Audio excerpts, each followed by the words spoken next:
Star Wars. Children of the Jedi. By Barbara Hambly. Chapter 1. Poison rain speared from an acid sky. The hunter stumbled a dozen yards before throwing himself under shelter again. A building, he thought, hoped, though for a second's blinding terror the curved shape lifted, writhing, into a toothed maw of terror from which darkness flowed out like the vomited stench of rotting bones. Serpent's tentacles twisting arms reached down for him with what he would have sworn were tiny cobalt blue hands. But the burning rain was searing holes in his flesh, so he closed his eyes and flung himself among them. Then for a clear moment his mind registered that they were blue-flowered vines. Though the stink of his own flesh charring still choked his nostrils and the fire scorched his hands, when he looked down at them his hands were whole, untouched. Realities shuffled in his mind like cards in a deck. Should those hands be stripped away to bone? Or should they sport a half-dozen rings of anderite stone and a thin scrim of engine grease around the nails? In what reality were those fingers limber, and where did he get the notion a moment later that they were twisted like blighted roots and adorned with hooked nails like a rancor's claws? He didn't know. The sane times were fewer and fewer. It was hard to remember from one to the next. Pray. Corey. There was someone he had to find. He had been a hunter all those years in shrieking darkness. He had killed, torn, eaten of bleeding flesh. Now he had to find. He had to find. Why did he think the one he sought would be in this place that kept changing from toothed screaming rock mouths to graceful walls, curving buildings, vine-curtained towers, and then falling back again to nightmares, as all things always fell back? He fumbled in the pocket of his coverall and found the dirty sheet of yellow-green flimsoplast on which someone himself had written. Han Solo. The time of meeting. Have you seen it before? Leaning one shoulder on the curved oval of the window, Han Solo shook his head. I went to one of the meetings out in deep space, halfway from the pits of Pluma to the galactic rim, he said. All I cared about was sneaking in under the Ithorians' detection screens, handing off about 100 kilos of rock ivory to Grambo the Wirt and getting out of there before the Imperials caught up with me, and it was still the most. I dunno. He made a small gesture, slightly embarrassed, as if she'd caught him out in a sentimental deed of kindness. Impressive isn't the right word. No. Leia Organa Solo rose from the comm terminal to join her husband, the white silk of her tabard billowing in her wake in a single flawless line. Impressive. To the smuggler he'd been in those days, navigationally if nothing else, she'd seen the Ithorian star herds gather, the city-huge ships maneuvering among one another's deflector fields with the living ease of a school of shining fish, linking without any more hesitation than the fingers of the right hand have about linking with the fingers of the left. But this today was more than that. Watching the meeting here, above the green jungles of Ither itself, the only word that came to her mind was forceful, alive with, drenched in, moving to the breath of the Force. And beautiful beyond words. The high, thick masses of rain cloud were breaking. Slanting torrents of light played on the jungle canopy only meters below the lowest riding cities. Sparkled on the stone and plaster and marble, the dozen shades of yellows and pinks and ochres of the buildings, the flashing, angled reflections of the anti-grav generators and the tasseled gardens of blue leaf, tremin, fiddlehead bullferns. Bridges stretched from city to city, dozens of linked anti-grav platforms on which thin streams of Ithorians could be seen moving, flower-like in their brilliant robes. Banners of crimson and lapis fluttered like sails, and every carved balcony, every mast and stairway and stabilizer, even the wicker harvest baskets dangling like roots beneath the vast aerial islands were thick with Ithorians. You? Han asked. Leia looked up quickly at the man by her side. Here above the endless jungles of baffer trees the warm air was fresh, sweet with breezes and wondrous with the scents of greenness and flowers. Ithorian residences were open, like the airy skeletons of coral, she and Han stood surrounded by flowers and light. When I was little 5, maybe 6 years old, Father came to the time of meeting here to represent the Imperial Senate, she said. He thought it was something I should see. She was silent a moment, remembering that puppy-fat child with pearls twined in her thick braids, remembering the smiling man whom she'd never ceased to think of as her father. Kindly, when it sometimes didn't pay to be kind, wise in the days when even the greatest wisdom didn't suffice. Bail Organa, the last prince of the House of Alderaan. Han put his arm around her shoulders. And here you are. She smiled wryly, touched the pearls braided in her long chestnut hair. Here I am. Behind her the calm terminal whistled, signaling the receipt of the daily reports from Coruscant. Leia glanced at the water clock with its bobbing amazement of glass spheres and trickling fountains, and figured she'd have time to at least see what was happening in the new Republic's capital. Even when embarked on a diplomatic tour that was 3/4 vacation, as Chief of State she could never quite release her finger from the Republic's pulse. From bitter experience she had learned that small anomalies could be the forerunners of disaster. Or, she thought, scrolling through the capsule summaries of reports, items of interest, minor events, they could be small anomalies. So how'd the dreadnoughts do in last night's game? Han went to the wardrobe to don his jacket of sober dark green wool. It fit close, its crimson and white piping emphasizing the width of his shoulders, the slight rindiness of his body, suggesting power and sleekness without being military. From the corner of her eye Leia saw him pose a little in front of the mirror, and carefully tucked away her smile. You think intelligence is going to put the smash ball scores ahead of interplanetary crises and the latest movements of the Imperial warlords? She was already flipping through to the end, where intelligence usually put them. Sure, said Solo cheerfully. They don't have any money riding on interplanetary crises. The infuriated savages beat them 9-2. The infuriated savages are a bunch of pantywaists. Had a bet with Lando on the dreadnoughts? She grinned across at him, then frowned, seeing the small item directly above the scores. Stina Dreesing Shaw was assassinated.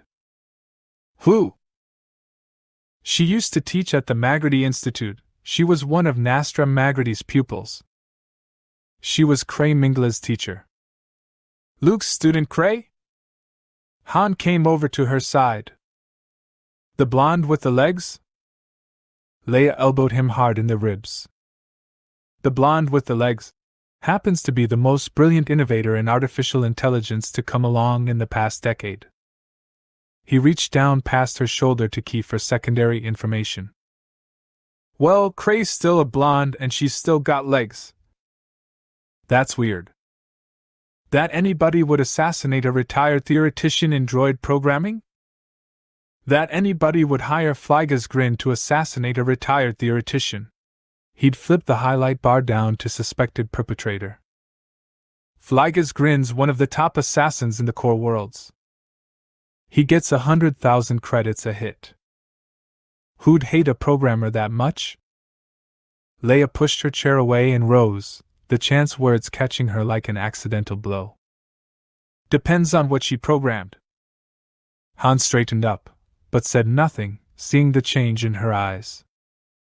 Her name wasn't on any of the lists, he said as Leia walked, with the careful appearance of casualness, to the wardrobe mirror to put on her earrings. She was one of Magrity's pupils. So were about 150 other people, Han pointed out gently. He could feel the tension radiating from her like gamma rays from a black hole. Nastra Magrity happened to be teaching at a time when the Emperor was building the Death Star. He and his pupils were the best around. Who else was Palpatine gonna hire? They're still saying I was behind Magrity's disappearance, you know. Leia turned to face him, her mouth flexed in a line of bitter irony. Not to my face, of course, she added, seeing who says?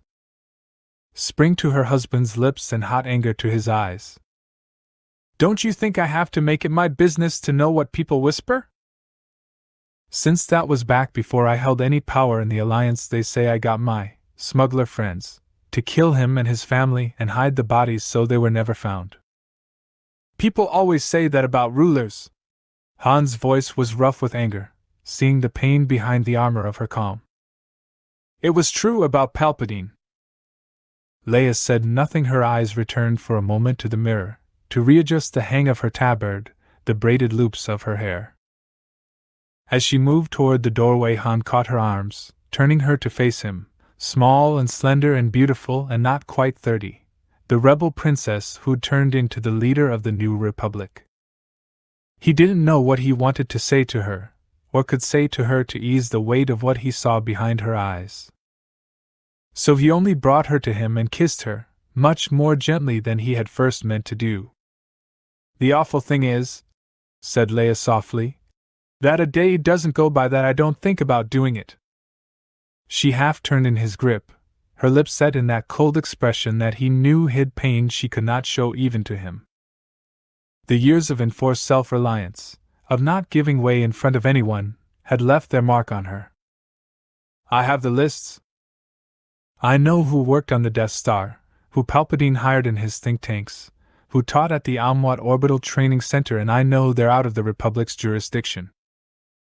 But I also know how easy it would be for me to juggle credits and treasury funds and hire people like Flygas Grin or Danik Jericho, or any of those smuggler friends they talk about, to find these people and just make them disappear.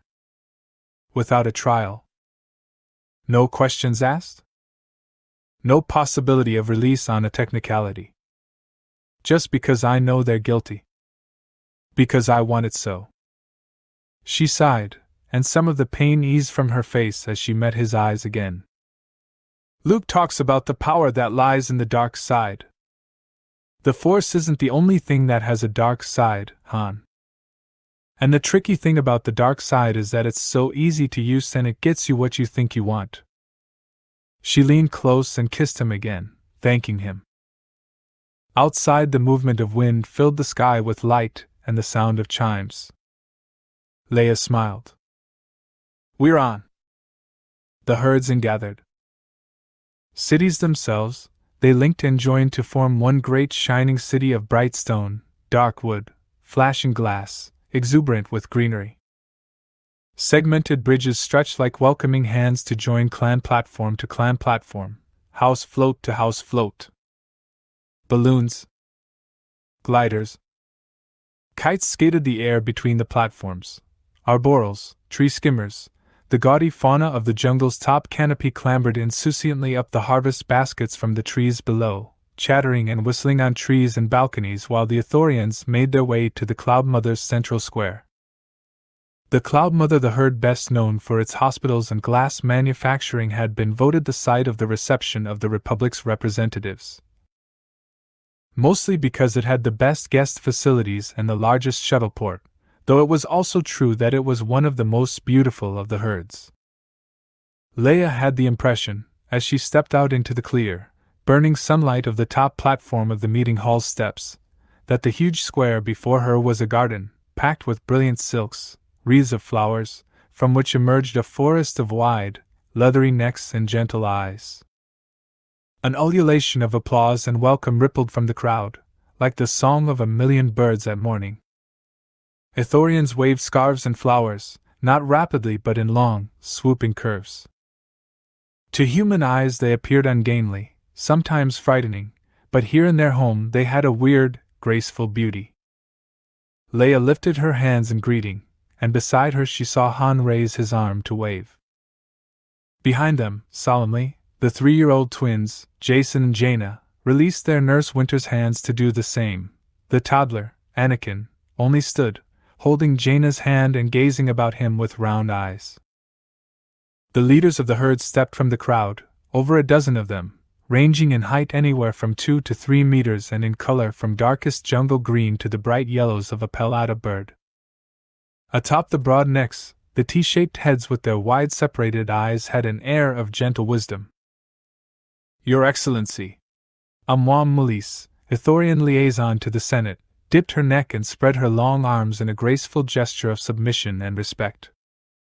In the name of the herds of Ithor, welcome to the time of meeting. General Solo Master Skywalker. Leia had almost forgotten that Luke would be present, too. He must have come out onto the platform behind her. But there he was, inclining his head in response to the greeting. Her brother seemed to wear an inner silence like a cloak these days, a haunted stillness, the burden of being a Jedi and the roads that it had caused him to travel. Only when he smiled did she see again the flustered, sandy-haired farm boy who'd blasted his way into the detention cell on the Death Star in his borrowed shining white armor and said, "Oh. I'm Luke Skywalker." In the shadows of the meeting hall's columned porch, Leia could just glimpse the others who'd come with them to the diplomatic reception. Chewbacca the Wookiee, Han's co-pilot, mechanic, and closest friend from his smuggling days, 2 meters plus of reddish fur well brushed for the occasion, the golden gleam of the protocol droid C-3PO, and the smaller, chunkier shape of his astromech counterpart, R2-D2. All those battles, thought Leia, turning back to the Ithorian delegation. All those stars and planets, whose names, sometimes, she could scarcely recall, though in nightmares she felt again the ice and heat and terror. And yet, after all the danger and fear, the Republic was alive. Growing in spite of the warlords of the fragmented empire, the satraps of the old regime, the planets that tasted liberty and wanted total independence from all federation. Here in the clear glory of the sunlight, the utter peace of this alien world, it was impossible to feel that they would not succeed.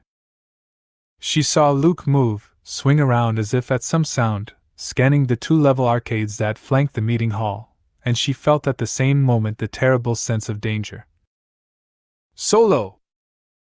The voice was a raw scream. "Solo!" The man sprang from the arcade's upper balcony with the unthinking speed of an animal, landed halfway up the steps, and raced toward them, arms outstretched. Ithorian staggered, taken by surprise as he shoved his way between them, then they fell back from him in shock and fear. Leia had an impression of eyes rolling in madness, flecks of spittle flying from his dirty beard, even as she thought, "He is unarmed," and realized in the next second that this was one to whom that fact meant nothing. The Ithorian herd leaders closed on the man, but their reflexes were the reflexes of 1,000 generations of herbivores. The attacker was within a foot of Han as Luke stepped forward, with no appearance of haste or effort, and caught the claw-fingered hand, flipping the man in a neat circle and laying him without violence on the pavement. Han, who'd stepped back a pace to give Luke room to throw, now moved back in, helping to pin the attacker to the ground. It was like trying to hold down a frenzied rancor. There was something hideously animal in the way the man bucked and heaved, throwing the combined strength of Han and Luke nearly off him, screaming like a mad thing as Chewbacca and the Ithorians closed in. "Kill you! Kill you!" The man's broken, filthy hands flailed, grabbing at Han as the Wookiee and Ithorians dragged him from the ground. "Going to kill you all!" "Solo! Solo!" His voice scaled up into a hideous scream as one of the herd's physicians, loping from the meeting hall in a billow of purple robes, slapped the man on the side of the neck with an infuser. The man gasped, mouth gaping, sucking air, eyes staring in lunatic pain. Then he sagged back unconscious into a dozen restraining arms. Leia's first reaction was to reach Han, the intervening 2 meters of platform were suddenly a virtual stockade of towering, gesticulating Ithorians, chattering like some impossibly beautiful orchestra whose players have all suddenly been dosed with Brainjagger or Yarrick. Amwa Mulis was in her way. "Your Excellency, never in the history of this herd, of this world, have we been subjected to such an attack." It was all she could do not to push her aside. Luke, she was interested to note, had gone straight for the arcade from which the man had come, springing from platform to balcony, and scanning the colonnade and the square beyond. The children. Leia forced her way through the crowd to the doorway. Winter was gone. C-3PO toddled forth from the shadows with his slightly awkward mechanical walk and caught her arm. Winter has taken Jason, Jaina, and Anakin back to their nursery, Your Excellency, he reported. She stayed only long enough to point out to them that General Solo was completely unhurt. Perhaps it would be advisable for you and General Solo to go there and reassure them at the first convenient opportunity. Are they guarded? Han could look after himself. For one awful moment the hairy, convulsed face of the madman returned to her, reaching for the children. Chewbacca has gone with them. Thank you, 3PO. Can't see any further danger. Luke appeared at her side in a swirl of black cloak, light brown hair ruffled where he'd pushed back the hood, his face scarred from a long-ago encounter with an ice creature on Hoth. Unreadable as usual, but his blue eyes seeming to see everything. Kids all right? They're in the nursery. Chewbacca's with them? She looked around. Han was still standing where he had been, in the midst of a hooting, waving crowd of Ithorians, staring at the shadow door through which the attacker had been taken. He was nodding and even making some kind of reply to the herd leaders, who were assuring him that such things never happened, but Leia could tell he wasn't really hearing them. She and Luke edged their way to him. You all right? Han nodded, but gave them only a glance. Leia had seen him less upset by full-scale artillery ambushes with Imperial starfighter support. That can't have been anything like a planned attempt. Luke followed his gaze to the door. When he starts to come out of the tranquilizer, I'll see if I can go into his mind a little, pick up who he was. I know who he is, said Han. Brother and sister regarded him in surprise. If that wasn't a ghost, said Han, and it might have been, I'd say it was about 50% of my old buddy Drub McCum.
Chapter 2.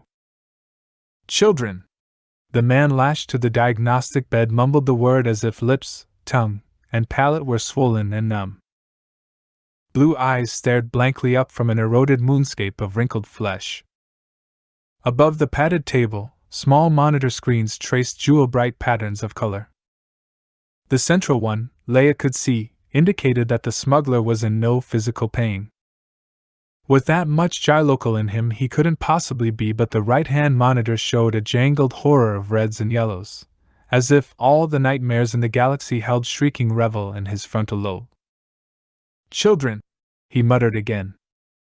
They hid the children in the well. Leia glanced across at her husband. In his hazel eyes she saw the reflection, not of the emaciated creature who lay before them in the ripped green plastine coverall of a long-distance cargo hauler, but the fat, blustering planet-hopper captain he'd known years ago. The healing house of the Cloud Mother was a dim place, rank with plants like all the herd and bathed in soft blue-green light. Tamla El, chief healer of the herd, was small for an Ithorian and like the lights of the place also a soft blue-green, so that in his purple robe he seemed only a shadow and a voice as he considered the monitors and spoke to Luke at his side. I am unsure that going into his mind would profit you, Master Skywalker. He blinked his round golden eyes at the frenzied right-hand screen. He's under as much gylocal and hypnocaine as we dare administer. The brain has been severely damaged, and his whole system is full of repeated massive doses of Yarrick. Yarrick? Said Luke, startled. Sure explains him being off his rocker, commented Han. I haven't seen Drub in 7 or 8 years, but back when I knew him he wouldn't even sniff Dontuary, much less go in for that caliber of hallucinogen. Oddly enough, said the healer, I don't think his condition is attributable to the drug. Judging by his autonomic responses, I believe the Yarrick acted as a depressant to the mental activity, permitting brief periods of lucidity. These were found in his pockets. He produced a half-dozen scraps of flimsoplast, stained and filthy and creased. Han and Leia stepped close to look over Luke's shoulders as he unfolded them. Han Solo at the time of meeting Belia's bosom Sullus Bay 58 Smelly. Saintutum na Yembe 12 Farjnim Tan. Tanas a medium big drug dealer Anyatum. Solo rubbed unconsciously at the scar on his chin, as if contact with it reminded him of his own rough-and-tumble contraband days. If Drub was on Yarrick he could have got it from him, provided he'd found some way to make himself a millionaire in the past 7 years. And you'd have to be a millionaire to take enough of that stuff to give yourself that kind of damage. He shook his head, and looked again at the starved body on the table, the filthy, claw-like nails. I take it the smelly saint and Belia's bosom are ships? Leia's eyes were still on the nightmare readouts above the bed.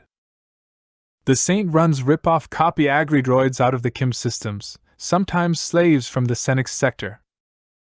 Makes sense. Yatum's on the edge of the Senix.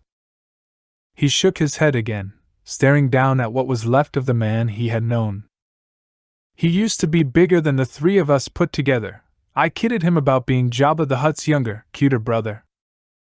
Children, whispered McCum again, and tears leaked from his staring eyes. They hid the children down the well.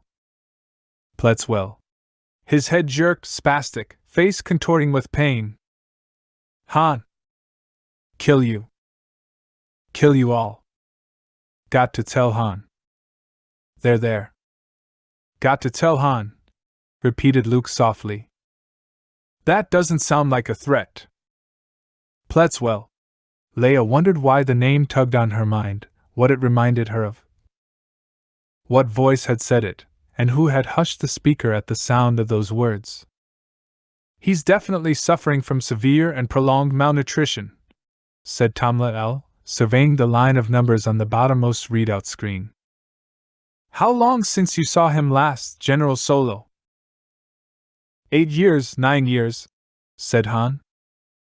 Before the fighting on Hoth. I ran across him on Ord Mantell. He was the one who told me Jabba the Hutt had major money on my head. I never heard of anything called Pletwell. Pletwell. Drub McCombs spoke in an almost natural tone, turning his head toward Leia, who stood nearest, though his eyes, momentarily calm, seemed to see something or someone other than her. Get to Solo, honey! Tell him. I can't. All the children were down the well. They're gathering. He flinched, and the right hand screen scorched to blood, his body spasmed, twisting up into a heaving arc. Kill them! He screamed. Stop them! Tamla L moved forward swiftly, slapping another patch of Jilocal to the row already on the man's neck. McComb's eyes slipped closed as the raw color of the monitor faded and darkened. Children, he whispered again. The children of the Jedi. The brainwave patterns of the left-hand monitor dipped and eased as he sank into sleep, but those on the right continued to flare as he slid into dreams from which he could not be waked. Pletwell. Doctor. Cray Mingla spoke the word as if tasting it, turning it over like a circuit board of unfamiliar make to look at all sides. At the same time her long, exquisitely manicured fingers stirred through the little heap of debris retrieved from Drub McComb's pocket's credit papers. Broken ampoules, and tiny packets of black plastine coated with fusty-smelling Yarrick residue, and half a dozen pieces of old-fashioned jewelry, a pendant of 3 opals, a bracelet, and 4 earrings which did not match, their intricate lacings of bronze wire and dancing pearls crusted thick with pinkish gold mineral salts. Her straight brows, darker than the winter sun's silk of her upswept hair, tweaked down over the bridge of her nose, and Leia, on the opposite side of the guest house's dining table, heard again the name in her mind. Pletwell, someone her father had said. When? My mother, said Cray after a time. I think my mother talked about it. She looked hesitantly over at Luke, standing in silence near the door. She and my great-aunt fought about it, I think. I was very little, but I remember my great-aunt slapping her, telling her never to speak of it. But she had jewelry like that. As she spoke of her childhood, her uncertainty broke through the careful perfection of her beauty, and Luke remembered she was only 26, a few years younger than himself. She scraped at the mineral deposits on an earring with a lacquered pink thumbnail. Oxidized sulfur and antimony, Tamla L had identified it, mixed with trace minerals and mud. My aunts had some, too, said Leia thoughtfully. Aunt Rouge, Aunt Sully, and Aunt Tia. Father's sisters. Her mouth flickered into a wry quirk at the memory of those 3 redoubtable dowagers. They never stopped trying to turn me into what they called a proper princess and marry me off to some brainless twerp from one of the other ancient ruling houses. Like Isolde? Han named the hereditary prince of the Hapes Consortium and Leia's erstwhile suitor, and Leia made a face at him, where he stood next to Luke in the dining room doorway. But they had jewelry like this, Leia went on after a moment. It's old Republic bronze, the strap work and the iridescent wash. He must have started out with pockets full of the stuff, remarked Han. If he's been buying Yarrick with it along the way. Leia reached across the table to touch her own earrings, which she discarded the moment she was out of public view, sleekly modern discs of silver, polished and chaste. Maybe 40-50 years old? They don't make anything like that now. Crane nodded, being well up on every nuance of fashion. Even in the laboratories and lecture rooms of the Magrity Institute she was impeccably turned out. A tall, slim young woman, the blonde with the legs, Leia remembered Han's description, slightly envious of her elegant height, which made it possible for her to carry off fashions that Leia, a good 18 centimeters shorter, knew were out of the question for herself. Only when actually engaged in the rigors of Jedi training on Yavin had Leia ever actually seen Cray without makeup and jewelry, and even then the young scientist managed, Leia reflected enviously, to look gorgeous. What did your mother say about it? Asked Luke in his quiet voice. Why didn't your aunt want her to talk about it? Cray shook her head, and Luke turned to the golden protocol droid who had joined them in the dining room, his stubby astromech counterpart at his side. Ring any bells with you, 3PO? I'm sorry to say it does not, sir, replied the droid. It was a fortress. They all turned, startled, to look at the man, or the thing that had once been a man standing beside Cray's chair. The ambassadorial receptions were over. The ceremonial tours of the various herds, the luncheons, teas, flower viewings, and the descent to tour the jungle floor had all been accomplished, albeit with larger and more heavily armed parties than had been previously planned. Cray and her fiancé Adi, Nichos Martu of Luke's most recent students at the Jedi Academy on Yavin who had accompanied Luke to Ither to consult with Tamla El had been asked to do service as bodyguards, extending their Jedi-trained senses through the brightly dressed, friendly crowds. With Knight's gentle cloaking of the floating megalopolis, they had returned with the presidential party to the privacy of the guest houses. The first chance Leia had had all day to speak to Cray Mingla in private about the assassination of Stinadreezing Shah, the inconspicuous theoretician who had studied with the people who had helped design the Death Star. Though Leia's news of the assassination had shocked her, Cray had had little to tell about her former teacher. Dreezing, like Nastra Magrity himself, had been almost completely apolitical, seeking knowledge for the sake of knowledge. Like the physicist Qui Sux, thought Leia bitterly, to whom Magrity had taught the principles of artificial intelligence in Moff Tarkin's orbital accelerated learning center above the hostage planet of Amwat. Only afterward had Cray asked about Drub McCum. Beyond the suite's lacy translucent groves of arches and windows, the warm night was alive with colored lights and snatches of music as, all over the joined flotilla of the herds, clans and families entertained and rejoiced. Above their heads in the pendant networks of the ceiling, baskets of solar globes shed their warm light on the little group. Leia still in her formal gown of green and gold-worked vine silk and her white tabard, Han in his sharply tailored military trousers, though the first thing he'd done upon returning to the guest house had been to get rid of the jacket, Luke a shadow in his black Jedi cloak. Artur ran a cross-check of Pletzwell and Pletwell through the master computer bank on the herd ship tree of Tarintha, the largest on the planet. 3PO diffidently informed the room at large. No referent was found. As a child, Nichos paused, collecting his thoughts, a mannerism Luke noticed now because it was something his student almost never did anymore. He caught the way Cray glanced back at the man or former man to whom she was still officially betrothed, saw the way she watched him. Searching, Luke knew, for those other mannerisms, the way he used to put his hand to his forehead when he was thinking. Hunting vainly for the small human gestures of nodding his brows, shutting his eyes. The face was still that of the young man who had come to Yavin over a year ago, asking to be tested for adeptness in the Force. The technicians of the Biomedical Institute on Coruscant had saved that much. They duplicated his hands as well.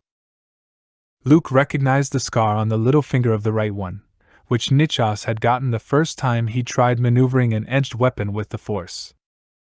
They fitted perfectly into the droid body Cray had designed when Nichos had been diagnosed with the first signs of Quanut's syndrome. As if Nichos the Nichos Luke had known. The Nichos Cray had loved were simply wearing smooth, form-fitted armor of brushed pewter gray steel, exquisitely articulated, every joint and stress point filled in with metal mesh plastoid as fine as vine silk, so that not a strut, not a wire, not a cable showed to remind anyone that this was a droid. But the face was perfectly smooth, without expression. All the musculature was mimicked there, with an accuracy never before achieved in prosthetics. Nichos, though he tried to remember, knowing that his expressionlessness disturbed Cray, usually forgot to use them. He was expressionless now, his mind delving back through every fragment of digitalized memory, searching for some forgotten thread. I was there, he said at length. I remember running up and down corridors, hallways cut in the rocks.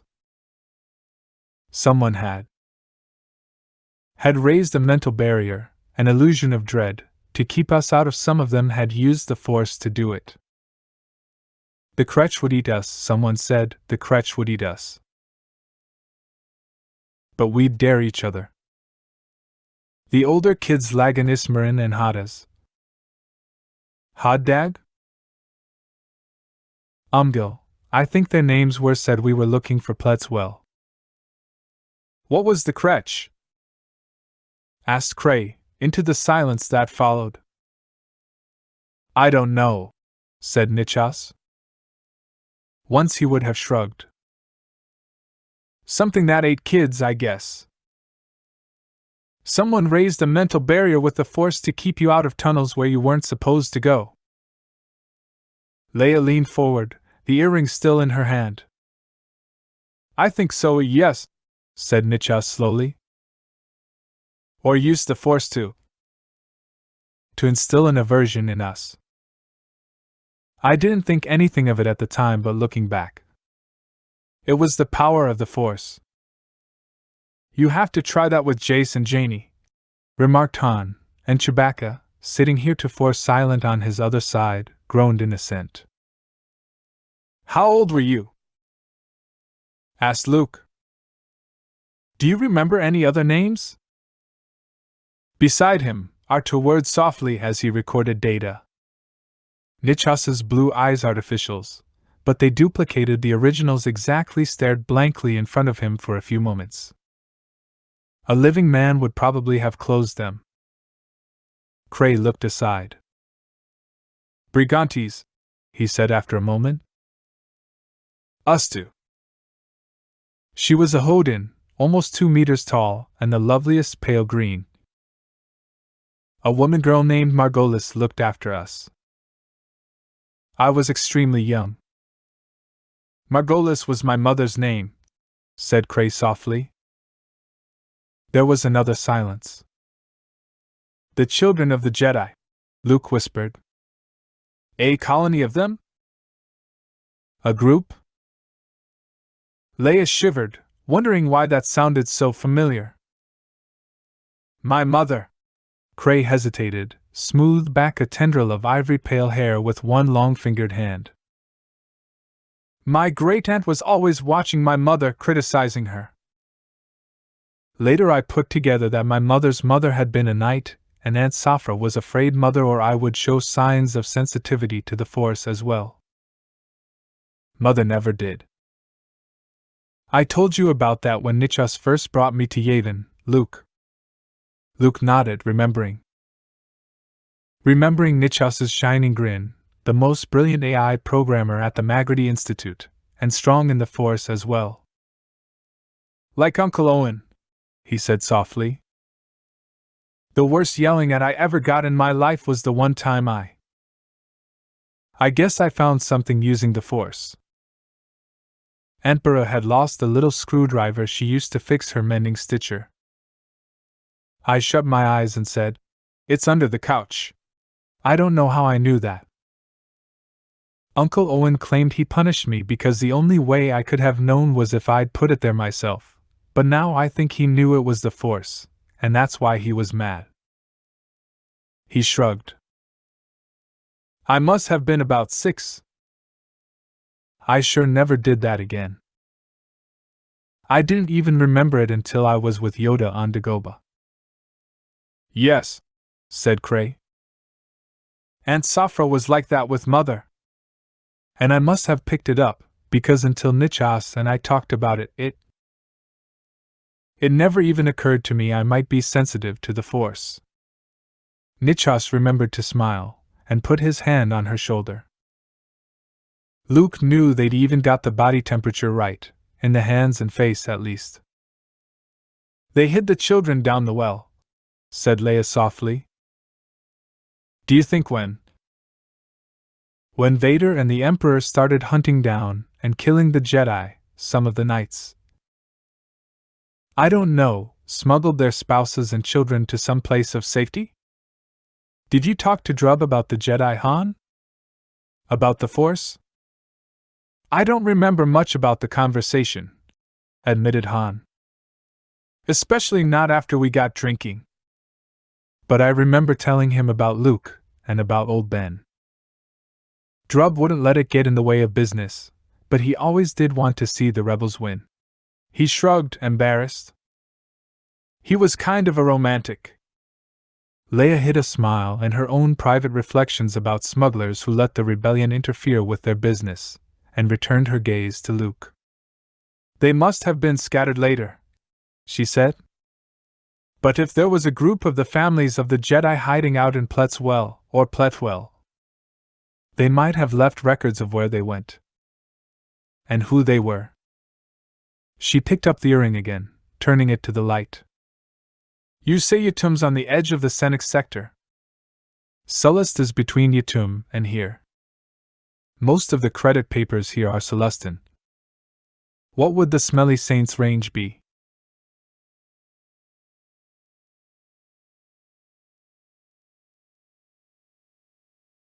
It's a light stock freighter, like the Falcon, said Han thoughtfully, glancing at Chewbacca for confirmation.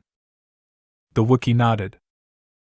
It's got deep space capabilities, but most small-time smugglers don't go more than about 20 parsecs to a jump. Since there's nothing much below or above the ecliptic around there, that would put his point of origin somewhere in the Senix or Juvex sector, or in the 9th quadrant, say, between the Grebe-Streebling cluster and the Nupiths. That's a lot of territory, said Leia thoughtfully. It's broken up Imperial holdouts and little two-planet confederacies. Admiral Thrawn never made much headway with the ancient houses that rule in the Senix sector, but we haven't either.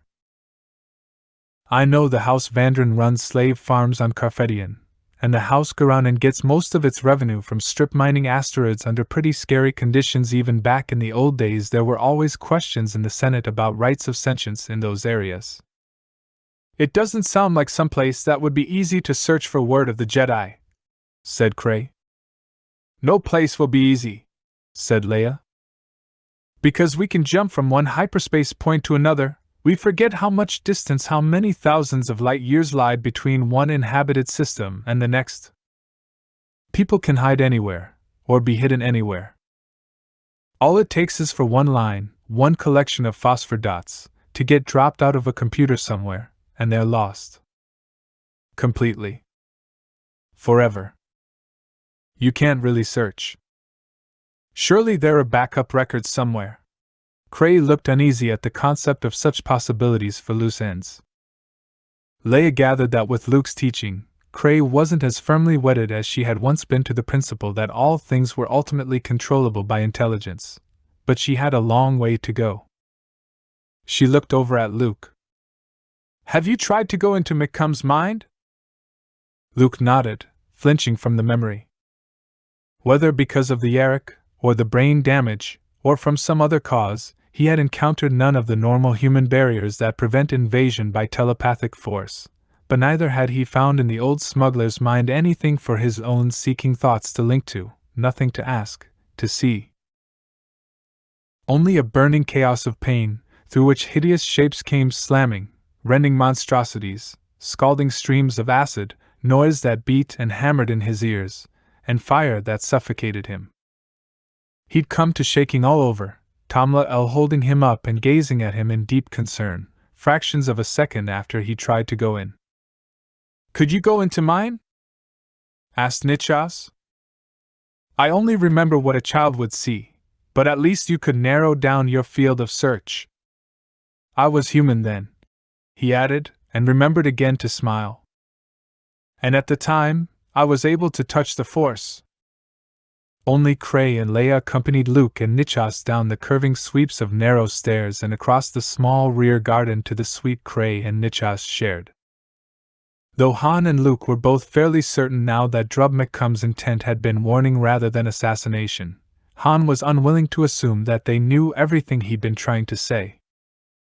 So he and Chewbacca remained in the presidential guest house near the children, with R2-D2 hooked into a printer spilling out star charts and calculations concerning the Senix sector, and C-3PO standing happily on the balcony comparing the elaborate Ithorian herd ceremonials taking place in the square below to his internal records of what they were supposed to be.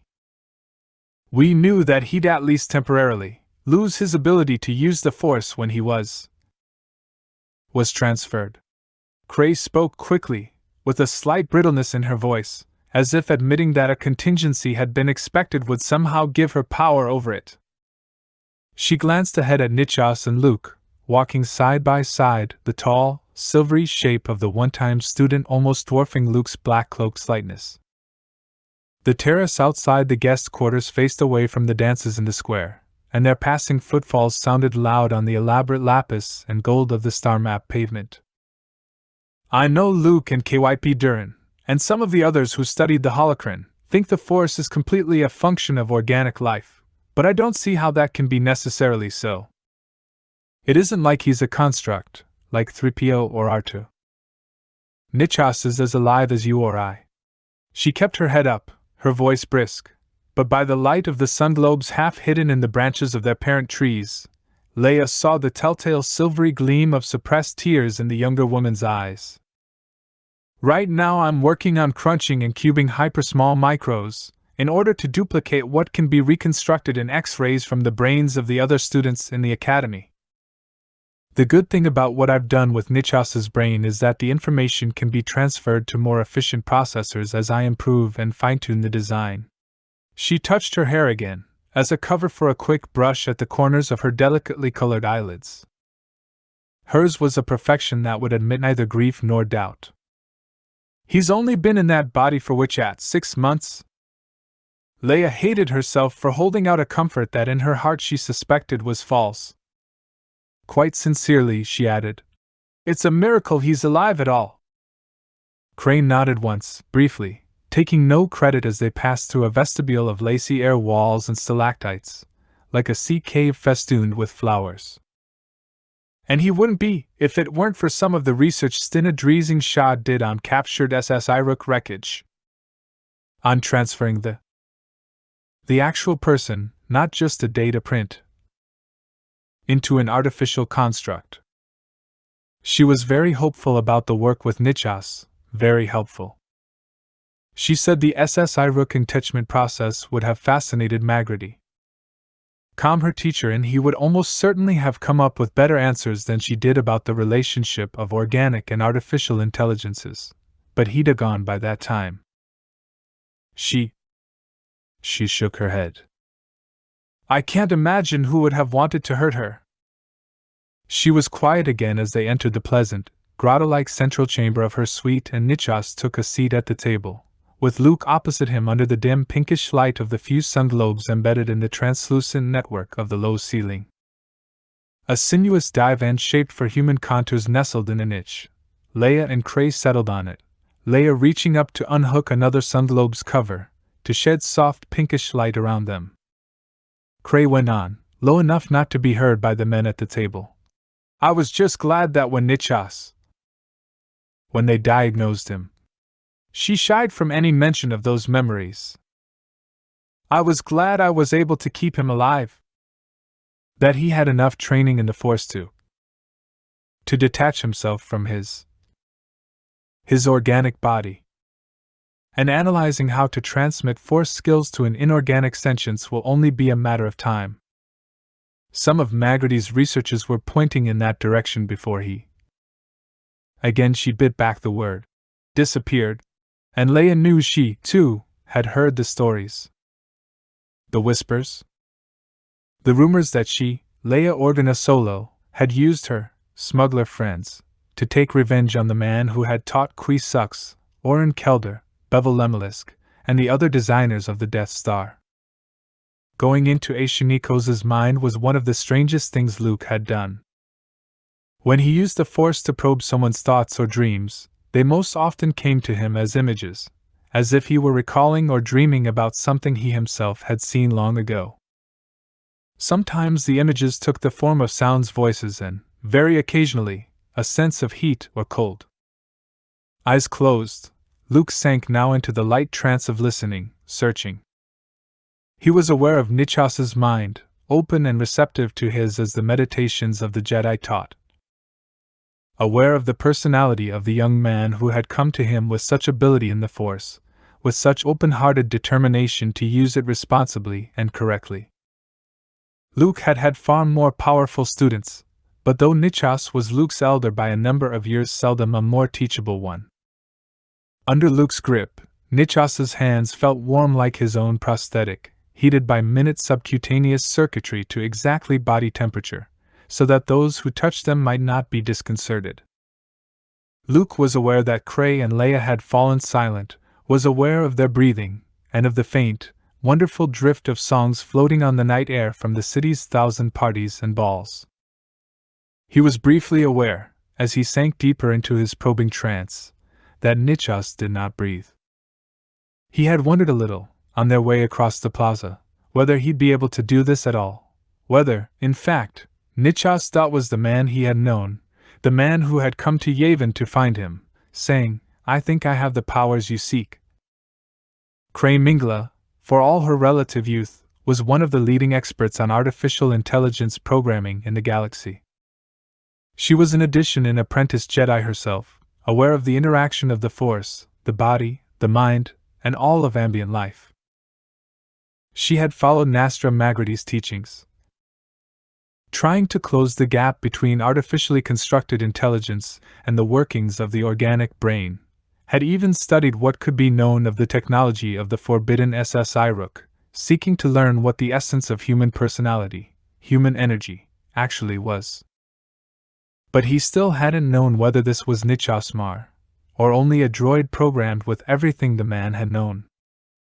The memory was there. A child's memory, as Nichas had said, dark tunnels twisting through rock seams, and a dense, damp heat, in other places bitter cold. Snowstorms howling across empty wastes of ice and black rock, caves of ice, and below them caldera of sullenly smoking mud. Crystalline cliffs flashing blue in a dim twilight of a heatless sun, thick jungles, banks of fern shoulder-deep around streams and pools that steamed in the weird sharpness of the air. A woman singing. Children playing in the field of flowers. The queen's on her way to the king's 3 towers. He remembered that song, so far back he couldn't even recall whose voice he'd heard singing it. But he was aware of those memories as if he'd read them somewhere. Snowstorms howling across empty wastes was a string of words in his mind unattached to the sear of the ice wind he himself recalled from Hoth. He knew the streams had steamed near the glaciers without seeing either water or ice. All the words of the old song were there, the tune, too, in standard musical notation, he supposed.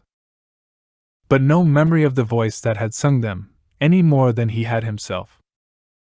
Only a darkness, eerily, heartbreakingly empty. The queen had a hunt bird and the queen had a lark, the queen had a songbird that sang in the dark. The king said, "I'll hang you from the big black tree if your birds don't bring 3 wishes to me." Then it hit him. Breathtaking, terrifying, a sense of cold horror and a stinging sound that lanced through his brain like a splinter of frozen steel. He saw, for one instant, the massive cliffs of ice glittering like volcanic glass in iron twilight, and below them the beveled and faceted jewel face of a shallow anti-grav dome closing in all the valley beneath. Lights shone dimly through steaming mists, trees thick with blossom and fruit, gardens like enchanted ships suspended in the air. A ruined tower, standing dark against the face of the dark cliff.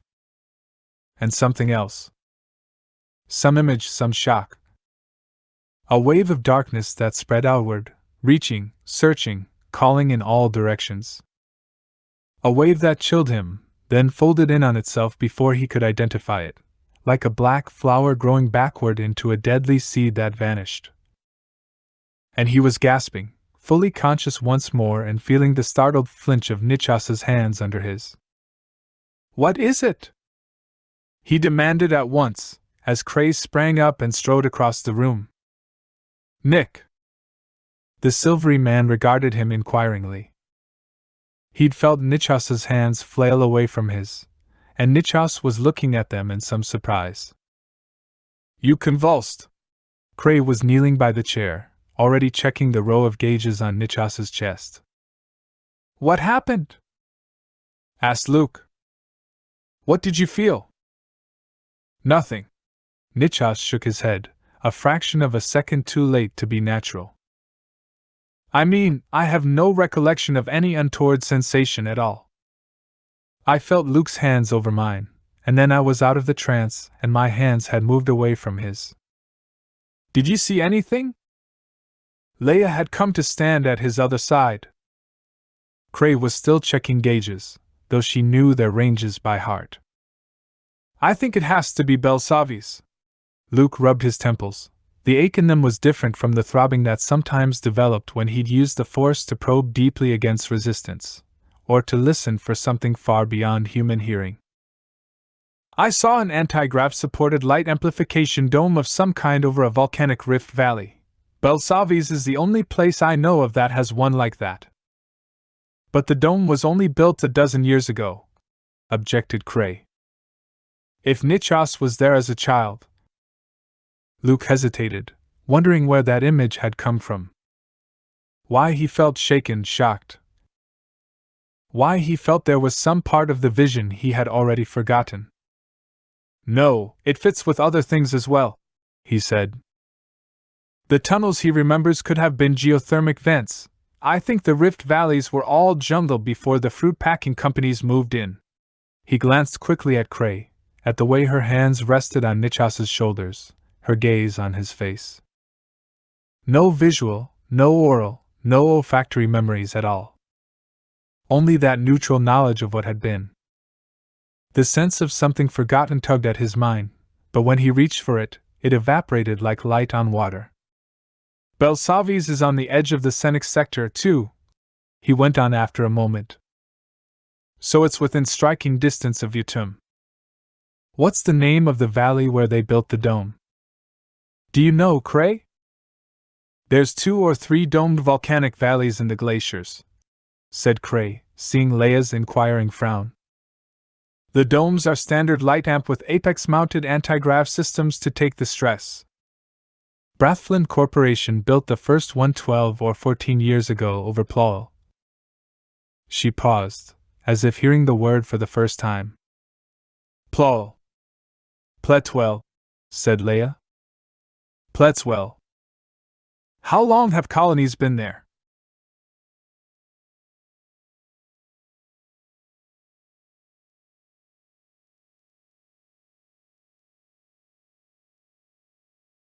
We'll ask R2. At least 25 or 30 years. The 9th quadrant's pretty isolated, the systems there are far apart.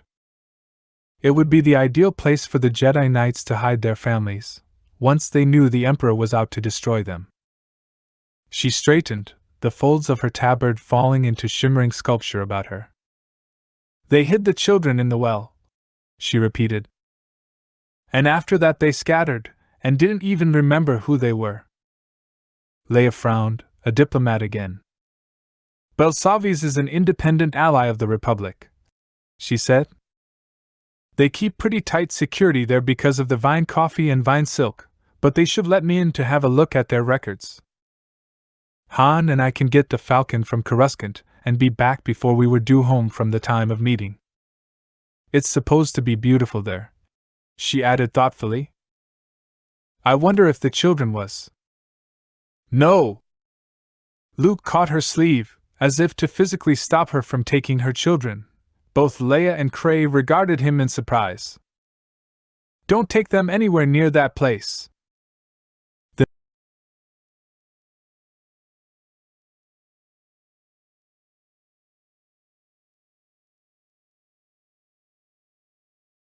But all that remained was a sense of something. The next moment he wondered why he'd spoken, wondered what it was that he feared. But all that remained was a sense of something wrong, something evil, some vision of blackness folding itself away into hiding. He shook his head. Anyway, if there's folks like Drum come there, it's not someplace you want to take the kids.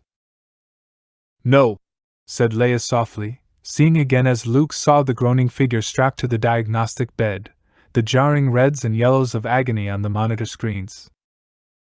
We'll be careful, she said quietly. But we'll find them, Luke. or we'll find where they went. The muted radiance of the sunglobes caught the flicker of her robes as she passed beneath the pillars and out into the luminous velvet of the Ithorian night. Chapter 3. Tatooine. The iron cold of the desert night, the way the darkness smelled when the wind died. Luke lay staring at the low adobe arch of the ceiling of his room, barely visible in the small glow of the gauges on the courtyard moisture condenser just outside his window. Small, comforting clicks and whirrings came from the household machinery, Aunt Burra's yogurt maker, the hydroponics plant Uncle Owen had set up last year, the hum of the security fence. Why did the night feel so silent? Why did his chest hurt with a terror, a sense of some malevolent enormity moving slowly through the dark?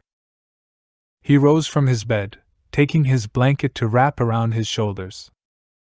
The stairs were tall for his short legs, the night air biting on his fingers. The desert smell made his nostrils itch, prickled on the skin of his face and lips. He was very young. At the top of the steps, above the sunken court of the farmstead, the desert lay utterly still. Huge stars stared from the absolute black of the sky with the wide-open glare of mad things, deeply and personally aware of the child pattering across the sands to the point just clear of the fence's field. Even in those days, he knew that to a centimeter. He stared out across the long wastes of dune and salt pan and harsh, pebbled ledge, formless in the dark and without movement. There was danger out there. Danger vast and terrible, moving stealthily toward the isolated house. Luke woke. His open eyes gazed at the lofty arcs of resin and pendants woven with patterns of glass vines. Latticed flowers curtained the windows, and the sunglobes among the courtyard trees made shadow lace on the wall. Though it was deep in the night, still the music of the feasting, of hundreds of weddings and joyous dances of reunion and celebration wafted on the air, thick with the green scents of the jungle below, with the honey and spice and vanilla of a dozen varieties of night-blossoming plant. Tatooine. Why did he dream about his childhood home? Why about that night, the night he'd wake to that silence more in his heart than in the night, knowing that something was coming? In that case it had been the Sand People, the Tusken Raiders. He'd gotten too near the fence and tripped one of the small alarms. Uncle Owen had just come out looking for him when the first, far-off groaning of the banthas was heard. If Luke hadn't wakened when he had, the first anybody would have known would have been when the Sand People attacked the fence. Why did he feel that huge silence, that approaching evil, tonight?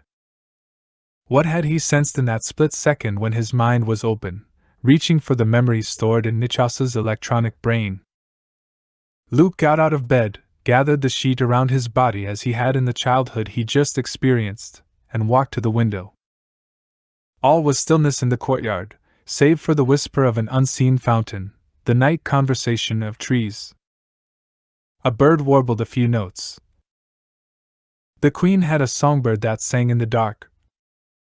Han and Leia were gone. They had used Drub McCum's attack as an excuse, arguing concern for the safety of their children, and this the Ithorian herd leaders had understood. Of course their visit must be cut short. They must return to Coruscant in the face of possibly unpredictable attacks. Drub McCum himself remained, under the care of Tamla El, sunk deep in his muttering dreams. R2-D2 had gone with them. His greater computing capacity would be needed more where they were going, Luke knew. And C-3PO. Fussy in particular as he was needed here, for the strange and difficult task that had brought Luke to Ithor in the first place. A droid communicator and translator was needed, to work with Cray Mingla and the Ithorian healers in integrating Nichasmar back to being the man he once had been. But it was R2 whom Luke needed now. Another thought came to him. Hitching the sheet up over his shoulders, he padded to the doorway. C-3PO, seated in the empty dining room of the guest house, switched on the moment Luke crossed the threshold, the glow of eyes springing up like round yellow moons in the dark. Luke gestured, shook his head. No, 3PO, it's okay. Is there something I can do for you, Master Luke? Not right now. Thanks. The protocol droid settled back into his chair, but Luke was aware, as he descended the few steps to the outer door and crossed the terrace in the violet dark, that 3PO did not switch himself back off. For a droid, 3PO had a very human nosiness. Like C-3PO, Nichosmar sat in the outer room of the suite to which Cray had been assigned, in the power-down mode that was the droid equivalent of rest. Like 3PO, at the sound of Luke's almost noiseless tread he turned his head, aware of his presence. Luke! Cray had equipped him with the most sensitive vocal modulators, and the word was calibrated to a whisper no louder than the rustle of the blue leaves massed outside the windows. He rose, and crossed to where Luke stood, the dull silver of his arms and shoulders a phantom gleam in the stray flickers of light. What is it? I don't know. They retreated to the small dining area where Luke had earlier probed his mind, and Luke stretched up to pin back a corner of the lampshade, letting a slim triangle of butter-colored light fall on the purple of the Volwood tabletop. A dream. A premonition, maybe. It was on his lips to ask, "Do you dream?" But he remembered the ghastly, imageless darkness in Nichos's mind, and didn't. He wasn't sure if his pupil was aware of the difference in his human perception and knowledge, aware of just exactly what he'd lost when his consciousness, his self, had been transferred. How aware are you of the computerized side of your being? He asked instead. A man would have knit his brows, pressed his thumb to his lips, scratched his ear. Something. Nichos answered with the droid's promptness.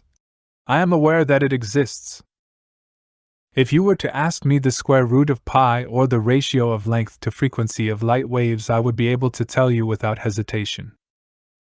Can you generate random numbers? Of course. Of course.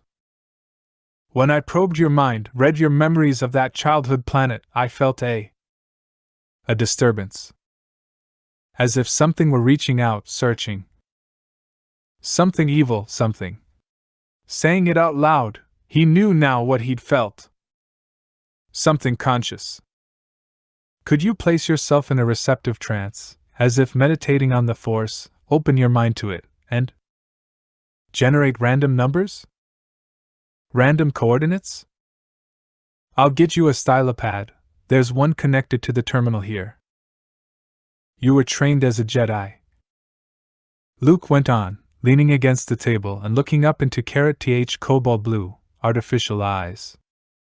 You know the feeling, the taste, the heft and hand of the Force, even though you can't use it now. I need to find this disturbance. This wave of darkness that I felt. Can you do this? Abruptly Nichos smiled, and it was the smile of the man Luke had known. I haven't the slightest idea, he said. But we can certainly try.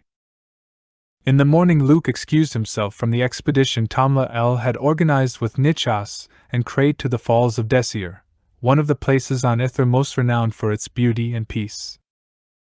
When they left he sought out Amwamulis, and the tall herd leader listened gravely to his less than logical request and promised to put matters in train to fulfill it.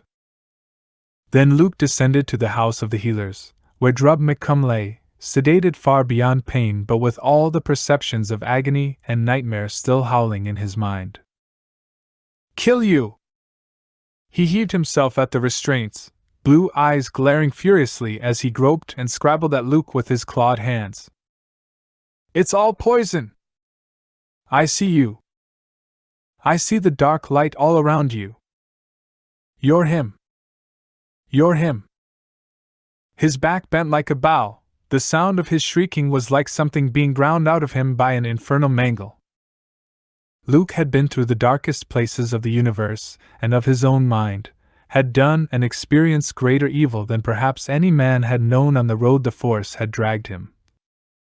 Still, it was hard not to turn away.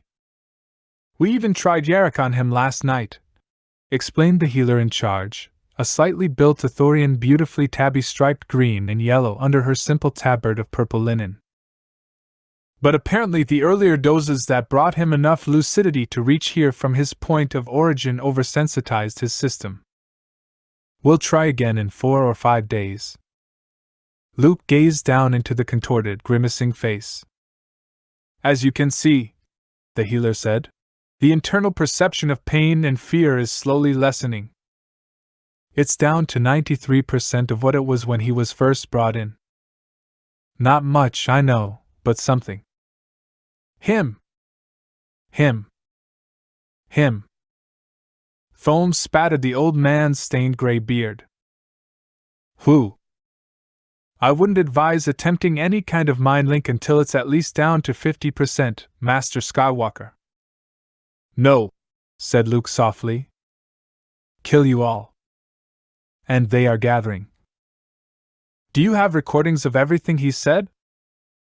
Oh, yes. The big coppery eyes blinked assent. The transcript is available through the monitor cubicle down the hall. We could make nothing of them. Perhaps they will mean something to you. They didn't. Luke listened to them all, the incoherent groans and screams, the chewed fragments of words that could be only guessed at, and now and again the clear, disjointed cries. Solo! Solo! Can you hear me? Children. Evil.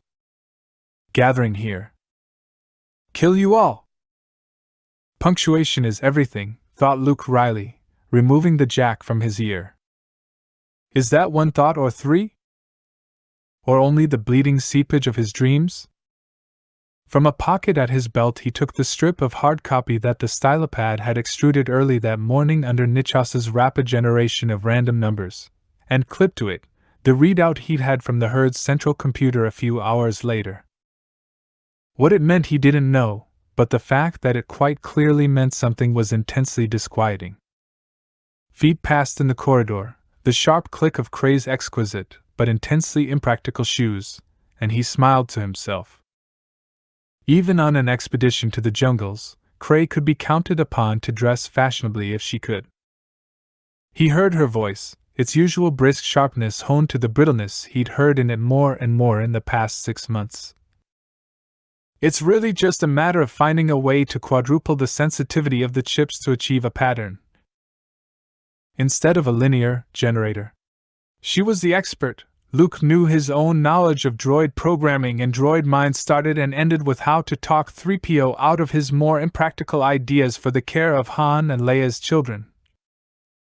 But his sense, his perception of the slight shifts of feeling audible in the human voice, picked up the desperate note of one trying to convince herself of a rearguard action against doubt, and unwanted certainty, and too little sleep.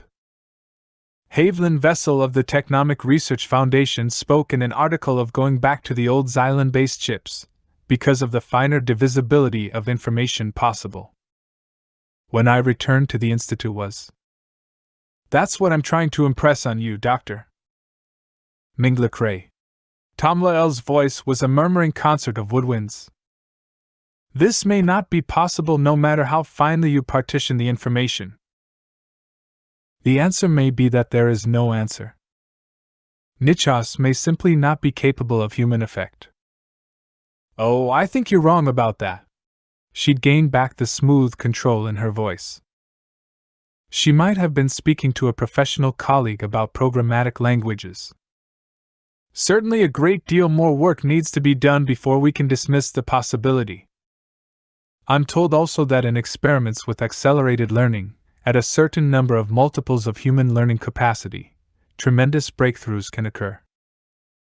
I've signed up for another accelerator course, this one in informational patterning dynamics. Her voice faded down the corridor.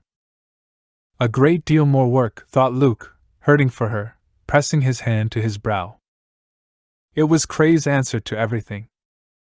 With sufficient effort, sufficient maneuvering, any problem could be surmounted, no matter what the cost to herself. And the cost to herself, he knew, had been devastating. He remembered the weeks after Nichos had been diagnosed with the inexplicable degenerative decay of the nervous system.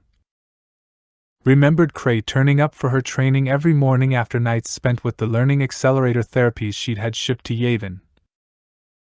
Brittle, exhausted, not telling him or anyone that she was forcing herself through hypnosis and drug therapies to absorb the farthest frontiers of her chosen field in order to know enough, to learn enough, to save the man she loved before it was too late. After Nichas was hospitalized, he remembered those terrible nights of going to the med center on Coruscant, while day after day Cray bullied and hurried her suppliers, sweated sleepless over her designs, racing the disease while Nichas's body weakened and melted away before their eyes. Cray had worked a miracle. She had saved the life of the man she loved. After a fashion. A man who could recall the complete text of that old childhood song but had no sense, note either joy nor sorrow nor nostalgia of what it meant to him. Luke? He'd heard the light, soft step in the corridor, and with it the very faint mechanical hum of 3PO's servos. The two of them, the golden droid and the pewter gray one with the man's pale face, stood in the doorway. Did the random numbers I generated turn out to mean something? Faint water stains marked the silvery arm and shoulder on his left side, as if he'd stood close to the falls. Luke wondered how the experience of that beauty, shared with the woman he loved, had registered in his memory banks. Their coordinates, all right. Luke touched the hard copy that lay on the cubicle's small desk before him. They're the coordinates for the Moonflower Nebula, out on the outer rim, past the K749 system. There's nothing out there, never has been, but I've made arrangements with Mulis to lend me a ship. I just think it needs to be checked out. One of Luke's hardest lessons concerning the use of the Force had been to abandon mechanical, provable realities and trust his hunches. These days people generally didn't ask questions of the man who had destroyed the Sun Crusher. Will I be accompanying you, Master Luke? Of course you'll be accompanying him, 3PO. Nichas stepped back a half-pace to regard the protocol droid. As will I. And Cray too, I hope. He turned his head, and Luke heard, a moment before he saw her come into the lights of the cubicle doorway, Cray's quick tapping footfalls in the hall. You hope what? She put her arm around Nichas's waist, smiled up at him almost the way she used to, though Luke observed the almost infinitesimal pause before he draped an arm around her shoulders in return. As Luke had known she would be, Cray was beautifully turned out in a gown of black and white, carefully made up, a bright scarf wound in her flaxen hair. That you'll be coming to the Moonflower Nebula with Luke and 3PO to investigate this. Whatever it is. This hunch he has. Oh, but I.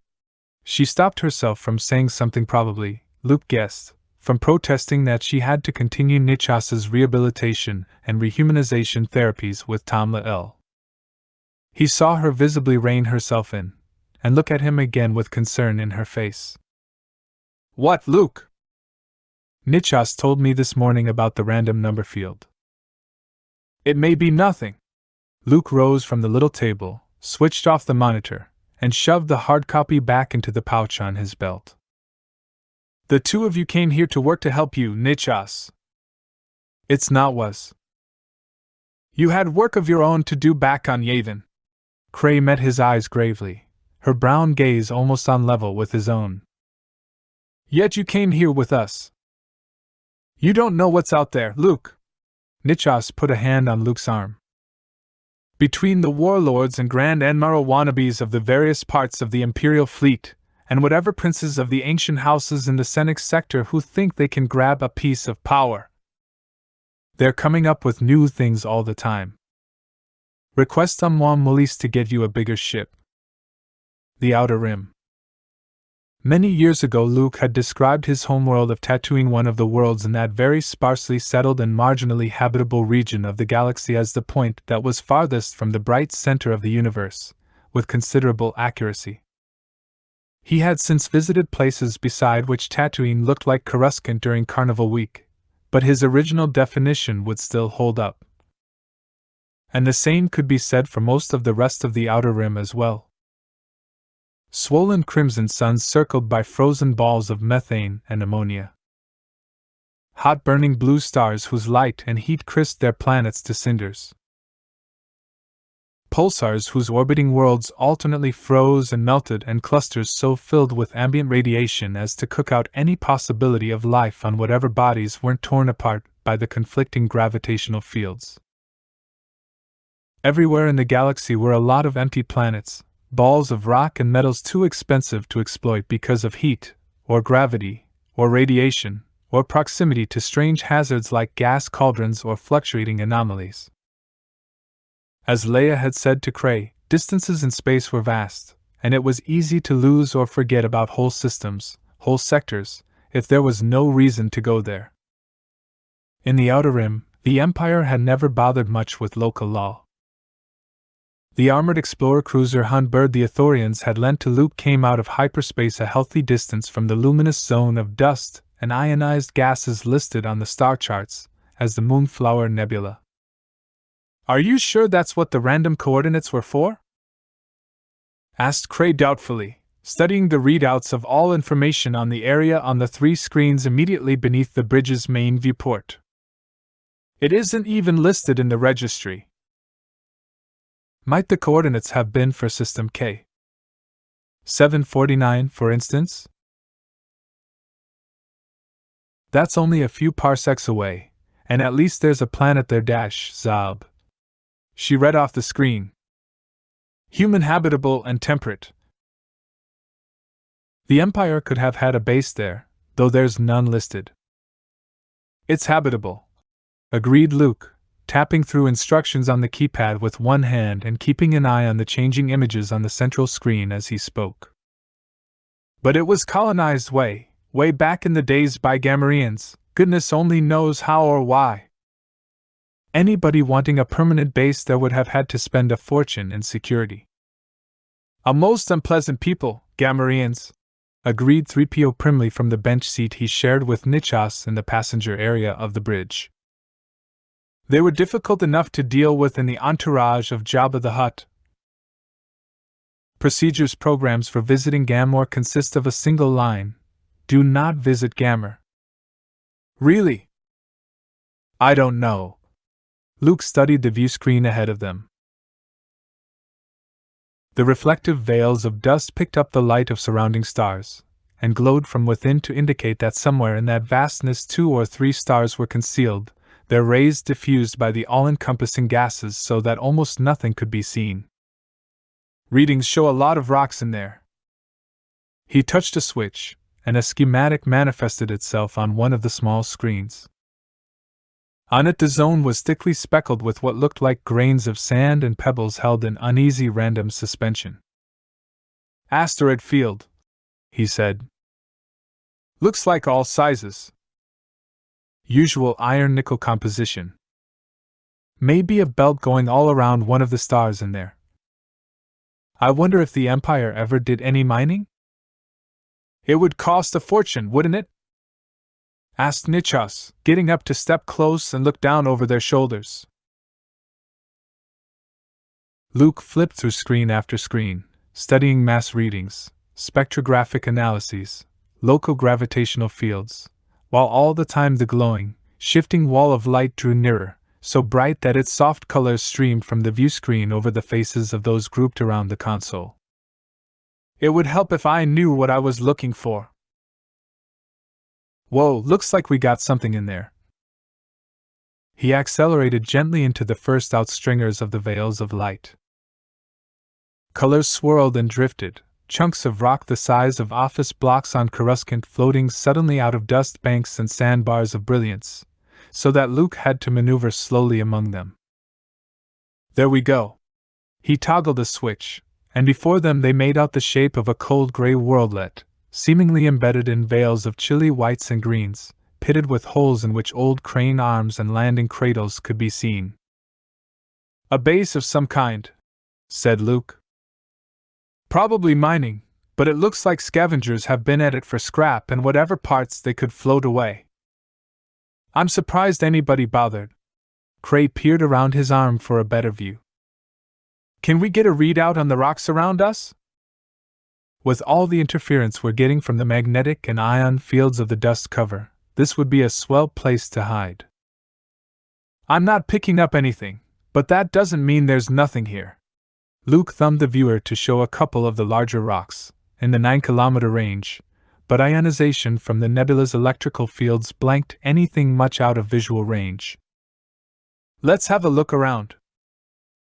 Cray continued to flip through the readouts and specs while Luke guided the Hun bird through the glowing mazes of veils, light, and stones.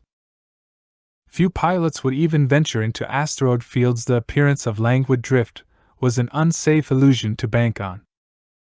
Even Luke was wary of them. Most of the asteroids were the size of the vessel or larger, too big to be shuffled away by the deflectors. The ship's mere movement was sufficient to cause gravitational ripples and swirls in the uneasy equilibrium of the field. The field itself was enormous, the fritzed out sensor pickup showing more and more rocks. Almost certainly a planetary belt, thought Luke. It would take days to explore it in even the most cursory fashion. And yet, every instinct he possessed told him there was something there. Or near there, and one look at the readouts told him there wasn't anything near there but there. They passed close to a massive ball of rock, almost 60 kilometers through, and under the shadows of its flank Luke glimpsed more holes and the remains of a self-erecting dome. Another installation, a big one this time. Clearly deserted, but why two mines? Or were mines what they were? They have any readings for mining activity in this area?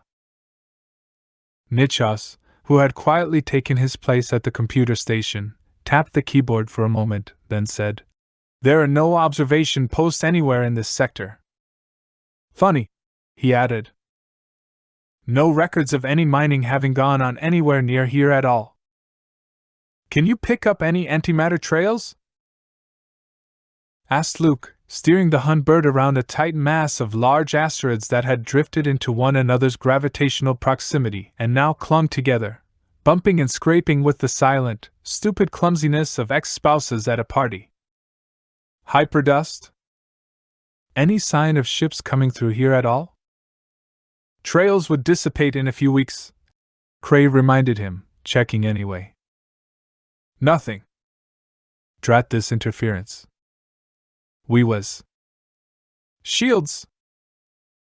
Yelled Luke, slamming his hand on the deflectors and wondering in the same split second that something impacted with the Explorer like the crushing fist of some vengeful demon if he was crazy.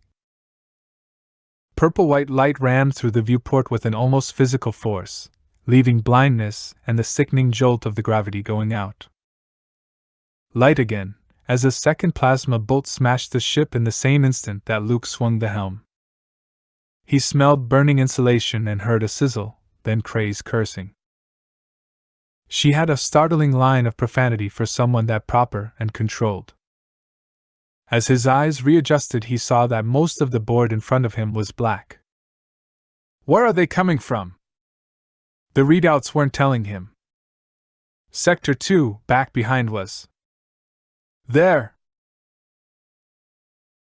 Luke had already begun to whip the vessel into another yaw, hoping his impression was correct that that area wasn't occupied by an asteroid, and from the tail of his eye saw the white sword of light stab out from an enormous asteroid that had, until seconds ago, indeed been in their rear. Get a fix on it! Look out! Oh dear! That was 3PO, as the internal systems console to his right exploded into a geyser of sparks. Luke barely noticed, for the next plasma bolt splintered a meteorite and showered the ship with several thousand superheated cannonballs. There's nothing on the surface! Yelled Cray over the crackle of shorting wires. No domes, no emplacements, I can't even see gunports. He wondered that she could see anything in the nebula's weird, shadowless light. There's holes all over the thing was. Watch it! Luke spun the vessel, whipped behind another hunk of rock and ice, praying he wasn't diving straight into the attacker's gun sights. Except for size, every asteroid in the field looked almost exactly like every other asteroid, and unless it was actually shooting at them, it was nearly impossible to tell on which of the half-dozen 1 to 2 kilometer rocks immediately visible in the universe of glowing dust the guns were situated. The asteroid behind which the Hun bird had ducked took a terrible hit, only its size preventing it from splintering as the smaller one had. It blocked the attackers from view. "I've got a fix. It'll be inaccurate in 2 seconds. Luke ran a hasty systems check. He was peripherally aware of the dig of his safety harness into his shoulders and hips. If internal gravity was failing, probably heat and air were out, too. "We're getting out of here." "Aft starboard sensors blind," reported Nichas, hanging on to the safety handle by the crippled data console. His feet were off the floor. "Deflectors 1/3 power." Luke maneuvered carefully along the line of sight behind the shielding asteroid, fighting the helm's drift to port, which told him the stabilizer was out. He didn't even have to key the readout to know the vessel wouldn't make hyperspace. "How far to Zob?" 3 or 4 hours at top sublight," reported Cray. She sounded grim but not scared, though this was her first time under fire. Good, Luke thought, for a young woman who'd gone straight from the schoolroom to the lecture room with no stops in between. "That's just guessing. I've got a helm bearing, but I can't get an exact distance." "Our sublight engines seem to be okay," said Luke. "We'll be on emergency oxygen, and we'll probably be pretty cold by the time we get there." 3PO, "I hope you know Gamorrean," 3PO said. "Oh dear. Course seems to be clear all around." Cray toggled through the setting a second time, though the Navicomp screen was fritzing in and out of focus. If they lost that, thought Luke, they were really down a hole. No further shots from the asteroid base. Nevertheless, his scalp prickled, and he laid the course for the longest line of sight he could to keep the asteroid between him and where he figured the base was. "Right," he said softly. "Let's make hyperdust." The Hun bird had just started to move when a bolt of ionized plasma hit the shielding asteroid like the hammer of death. Rocks, energy, heat slammed into the explorer vessel like monstrous shrapnel. Luke felt the safety harness that held him tear loose with the violence of the impact. Cray screamed, and he was grabbed by darkness. Chapter 4. Luke came to long enough to throw up, not a pleasant occurrence in 0G. 2 C-3POs unhooked him from the safety harness in which he floated and steered him with surprising nimbleness for a droid who always seemed so carefully balanced out of the small cubicle, and into what he thought was the aft crew room before he passed out once more. The Force, he thought. Got to use the Force. Why? Because your lungs have stopped working. It took an astonishing amount of concentration to inhale again, and it hurt a lot more than he thought it would. A little later he wondered if he could use the Force to do something about the crazed band that seemed to be trapped inside his skull and trying to ram its way out. It occurred to him the next time he came to the cold woke him, that time, that he probably had a concussion. "Luke," said Cray, and now she sounded scared. "Luke, you've got to wake up." He knew she was probably right. The Force, he thought again. Silgal, his Calamarian student, had taught him enough about the specific physiological mechanism of concussions that he knew exactly where to bring the Force to bear, though it was a little like trying to take off a glove one-handed. His lungs felt as if he'd inhaled a sand drill and neglected to turn it off. No wonder breathing hadn't been a lot of fun. Increased blood flow to the capillaries to clear the impurities. Accelerated healing to the cells of that rioting squadron of drunken Gamorreans that had formerly been his brain. Opening his eyes, he worked on consolidating both Crays into the single individual he was pretty sure they were. "Where are we?" Coming up on the K749 system. She had a huge bruise on the side of her face, the makeup that had been on her eyes streaked black with the residue of tears of pain. She wore a yellow thermal suit over her clothing, the cowl pushed back and her pale hair floating loose around her face. "We've picked up a signal." Luke breathed deep at the cost of a certain amount of nausea and worked on channeling the force to the center of the worst pain and dizziness in his head. He couldn't remember how good a pilot Nichas was, but he knew Cray had no experience in it at all. If they were going to make Zob alive, he'd better be in shape to take the ship down. "I thought there was nothing out here." "From Zob?" K749-3, yes. Luke had completely stopped cussing at petty misfortunes round about the time he'd lost his right hand after he'd realized he'd aborted and imperiled his own training as a Jedi, betrayed his master, and put himself in deadly danger of succumbing to the dark side for no purpose whatsoever. His perspective on minor annoyances had changed. He only sighed now, letting his worry run off, and asked, "Imperial?" If the base in the asteroid field was an Imperial one, it stood to reason. "The data section of the computer's out," said Cray. "I've got the Navicom back online from the backups, but that took every coupling that wasn't burned out by that last power surge." "Can you recognize Imperial signals by internal code?" "Some of them." He reached over carefully to strip free the straps that held a silvery thermal blanket around him, while Cray unfastened the restraining straps that held him in place. He saw, in the aft crew room as he thought. The lighting came from a single emergency glow panel in the ceiling, but it was sufficient to enable him to see his breath. "Here you are, Master Luke." 3PO floated across to him from the lockers on the opposite wall, holding out a T-suit and an oxygen filter mask. "I'm so gratified to see you conscious and well." "That's a matter of opinion." Even the small movement necessary to get himself into the T-suit made him queasy, and despite all the channeling of healing he could do, his head still throbbed agonizingly. He took the filter mask and glanced inquiringly at Cray. "The coolant line's ruptured. We got a mask on you as fast as we could, but there was a while there we thought you were a goner." He touched the back of his head, and was immediately sorry. Whatever he'd struck or whatever flying debris had struck him had raised a lump approximately the size of the smaller of Coruscant's moons. "I salvaged as much of the battle readouts as I could." Cray slipped on her own filter mask and followed him across the crew room to the door. "There are some stills, a little footage that I can't get to run, and a half-dozen computer extrapolations of what I think are the site of the attack, but the system's too damaged for me to get any kind of clear picture of which asteroid it is.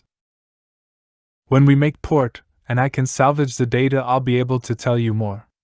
She pushed aside a drifting law pad and a couple of spare filter masks as they entered the short hallway.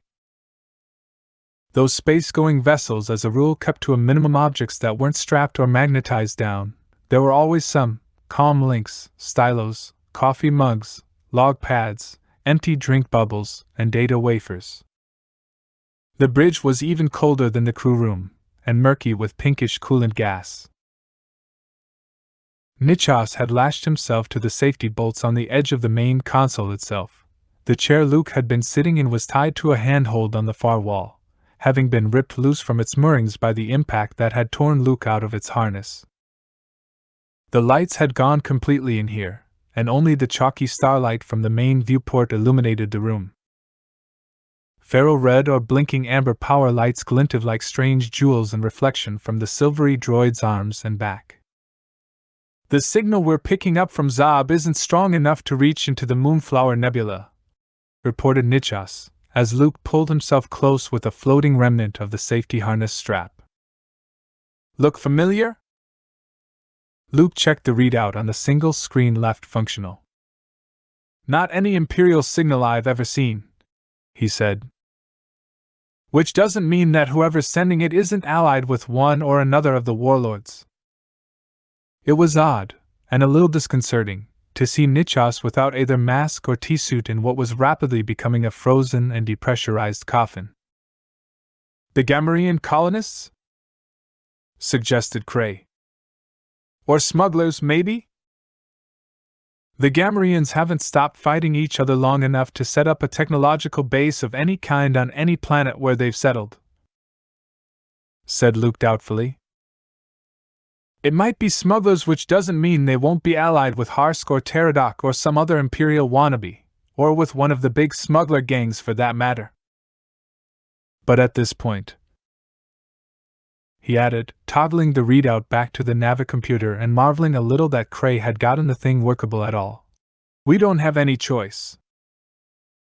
Massive, porcine, primitive, and belligerent, Gamorreans will live and thrive wherever there is soil fertile enough to farm, sufficient game to hunt, and rocks to throw at one another, but given their preference they will take forested country, if possible where mushrooms grow."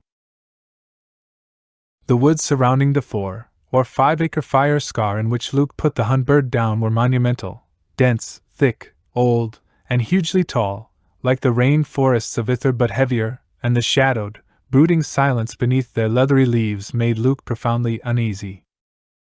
"The base should be in that direction," he said, sitting down rather quickly on the steps of the Explorer's emergency exit. The boarding ramp was inoperational and pointing off in the direction of the lately risen orange sun. Despite all the energy of the force that he could summon, he felt giddy and ill, and though his lungs were healing rapidly, he was still short of breath. "It's not very far. The energy readings don't look big enough for power fences or heavy weaponry." "Wouldn't they need power fences at least if there are Gamorreans in the area?" Like Luke, Cray had stripped out of her T-suit. Her deft fingers were rapidly rebraiding her hair even as she spoke. Quite a trick without a mirror, thought Luke, a little amused. But Cray could manage it if anyone could. "The Gamorreans may not have colonized this continent," he pointed out. Wind stirred at the long grass, dark blue-green, like all the vegetation in this amberlit world, but far from being unsettling, the slight goldenness of the light gave everything a deep sense of sunset peace. A flock of tiny bipeds, red and yellow, and no higher than Luke's knee, fled, startled, from behind a fallen tree trunk, and went whistling and chirping away toward the eaves of the woods. "For that matter, we may find a colony from some other race, Alt. The reports on this world haven't been updated in 50 years. We have the engine hatches open, Master Luke." 3PO and Nichos appeared at the top of the steps, the gold and silver medals of their bodies dented and streaked with oil. They, too, had taken a beating in the battle with the asteroid. Most of the coolant gas has now dissipated into the atmosphere. The impact of the last plasma bolt and the shattered asteroid had jammed the hatches into the engine compartment. In addition to the intermittent waves of dizziness that still plagued him, Luke had thought it wiser to let the droids, who needed no breath masks, use their greater strength to force the doors while the humans made a quick reconnaissance of the outside. The engine itself was a complete mess. "We'll need about 30 meters of number 8 cabling, and a dozen data couplers," said Luke half an hour later, sliding gingerly out of an access hatch in the darkened engine room. Even the glow panels had gone out here, the claustrophobic chamber illuminated by a string of emergency work lights wired to a Scale 10 battery from the emergency kit. "The rest of it I think I can patch." "I'd better be able to patch," he reflected grimly. Leia's words about how easy it was to get lost between inhabited worlds reverberated unnervingly in his mind. Cray withdrew her head from the innards of the navicomp. "I'll need couplers and some 12mm flat cable." "You okay, Luke?" For he tried to stand, only to sink back, gray-faced and sweating, against the soot-stained bulkhead. Luke concentrated the force in his body, on his brain chemistry and the pinched capillaries of his lungs, relaxing, accelerating repair and regrowth. He felt very tired. "I'll be fine. Please don't let there be hostile smugglers at that base, he thought, trying desperately to gather the strength he'd need. Or some kind of secret base of one of the warlords. Or a hidden mine worked by slaves. Or the concealed research station of some nefarious power we've never even heard of. If there was any trouble, even the smallest fight, he didn't think he could cope with it. Cray had never seen real action, real trouble. 3PO wasn't designed for it, and Nichas. Whatever happened, he had to get back with word that there was definitely something hiding in the Moonflower Nebula. Something dangerous. Luke? He realized he'd almost blacked out again. Cray was kneeling in front of him, Cray's dark eyes filled with concern. The accumulated heat of the engine still lingered in this compartment, but even that couldn't account for the suffocating sensation he felt, hot and stifled, though his hands and feet were cold. Capillaries. Recovery. Healing. Why don't you let Nichas and me go investigate that signal? He took a deep breath and wished he hadn't. I think you may need help there. Of course, harmless people good, helpful people did inhabit unknown bases on remote planets. Please let it be that. The bad feeling he'd sensed, the knowledge of darkness advancing, didn't leave him.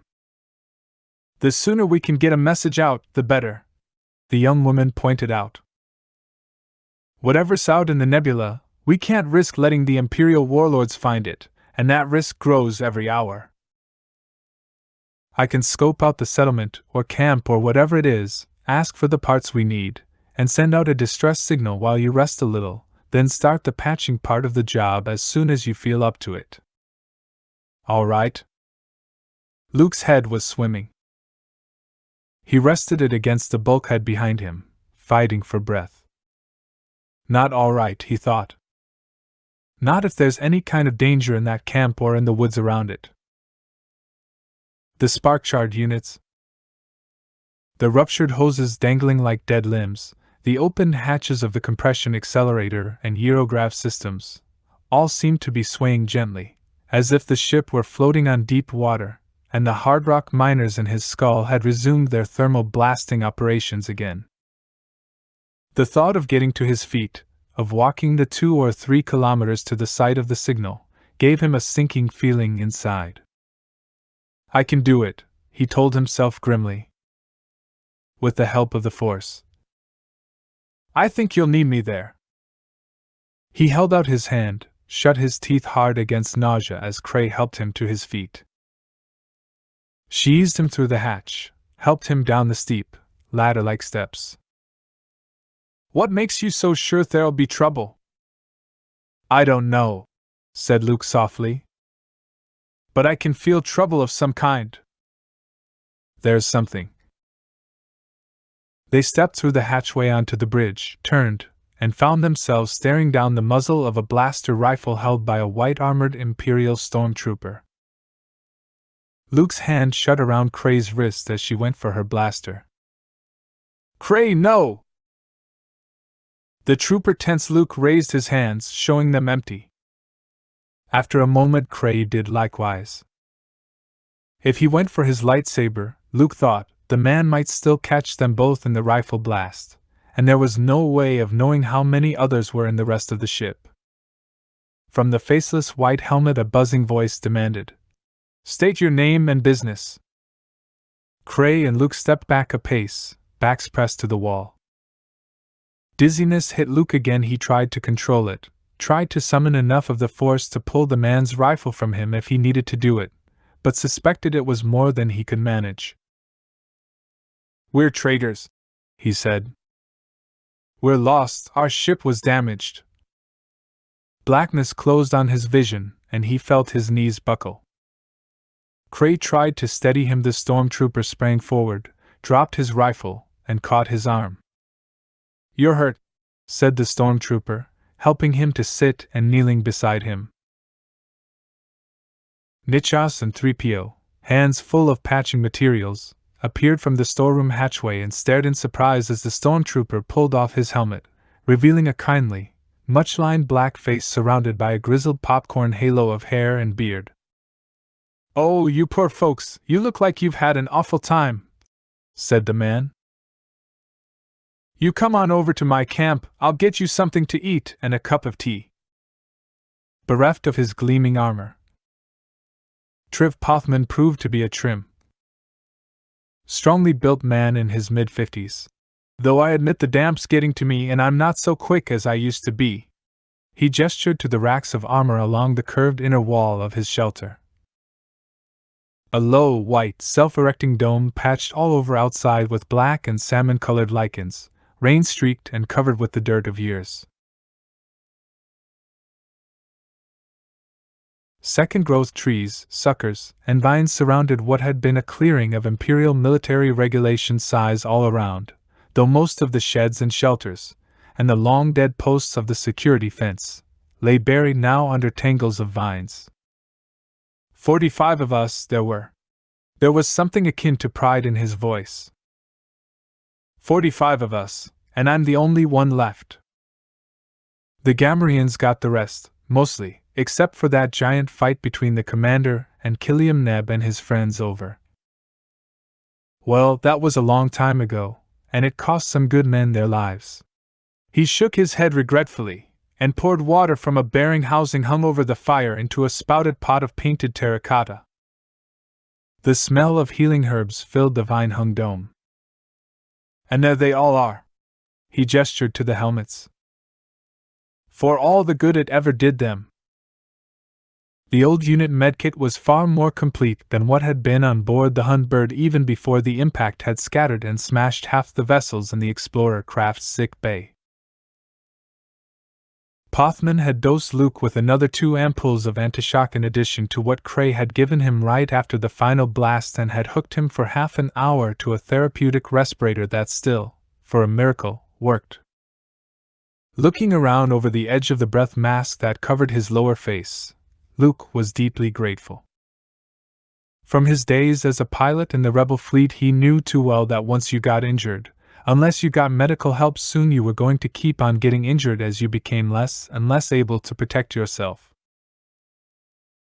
Though he never, he reflected with a certain wry amusement, thought he'd be so glad that the Empire took good care to equip its stormtroopers with the best. A feathered lizard, turquoise as palomella blossoms, appeared between the looped-back curtains of the dome's doorway, chittered and spread its mane, and Pothman tweaked a chunk of crust from one of the brown rolls he'd taken from his oven in honor of his guests, and tossed it.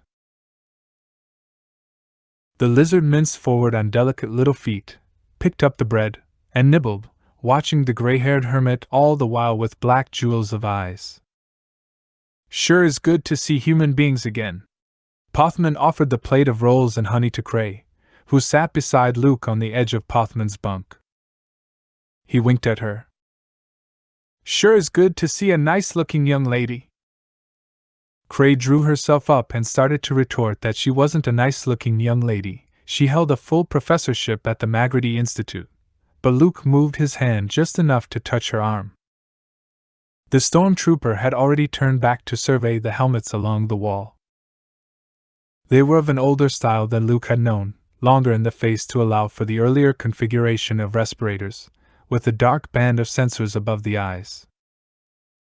"They would go on fighting the Gamorreans," Pothman sighed. "That was like sending them out invitations to tea, of course. They'll miss their dinners to have a fight." His grin was very white in his beard. "Course in those days I was quite a fighter myself." "You've held the Gamorreans off by yourself all this time?" Luke carefully removed the respirator mask from his face, breathed deep, tasting the sweetness of the air. It still made him dizzy, but no longer hurt so much. It should hold him, he thought. He hoped until they reached civilization again. He turned his head to survey the wide room, the simple clay dishes on the shelf, the traps wrought of reptile sinew and engine strapping, the monofilament fishing lines that had patently started life as part of standard Imperial equipment. A loom reared up near the door, constructed of various grades of engine pipe, with several yards of homespun woven on it. Oh, gracious, no! Pothman handed him a cup of tea, herbal, spicy, warm, and Luke sensed healing. Luke had seen no kiln and wondered where he'd gotten the dishes, and the thread on the loom. Out of his white armor, Pothman wore soft-dyed green and brown clothing, embroidered on breast and sleeves and hem with meticulously accurate renderings of the local flowers and reptiles. I got caught early on. They took all the rifles and blasters, you see, and they needed somebody to fix them. But after the power cells died, they didn't bother keeping an eye on me. I figure the Emperor forgot the mission a long time ago. You ever hear what happened to it? Mission? Luke sat up a little and sipped the tea, and did his best to look innocent, something he'd always been good at. The Eye of Palpatine. Pothman opened an equipment locker, brought out a utility pack, and started loading it with wire, cables, couplers, backup data wafers, tools. That was the name of the mission. Scuttlebutt said there were about 2 companies of troopers in it, but scattered, so nobody would know, nobody would guess. They put us on the most out-of-the-way planets they could find, to be picked up in the biggest, most dangerous, most secret vessel of them all, a supership, a dreadnought, a battlemoon. One the enemy wouldn't see coming until it was too late. What enemy? Asked Luke softly. There was stillness again, save for the rustling of the trees outside, and the faint clunketing of Pothman's much-mended machinery, a sound that brought back to Luke his childhood on Tatooine. Pothman was silent, his back to them, looking down at the utility pack on the chest lid before him. We didn't know, he said at last. We weren't told. At the time I thought it was. Well, it was my duty. Now. He turned back, his face troubled. I suppose something went wrong. Somebody found out after all, though everyone said that was impossible, since the Emperor was the only one that knew. After we'd been here nearly a year, I got to wondering if maybe the Emperor himself had forgotten. When I saw your ship come over, I sort of hoped he'd finally remembered that he'd sent scouts to see what was left. His big hands toyed wistfully with the straps. But if it wasn't the Emperor who sent you out, you see, I know enough to know that whoever screwed up and scrapped the mission, nobody's going to want to be reminded it ever existed. Which means I might be sort of an embarrassment. He slung the pack over his shoulder, and came to stand next to the tidy bunk where Luke lay on the silvery survival blankets and feather quilts. My signal isn't strong enough to reach anybody, not way out here. But if we can get your engines fixed, you think maybe you might just drop me in some out-of-the-way place where they might not find me? It's nice to see human faces again. I was the company armorer. I know everything's changed in all this time, but I can still work pretty good with my hands, and I've learned to be a fair cook. I can find work. It's been a long time. No bargaining, thought Luke wonderingly. No take me off this rock or you won't get so much as a screwdriver out of me. Everything freely offered, expecting nothing in return. It's been a long time, he said gently. The Emperor's dead, Triv. The Empire's in pieces. We can take you back to your home, or wherever you want, in the New Republic, or to some port where you can get a flight into the core systems, or any other place you want to go. We're doomed. C-3PO turned from the gauges of the slowly filling oxygen tanks to where Nichas, knee-deep in the meadow's dark grass, was carefully daubing sealant on the spatchcoat repairs. The outer hull had been holed in a dozen places. Though the space between outer and inner hulls had been automatically filled with emergency foam and Nichas had done a quick patch job on the inner hull during the long flight to Zab, if they were going to stand any chance of a hyperspace jump, the outer had to be tight. Master Luke and Doctor. Mingla have almost certainly walked into a trap. The golden robot gestured with the hand not holding the round, bulky spatchcoat extruder. A stormtrooper like that has to be ground support for whatever base is out in the asteroid field. I warned them. Standard Imperial bases house at least 3 companies. More, in isolated locales such as this.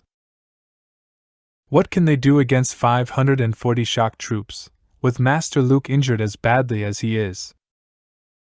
Plus tracker droids, interrogators, surveillance equipment, automated traps. Power readings weren't high enough for anything like that, pointed out Nichas, switching off the intake valve on the tank. Of course a hidden base would alter its power readings, surmised 3PO despairingly. We'll be disassembled, cannibalized for scrap, sent to the sand mines of Neil Gaiman or the orbital factories around Rylun. If they're short of parts here we'll be was. I will be. Nichas took the extruder from 3PO and walked along the battered white side of the Hun bird, probing at other dents. It would not be logical for them to destroy you. However, when with Luke or Cray, or his other friends at the Academy on Yavin, he had made an attempt to use the facial expressions programmed into the hair-fine complexities of his memory. But 3PO had noticed that when around droids, Nichas no longer bothered. There was no sadness, either in his blue eyes or in his voice. You and R2D2 are programmed, designed for specific purposes, he to repair and understand machinery, you to understand and interpret language and culture. I am only programmed to be myself, to reproduce exactly all the knowledge, all the instincts, all the memories of a single, specific human brain, the experiences of a single human life. When you come right down to it, this is of no use to anyone.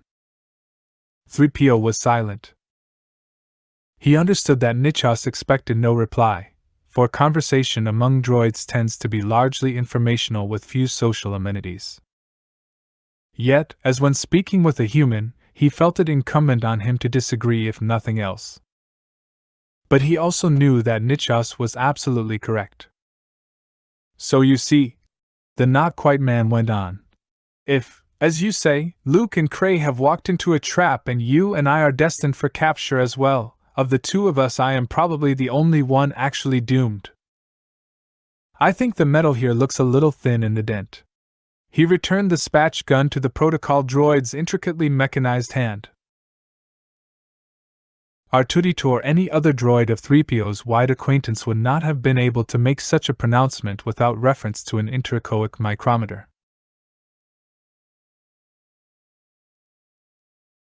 3PO had observed, however, that humans were not only willing to eyeball such measurements, but frequently did so quite accurately, something that logically they should not have been able to do. He was still trying to align probabilities about what that made Nichas when a voice called 3PO from across the meadow, and he turned, thankfully, to see Dr. Mingla, Master Luke, mercifully on his feet again and not floating on the damaged anti-grav sled on which they'd taken him from the ship, and the strange, solitary stormtrooper who had stolen onto the ship while he and Nichas were in the storage hold. The man had dispensed with his armor and blaster, and carried instead a bow and arrows, his clothing of the coarse vegetable fiber weave typical of primitive cultures. Which meant their dot were local tribes, probably Gamorreans, all of them hostile, who would delight in tearing apart both droids and the ship itself for scrap metal. They were doomed. The Gamorreans made their appearance long before the engines were even halfway to liftoff capability. Luke was dimly aware of them, through the exhausted pounding in his head, mostly as a sense of time running out, a sense of someone trying to tell him something.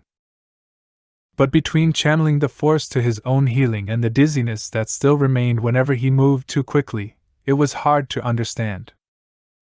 He was lying on his back under one of the bridge consoles, pin-checking wires to see which were still capable of taking power. He laid the pin down, closed his eyes, and relaxed, letting the images come to his mind of clumsy, weirdly stealthy forms moving through the slate-dark shadows of monster trees. Company coming! He slid carefully out from under, and made his way as quickly as he could to where Cray and Nichos were repairing the stabilizer through the port side emergency hatch. He could see Cray had already sensed something, too. "Batten it," said Luke. "Get in the ship." An arrow shattered against the hull inches from his face. He wheeled, the whole world seeming to jerk under him, sent a lance of blaster fire into the woods to make them keep their heads down, and scrambled back through the hatch as the first band broke cover. Gamorreans on the whole, seen against a backdrop of more civilized worlds, generally appear clumsy and slow. This is at least partially a function of their stupidity. They don't understand much of what goes on around them, and tend to knock things over when they're not calculating how to use them as weapons in the happy event of a fight breaking out. In the woods of a primitive world with which they were familiar, the huge, muscle-bound bodies moved with terrifying speed, and in the drooling porcine faces showed neither intelligence nor the need for it. They saw what they wanted, and they attacked. Axes and stones splintered on the hatch as it slammed shut. Luke stumbled, dizzy, and Cray and Nichos seized his arms, half-dragged him up the emergency gangway and onto the bridge, where Triv Pothman was leaning forward across the main console to peer through the glassine viewport at the attackers hammering the ship's sides. "That's the Gaff tribe," reported the local expert equably. "See the big guy there? That's Ugbuz. Alpha male." A huge boar Gamorrean was pounding the hatch cover with an axe made of a hunk of stained blast shielding strapped to a hardwood shaft the size of Luke's leg. His helmet was covered with plumes and bits of dried leather, which Luke realized a moment later were the ears of other Gamorreans. "That one there with the necklace of microchips is Croc, junior husband to Ugbuz's wife, Bulyak. If I know Bulyak, she's watching from the woods." "You know them?" said Cray, startled. Pothman smiled. "Of course, lovely lady." He still held the gauge and snip welder he'd been using when Luke had gone down to warn the others. "I was slave in their village for the better part of 2 years. In a minute we'll see." Yep, there they are.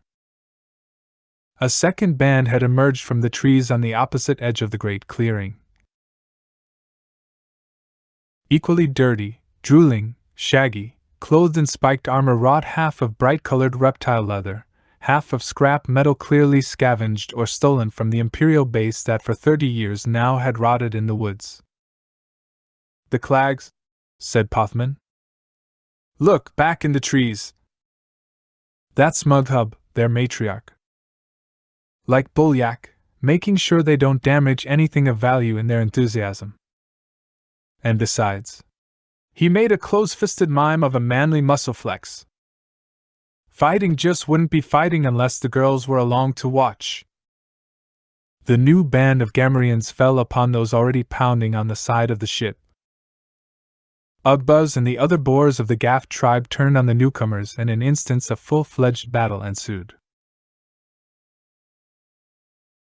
"The Clags held me prisoner for most of a year as well, after I escaped from the Gakfeds," said Pothman pleasantly.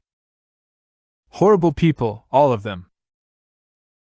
The 5 occupants of the ship, Luke, Pothman, Cray, Nichos, and 3PO, lined up along the console, looking down through the front viewport at the melee outside.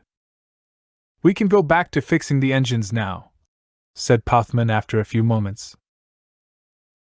"There's no way they can break into the ship, but they'll be fighting each other until it's too dark to see, at which time we can break out the lights and finish work outside." "They can't see well in the dark?" asked Cray. Outside, Ugbuz picked up a smaller boar by the scruff and seat and heaved him at the rest, ignoring the shower of darts and rocks that fell around him like grimy rain. Pothman looked surprised. "It'll be supper time." Shadow fell across the meadow. cloud, Luke thought. Then he realized it wasn't. It was a ship. Gleaming, massive, gray as hypothermic death, it descended like a steel flower under its 5 outspread anti-grav reflectors. Imperial without a doubt, though Luke had seen nothing like it anywhere. It was far too large, too sleek, for a smuggler craft. Short legs unfurled from the lander's underside, and the grass of the meadow swirled around the crude hide boots of the Gamorreans as they stopped, lowered their weapons, stared. The Emperor. Pothman's face was filled with awe and a sort of terrified confusion, as if he weren't quite sure what he should feel. He didn't forget. The lander touched ground, the displaced air and gravitational currents joggling the Hun bird, 50 meters away. The tall central column of the unmarked craft, bigger than a fodder barn for a herd of banthas, settled a little, the movement reminiscent of some huge insect gathering itself together. White arc lights beneath the shelter of the antigravs flared on, automated vid pickups swiveled silently, triangulating on the silent horde of watching Gamorreans. Then the round column of the base rotated, and wide doors hissed smoothly open. A ramp reached forth, extended to the ground. With a howl of delight audible even in the explorer's bridge, all the Gamorreans in the meadow piled up the ramp, weapons upraised, and foamed into the lander like a dirty and violent tidal race. "Get the repairs finished," said Luke softly. "I've got a bad feeling about this." The doors remained open. The vid pickups turned, recalibrating on the smaller ship. A moment's silence. Then the Huntbird's intercom crackled to life. "Exit your ship," commanded a cold male voice. "Escape is futile. Survivors will be considered in sympathy with rebel forces." "It's a recording," said Luke, still watching the lander's open door. There was. "Exit your ship. In 60 seconds vaporization cycle will be initiated. Escape is futile. Exit." Cray, Luke, and Pothman traded one look, then headed for the hatch. "I'll take the center," panted Luke, gritting his teeth as the deck seemed to lurch under his feet. "You go left, Cray. Triv, head right." Luke wondered just how exactly he was going to elude whatever was going to come out of that lander, let alone give any help whatsoever to his companions. 3PO Nichas, get clear of the ship and head for the woods. We'll rendezvous at Pothman's base. It's 2 kilometers west of here. He saw the lander's autocannons turn, half hidden by the protective pedals of the anti-grav, as he and his companions were halfway down the emergency ladder. He yelled, "Jump!" and threw himself off, falling the 3 meters to the long grass as white sunbeams seared noisily off the Huntbird's sides. The impact with the ground was almost as bad as being hit with a beam. For a moment he couldn't breathe, couldn't see. But even in that moment he was rolling, dodging, trying to collect enough of his concentration to concentrate the force, any quantity of the force, on clearing his spinning head. "Do not attempt to escape." The hateful metal voice clanked through his swirling consciousness like an automated dream. "Mutineers and evaders will be considered in violation of the Capital Powers Act. Do not attempt to escape." His vision cleared and he saw Pothman running, zigzagging in the long grass. One shot from the autocannon puffed dirt and shredded stems on the black man's heels. A second caught him square between the shoulder blades. Luke hit the ground again and rolled to avoid a similar blast. From the tail of his eye he saw Cray do the same. The Force. Got to use the Force. Silent and evil, like silvery bubbles, tracker droids drifted from the open door of the lander. They paused for a moment at the top of the ramp, round and gleaming, the small search beams clustered at their apexes, moving, shifting, actinic beams stabbing around them, crisscrossing in the rich dim sunlight as they established bearings. Sensors turned like obscene antennae. Luke saw the round lenses on their equator's iris open and shut, vile, all-seeing eyes. Steel pincers and grippers unfurled from beneath them like insect feet, jellyfish tentacles, dangling as they drifted. With medium but inexorable speed, they floated down the ramp. Concentrate the force on body temperature, thought Luke. Lower it, slow the heart rate, anything to fox their signals. Nichas, with far more agility than average for human-formed droids, was running for the woods. 3PO, not designed for headlong flight, hastened determinedly after him. The trackers ignored them both. Do not attempt escape. Mutineers and evaders. 40 meters away, Cray rose to her knees behind a fallen log and got off a perfect shot, burning away the nest of sensors on the tracker homing in on where she lay. Luke shut his teeth on a cry of, "Don't!" knowing that it didn't matter if she gave away her position. The trackers knew her position. As the injured machine whirled, lurched, sensor lights stabbing and swiveling wildly to reorient, a second tracker spun in midair and caught Cray hard with a stun bolt, dropping her like a dead thing in the long grass. Luke flattened, felt for his blaster, fighting to keep his vision single as the image of two of the floating droids divided into four, hovering over Cray's fallen body, reaching down with glittering, jointed limbs. Halfway to the clearing's edge, Nichas halted. "Cray!" His cry was a living man's cry of despair. A shadow fell over Luke. He knew what it was even as he rolled to face it, turned on the ground, summoned all the force, all his will and concentration, for a single shot. White light blinded his eyes and he heard the oily soft chitter of steel limbs unfurling toward him as he pressed the trigger. It was the last thing he recalled. Chapter 5. The Children of the Jedi. Javax, chief person of Plol, slowed his steps on the hairpin switchbacks of the red-black rock stairs, deep-set green eyes taking on a faraway expression as he gazed out into the still rainbow mists that shut them in. The steps were cut straight into the coarse, faintly sparkling rock of the little valley's cliffs, but whoever had done that cutting had had either limited facilities or a paranoid streak about the original inhabitants of the valley floor. Leia could touch the rock to her right, and the railing of stripped Shalaman wood on her left, without extending her arms more than a dozen centimeters from her sides, and by the look of the wood the railing was fairly new. Beyond it lay fog darkened by blurs that she knew were the tops of trees. "Yes," said Javax softly. "Yes, they were here." He returned his concentration to the climb, pushing through overhanging branches bearded with sweet berry vines and holding them politely back for Leia, Han, and finally Chewbacca to follow. In the steam chamber atmosphere of the Plal Rift, trees grew from the smallest juts and irregularities in the succession of benches, natural rock platforms or ledges that led up to the sheer wall of the cliffs themselves.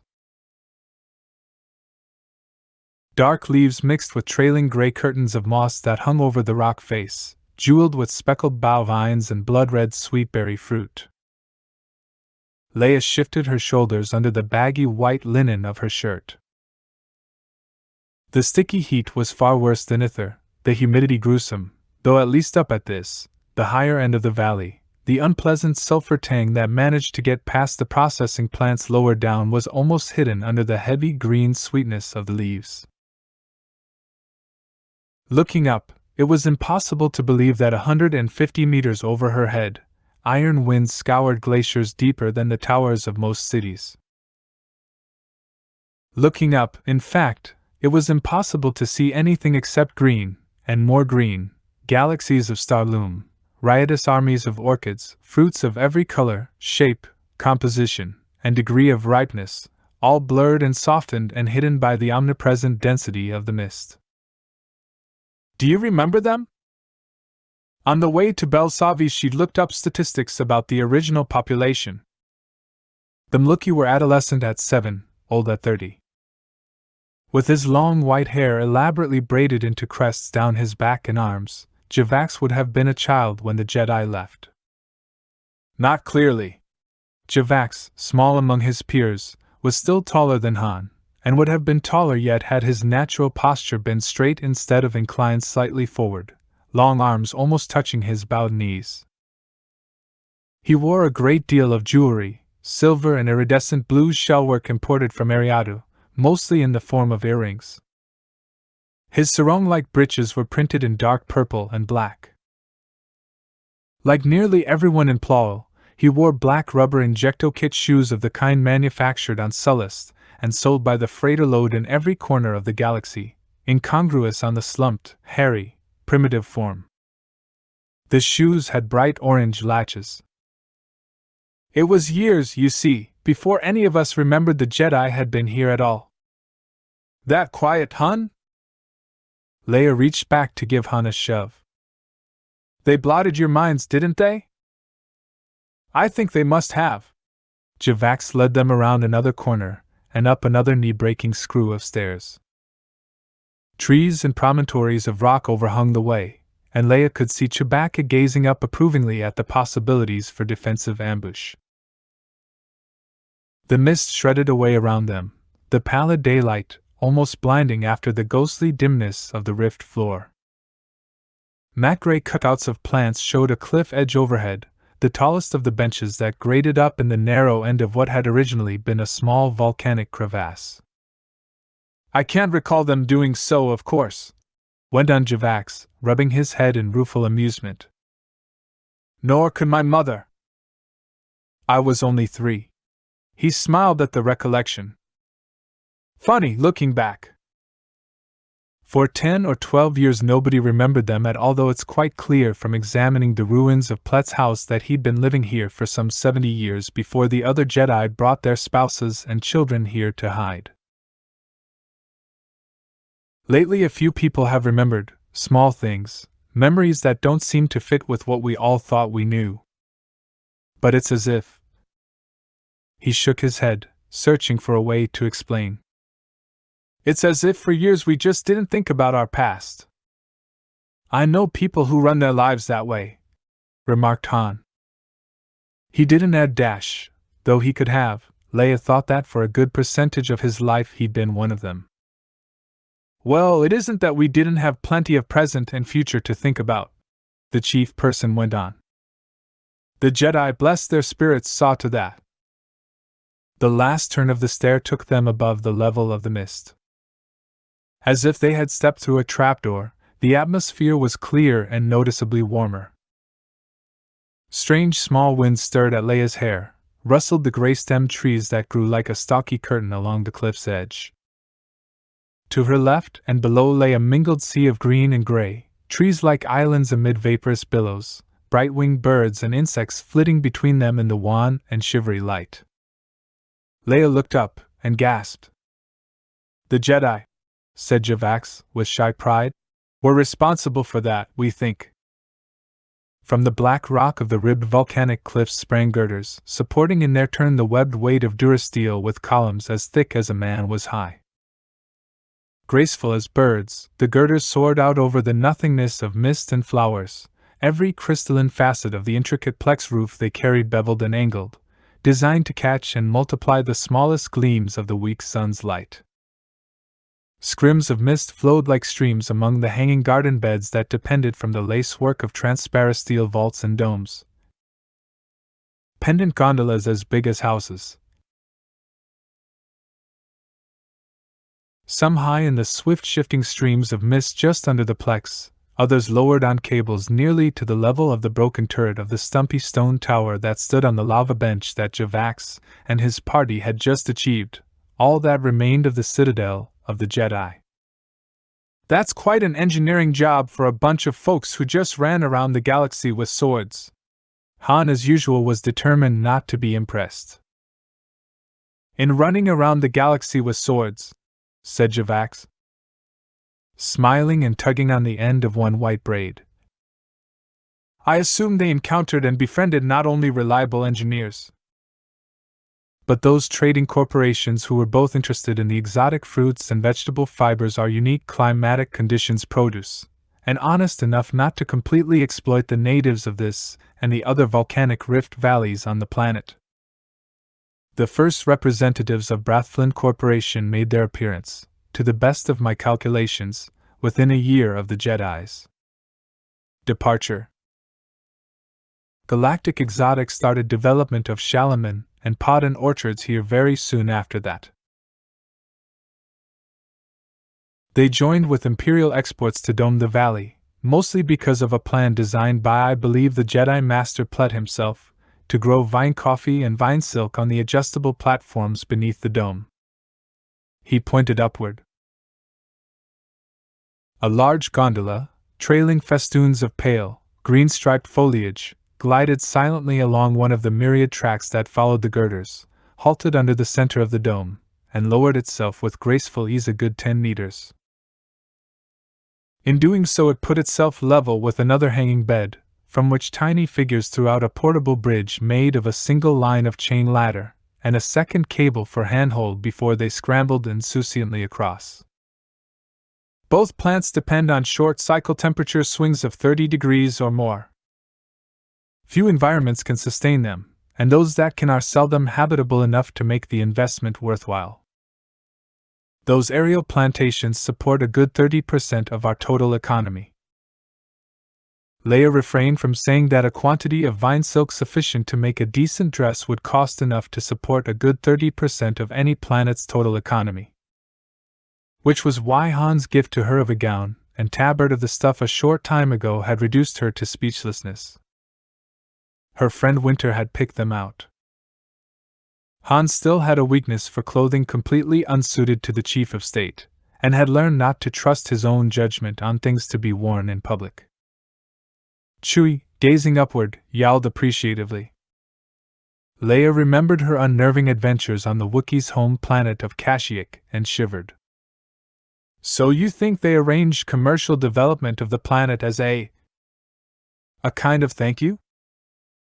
Well, Javax led the way toward the broken walls and half-ruined buildings that formed a clotted line where the bench joined the rise of the cliff behind it. Brathflin, Galactic, and Imperial/Republic are the only three corporations with completely clean records as far as treatment of the local populations goes. Given the number of other companies operating in the core worlds, it can't be a coincidence that they were the three who got the coordinates for this planet. The bench, the last giant step of rock at the end of the valley, was less than 30 meters wide, running back in an uneven triangle into the sheerness of the cliffs.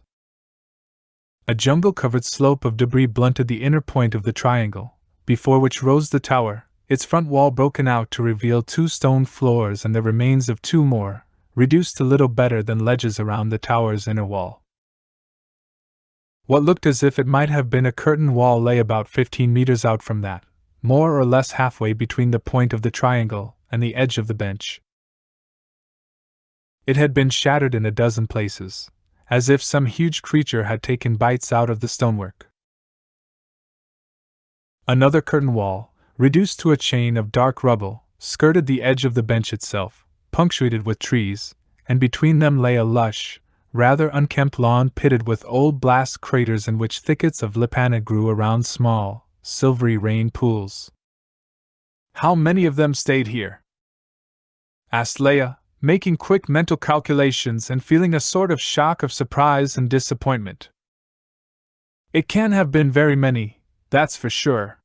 Han surveyed the narrow space of the inner courtyard, hands on hips and a slight frown between his brows. Not unless they were real friendly. They may have had perishable dwellings, tree houses, or brush huts on the lower bench where the Muni Center now stands, or on the valley floor, said Javax. Though before the dome was built, the valley was intermittently subject to cold, nothing like the cold up on the surface, of course. And I suspect that if they'd stayed in the houses of the villagers, more people would have remembered. He gestured with a long arm to the roofless buildings, the tower whose every open floor and window embrasure, like the cliff behind it, sported its own pendant garden of fern, spider plant, Wookie beard, and sweetberry vine. As far as I know, this is all there ever was. This can't have been more than Plett's original laboratory, objected Leia. You couldn't fit 10 families into TH Place. You obviously haven't been in a tenement in Kiskin, muttered Han. He walked through the broken gateway to the inner court and stepped through a gap in the wall of the single square building left standing roofless against the cliff at the foot of the tower. So Plett was here first? He was a botanist and a savant, said Javax. A Jedi master of great age, we've heard, a Hodin from the planet Moltok.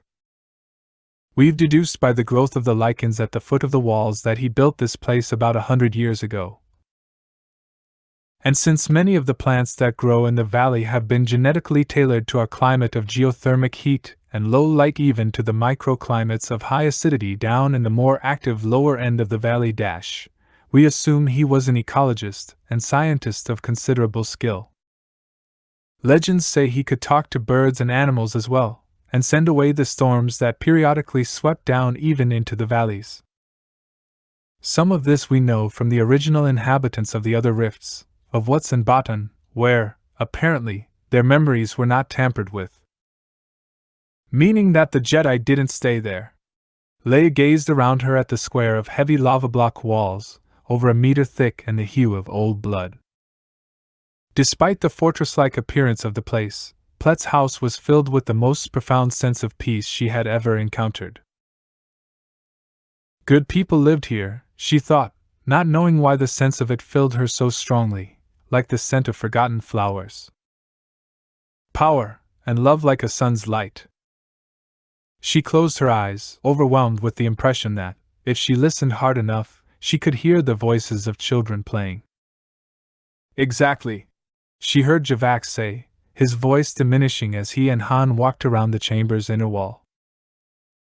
We think Plett originally chose this place not only because of the singular climate of the Rift Valleys, but because the glacial winds and extreme atmospheric conditions on the surface make landing any kind of spacecraft extremely difficult, and any kind of signals or sensors almost impossible. Yeah, tell me about it. Han had had some scary minutes bringing the Millennium Falcon down the tightest guidance beam he'd encountered in years and into a vertical 100-meter landing silo bored straight into the rock, virtually blind. What about the tunnels? Leia opened her eyes. Javax turned, raising his white shelf of brow. Han, who'd been inspecting one of the line of keyhole-shaped openings in the wall doors or windows, though if they were doors they were so narrow only someone as slight as Luke or Leia could have slipped through, looked surprised at the question. That's just it, Your Excellency, said Javax. There are no tunnels. No. Secret crypts, in spite of the rumors. Every few months someone comes up with a new theory and makes a search, and believe me, nobody has ever found a thing. A sleek, small, green mammal Leia didn't recognize ran along the top of the wall.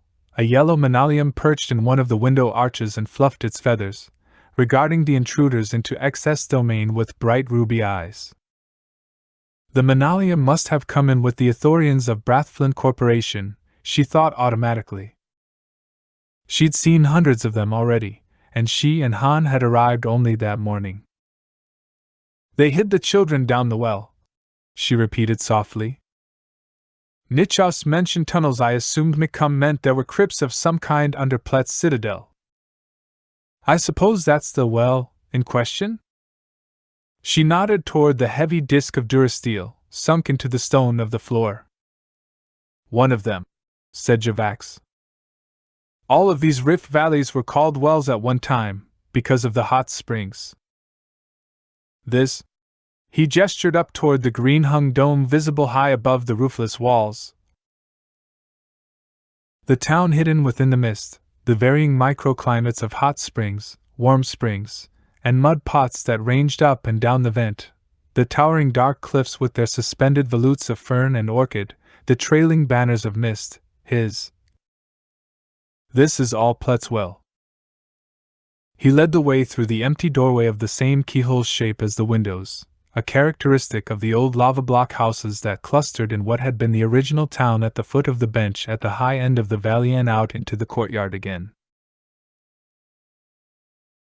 Gorgeous, filmy winged insects blossomed up from the grass around them as if the warm earth itself had hurled handfuls of celebratory confetti.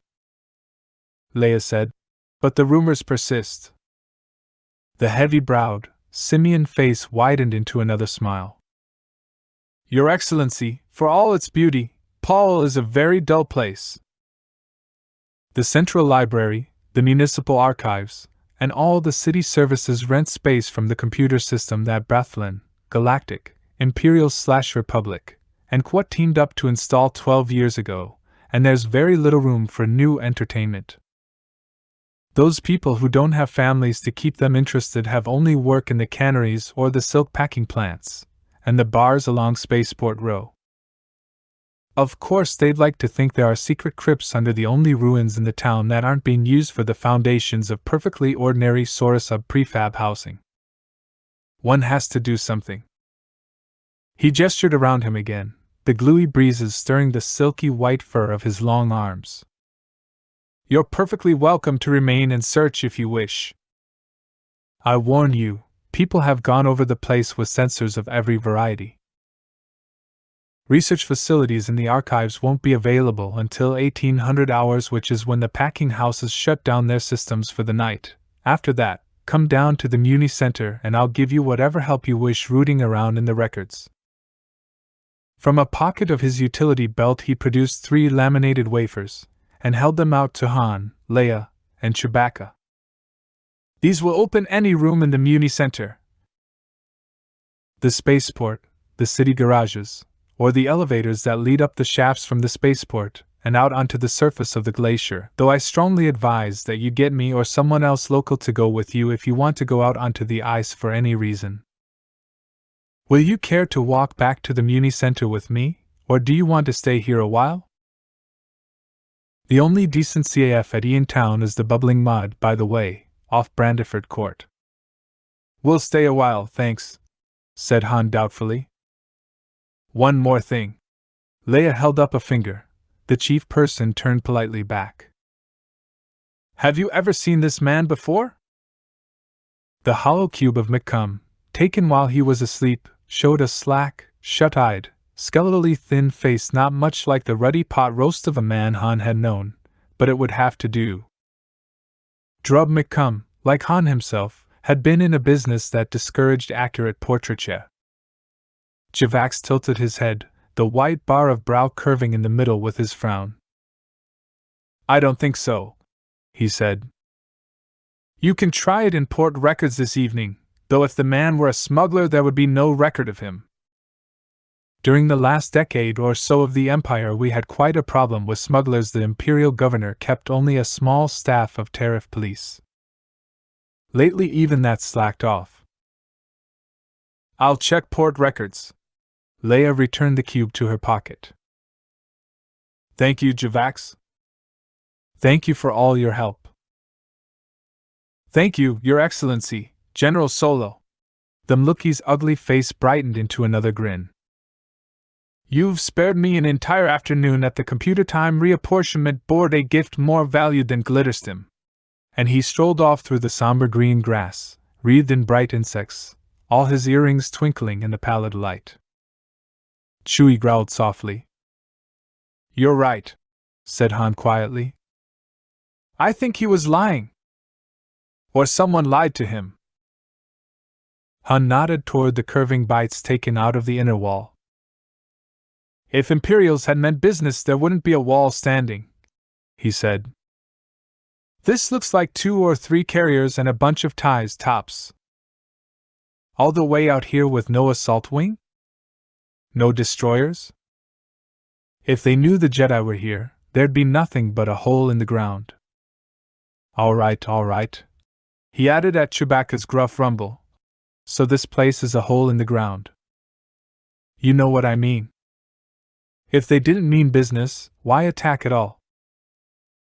Leia shook her head, still looking around her at the broken walls, the small kitchen wing, the few rooms that could have been workshops.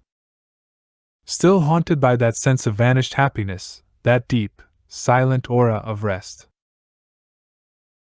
"I've never dealt with an implanted belief," she said after a time. "Luke has. He says they can go pretty deep. For all we know, the Jedi implanted their own children Ichas, and crazed Mother with beliefs after they left, to keep them from being traced. The damage looks bad enough that these people would have needed some outside help right after it was over. Turning it over to an Ithorian corporation at least kept it from being exploited by some relative of the Emperor's, once everyone knew it was here. But even if they did that, even if they implanted everybody in the village with the belief that there never were crypts, the Jedi were gone by the time the corporations arrived. Maybe the Ithorians who run Brathflin treat the inhabitants of their commercial worlds decently, but I can't see them, and I certainly can't see the Twi'leks who run Galactic passing up rumors of secret crypts. You notice how Javak sort of skipped over the part about rumors. Persisting. Every few months. Doesn't sound like something that gets put out of the way by a censor check. There's got to be something else going on. As they spoke, they worked their way back into the triangle of the ruins, where the tower poked domeward under the massive, graceful spring of the girders, and beetling outcrops of the cliff leaned inward, garlanded with hanging tapestries of flowers. Beds of vine coffee hung above the remains of Plet's house, like obese and gaudy hoverbirds, the trailing ends of the vines only a dozen meters above the highest peak of the tower itself. Beyond them, Leia could see the dome through the fragments of mists, and was surprised at how dark the sky appeared overhead. In an inner room, one of a line cut into the cliff itself, a pipe tapped into a warm spring deep in the rock. Up at this end of the valley, the water emerged from the earth little warmer than a truly hot bath, and without the sulphurous stink of the scalding springs lower down. The opening was crusted with pink and yellow deposits of sinter. Leia broke off a fragment, turned it over in her fingers. "Look familiar?" "So much for there not being any crypts," said Han cynically. "It doesn't mean the jewelry in Drub's pocket came out of a crypt near this particular spring. Even a source with the same combination of sulfur and antimony could have a number of outlets." "You take a whole lot of convincing." Leia grinned at him. "I deal with politicians all day." "Yeah." Han glanced toward the wrecked gate through which Javax had passed. "I think you just got to deal with another one." In one of the cliff-cut rooms, Chewbacca found an old ladder, which they dragged up after them, floor by floor, to climb the remains of the tower, Leia picking her way carefully through the broken-out doorways, the thick embrasures of what had been windows, the curve of the broken stair. From the highest room, the view out over the valley was breathtaking. Mist filling the land like swirling water in a dark basin, the white or green plastic roofs of the packing plants rising through on the far end like a flow of bizarrely regimented icebergs where the greater heat stirred the fogs at the dark cliff's base. Above them, the gondola beds of vine coffee moved along their tracks, homegoing boats headed for the small wooden wasp's nest of the supply station, curtained in vines like everything else, clinging to the cliff. From the far end of the broken remains of the tower floor, Leia gazed down at the miniature ecosystem of the rift, a steaming jungle snuggled in the midst of some of the most vicious ice fields in the galaxy, fed by the heat of the planet's core. What had the place been like, she wondered, when they'd been here, those children whose shrill voices she could almost hear? Those families whose wisdom and love had soaked, it seemed, into the very stone of the walls? Intermittently colder, without the dome, she thought no necessitating the building of the rock houses of the old town over the hot springs. Wilder jungles near the warm vents, bare tundra perhaps away from them. Why had the Jedi Master Plet come here in the first place, deliberately seeking a world where none could easily follow? Who had convinced him to offer sanctuary, and how? A pair of strong arms circled her waist from behind. Han said nothing, just gazed out past her, and Leia leaned back into his strength, closing her eyes and letting her mind drift. To Ether, green and graceful and busy. To the curious, meaningless death of a woman in the Senex sector, killed by a man too expensive for the job. To the fact, relayed to her that morning, that the head of the House Vandrin, in whose territory the crime had taken place, was obstructing any investigation of Driesing's death. To Drub McCum. They hid the children down the well. The voices of the children floated up to her. They were playing in the big, square room below. She saw them darting among the heavy tables of Shalaman wood set along the inner wall, a whole pack of them, mostly human, but including an Ithorian, Wookiees, a Twi'lek Bith. A woman repairing a half-dissected sterilizer at one of the tables called out an indulgent warning to one toddler who'd ventured too near the bronze flower-shaped grill that screened the well in the floor's center, though the grill's openings were too small to admit anything except the smallest of the toys with which they played. Steam floated up through the openings, warming the room, as did the dim sunlight magnified by the angled crystalplex set in each keyhole window. A dark-haired man played a red-lacquered mandolin. Pittons of every color that pittons came and dozed on the windowsills or tracked the occasional merman across the floor. The door in the rear wall opened, and an old Hodin came in, 2.5 meters tall and graceful in his black cloak of Jedi mastership, his flower-like headstalks faded with age. Calm seemed to flow from him, and a deep sense such as she sometimes felt from Luke of vast strength bought at a terrible price. She opened her eyes. The roofless chamber below her at the base of the tower was empty, full of shadows as the feeble daylight waned. There was no door in the rear wall. They sealed it somehow. Han passed his palms along the smooth dark stone where the rear wall of Plett's house had been cut into the rock of the cliff. Even the best patch jobs will leave a join, but this is watertight. It was about here, though. Leia half closed her eyes again, recapturing the scene. There was a kind of pain in the memory, a sense of having lost or mislaid something treasured, a long time ago. The happiness she had felt rising from that room? The peace of being loved unconditionally, which had dissolved in searing laser violence when someone on the Death Star had thrown a final switch? Looking at the man beside her, she wondered if Han had ever known that kind of peace, that sense of belonging, in his childhood. Chewie growled a query. Han gave it some thought.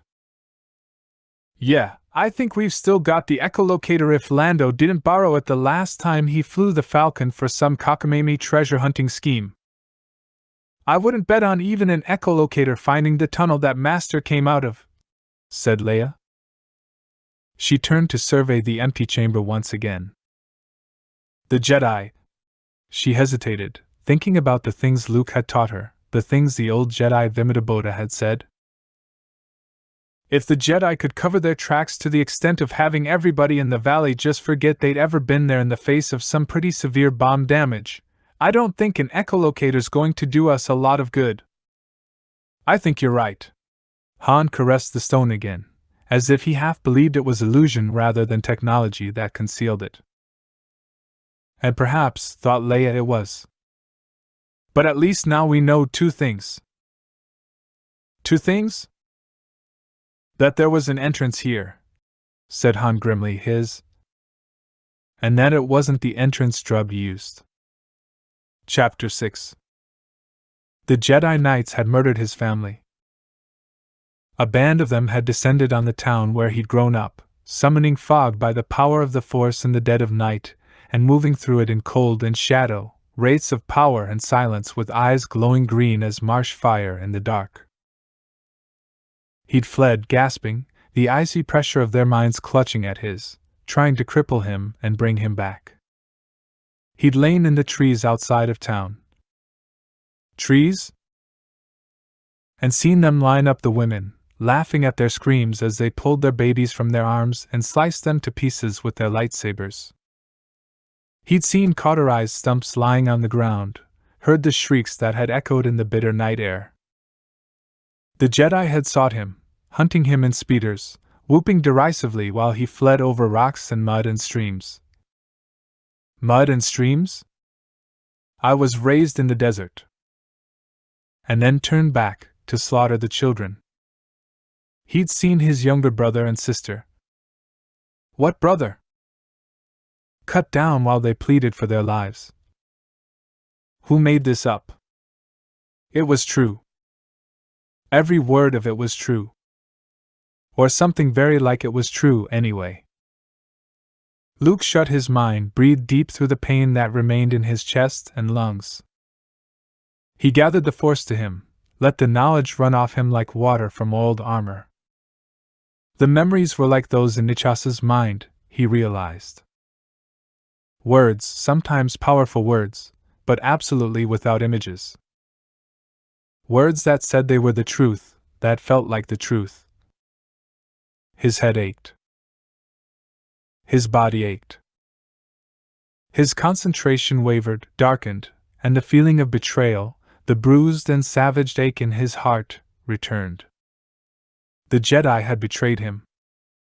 He spiraled back into darkness. Lying on Han's bunk in the Millennium Falcon with the bandaged stump of his right arm a blaze of agony underneath the painkiller Lando had given him, and worse than that agony the knowledge that Ben had lied to him.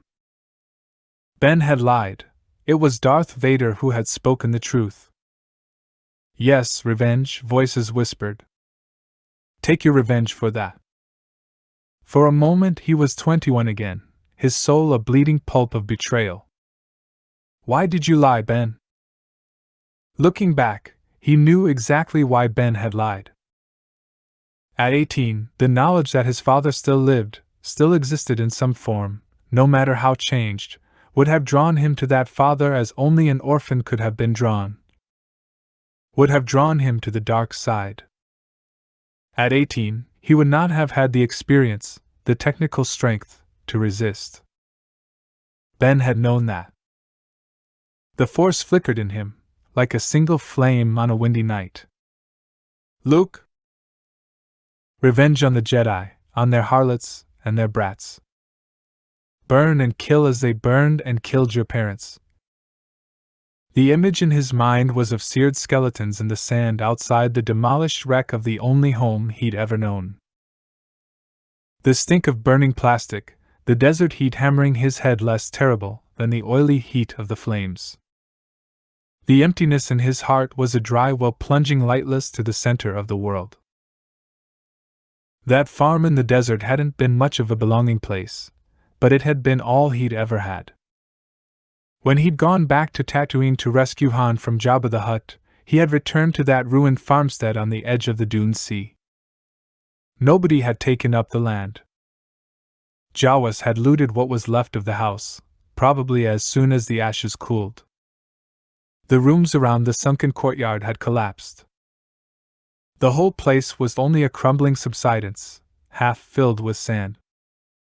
The markers he'd put on the graves of the people who'd been parents to him had been stolen, too. Uncle Owen had given his whole life to the farm. It was as if he had never existed at all. Luke? He blinked. It wasn't a good idea. Luke, are you all right? Oh, please, Master Luke, try to remember who you are. The situation is quite desperate. He opened his eyes. The whole room performed one slow, deliberate loop-the-loop, and Luke tightened his grip on the sides of the bunk in which he lay to keep from falling out, but at least Nichas and C-3PO, standing over him, didn't try to clone duplicates of themselves, and the pain in his chest was far less than it had been. He felt deeply, profoundly tired. Beyond Nichas and 3PO he could see the shut door of the small cell in which he lay, brightly illuminated, comfortable, with 3 other bunks and a couple of lockers and drawers. Clean, cold, and with an air of being barely lived in, except for his own black flight suit hanging in one locker, his lightsaber on a dresser top, and the black cloak of a Jedi spread like a blanket across one of the other bunks. Luke raised his arm and saw that he was wearing the olive-gray undress uniform of an Imperial stormtrooper. The Jedi equals Ild. The Jedi equals Ild. He took a deep breath, summoned all of the force away from the healing of his body. Nichas and 3PO immediately split into two again and directed it inward on those memories like a cleansing light. The voices in his mind yattered on for a bit, then scoured away. He woke up again, weak and shaken. He couldn't have been unconscious for more than a few moments because 3PO was still explaining. His said that there was nothing wrong with you and you'd only malinger if you went to sick bay. We didn't know what to do. We're going to Shell Plawel, said Luke. Both his companions looked at him in alarm. We know that, Master Luke. Luke sat up, catching at 3PO's arm as a wave of nausea swept over him. Nichas said, We've been hyper-jumping to half a dozen planets along the Outer Rim where the Empire hid its shock troops for this mission 30 years ago. The lander went down on Tatooine, Braddon. I don't know where all. Everything's automated: landers, pickup, indoctrination. Indoctrination? Said Luke. Another image came. Distant and blurred through the ache in his head, a semicircular chamber heaped with unconscious Gamorreans, weapons still in their hands and the tiny, gray, parasitic morts that clung to them even into battle beginning to recover from the stun rays and skitter nervously over the bodies. Two huge silvery droids of the old G40 single-function type were moving among the bodies, pulling the Gamorreans to their feet, which G40s could do with terrifying ease, and giving each an injection, then shoving them into the white metal coffins of single-man indoctrination booths that ranged along the curved back wall of the room. He touched his forehead. A small circle of slightly roughened skin remained where the cerebral feed had been hooked in. The same thing, he realized, must have been done to him. Where are we? He got up carefully and fastened his lightsaber to his belt as they stepped through the door, into a corridor smelling of metal, chemicals, and cleaning solution. The walls were medium gray under smooth, even light. The deck underfoot vibrated with the faint hum of subspace cruising speeds. A boxy MSE-15 droid glided by, cleaning the floor. On the ship, said 3PO. The Dreadnought. The Battle Moon Trooper Pothman spoke of. The giant vessel massed as an asteroid that fired on us. The Eye of Palpatine. The Eye of Palpatine.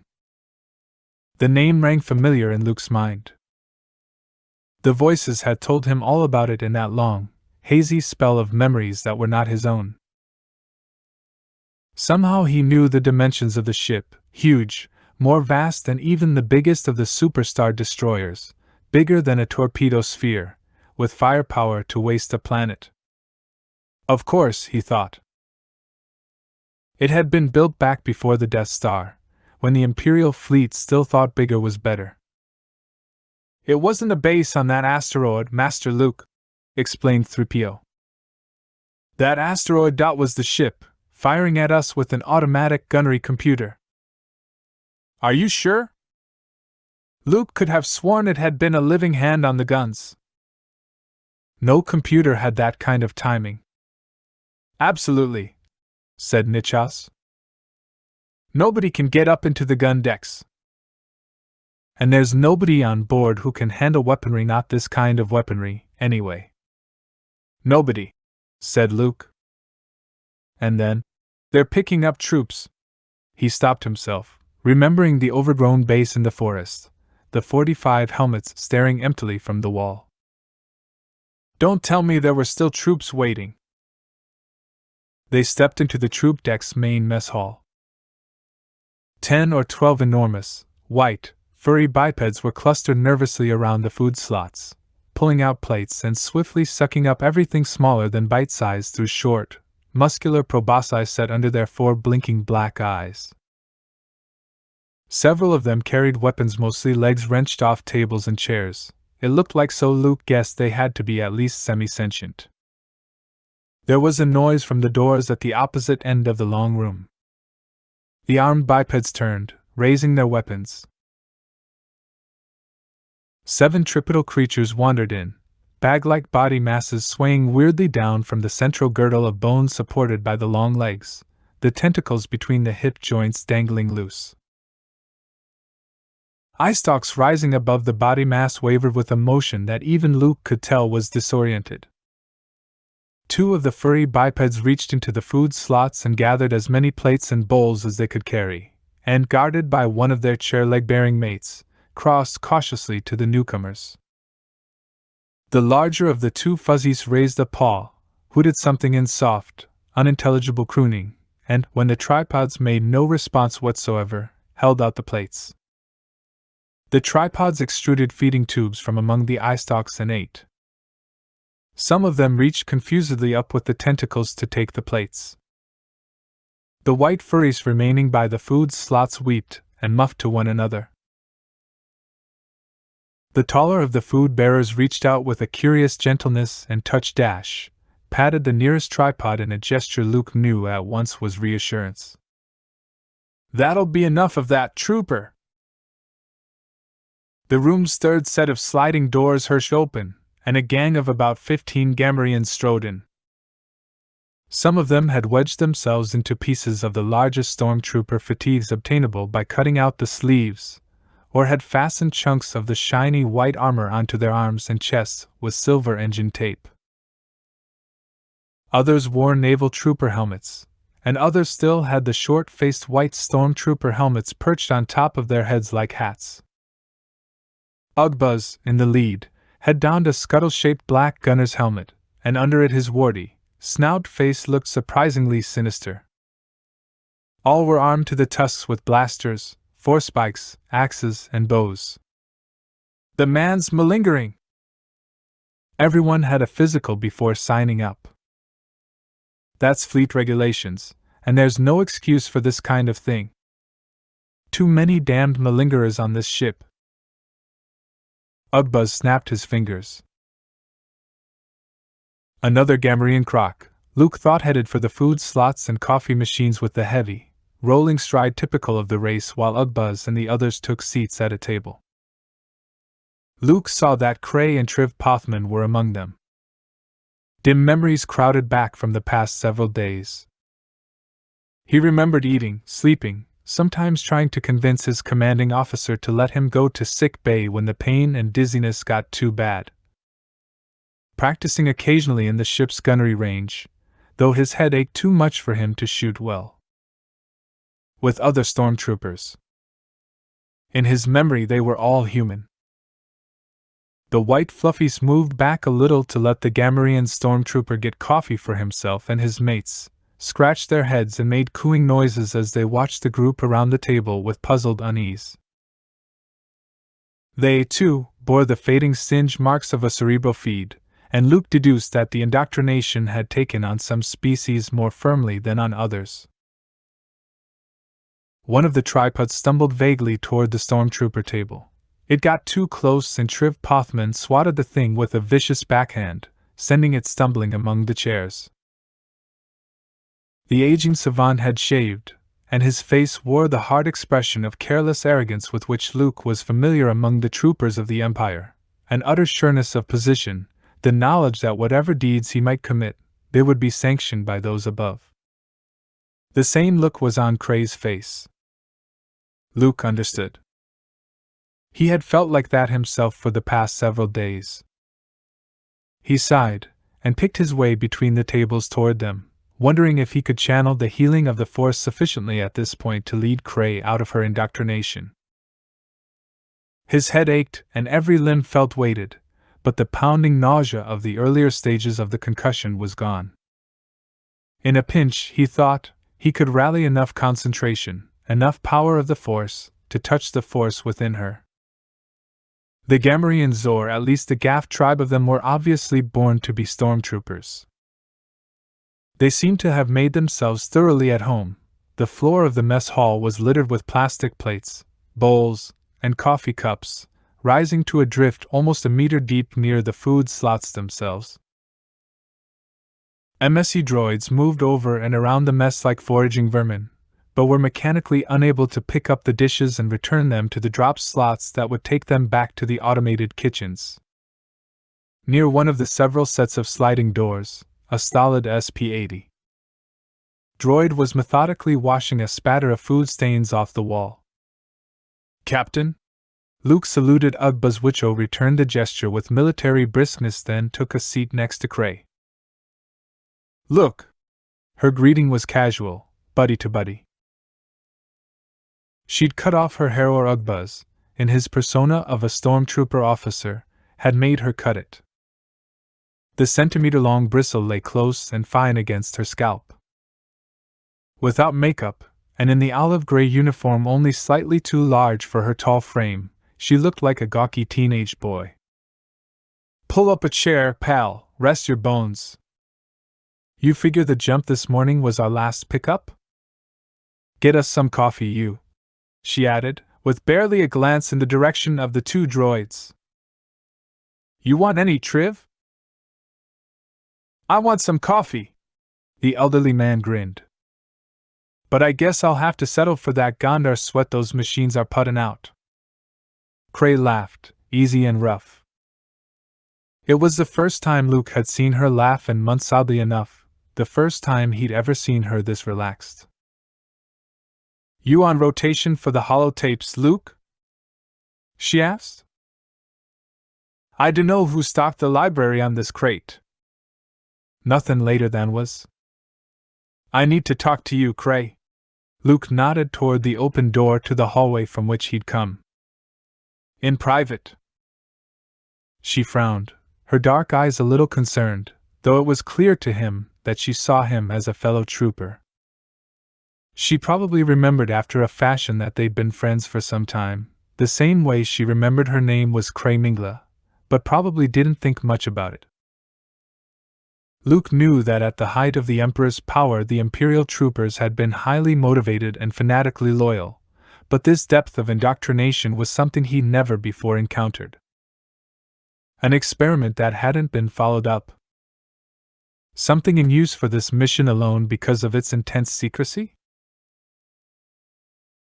He took a deep breath and wondered how much of his present dizziness and disorientation was the lingering effect of the concussion, and how much a side effect of a too massive indoctrinal shock. He would need all the force he could summon to break Cray out of this. Cray got to her feet and trailed after Luke toward the doorway, casually kicking aside plates and an MSE as she went. Even her walk was a man's walk, adopted unconsciously, the way the Gamorreans seemed to have acquired basic speech. 3PO and Nichos followed unobtrusively, and Luke let his hand slide down to loosen his blaster in its holster, thumbing the setting down to mildest stun. He never got the chance to use it. He and Cray paused to let the white furries, still clutching their makeshift weapons, amble out of the door ahead of them. "I dunno what the service is coming to," muttered Cray, shaking her head. "Look at that. Getting recruits from all over the damn place. They'll be talking Festaran aliens next." The tripods continued to wander aimlessly around the mess hall, bumping occasionally into furniture or tripping over the MSEs. Clearly the indoctrination that had worked so thoroughly on the Gamorreans had left them whichever they were totally bewildered. Where would you put the cranial wires on them anyway? Wondered Luke. Then the doorway across the room swished violently open and a voice yelled, "Get 'em, men!"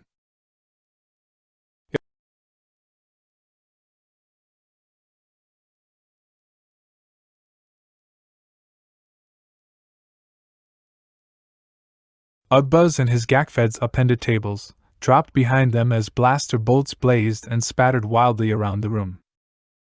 The Clags, too, wore bits of stormtrooper gear, engine taped to their homespun and leather, and cried orders and oaths in basic. Cray swore and hauled up a table into a makeshift barrier, blazing away in return with no regard for the deadly ricochets bouncing and zapping crazily in all directions. Her first bolt caught a Clag on his chest armor, hurling him back among his fellows as the others of his tribe ducked, ran, zigzagged into the room, firing as they went. Some were armed with blaster carbines and semi-autos, others with slug throwers, force-spikes, and axes. Their aim was universally awful. The two Gamorrean tribes clashed in thick waves of metal, flesh, and garbage, and began to beat and tear one another as if taking up the battle outside the hunt bird exactly where they'd left off. Cray screamed, "Scum-eating mutineers! Captain?" and plunged into the fray before Luke could stop her. "Cray!" Luke ran 2 steps after her, the deck seeming to lurch beneath his feet, and collided with 2 frantic tripods that couldn't seem to locate the door 3 meters in front of them. With a roar, one of the clags bore down on him, swinging an axe. Luke ducked and nearly fell, shoved the tripods toward the door, caught up a chair, and deflected the axe. The clag struck him aside and plunged after the defenseless tripods. It caught one of them by the leg, the poor thing screaming and flailing with its tentacles. It took all the force Luke could summon just to get back to his feet. Forget about levitating anything, he grabbed the chair again and swung it, slamming the Gamorrean full force in the back, then whipped his lightsaber free and planted himself in the doorway as the tripods fled wailing into the corridor. The Gamorrean hurled a table at him, which Luke bisected, then struck at him with an axe. At the same moment a ricocheting blaster bolt caught Luke glancingly on the shoulder. Either the blaster was turned fairly low or its power cell was nearly exhausted, but the jolt of it knocked him, gasping and confused, to the floor. He rolled, his vision blurring, blacking.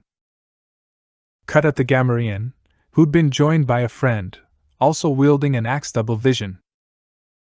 Luke wondered cloudily, but he took off one assailant's arm and tried to get to his feet and out the door.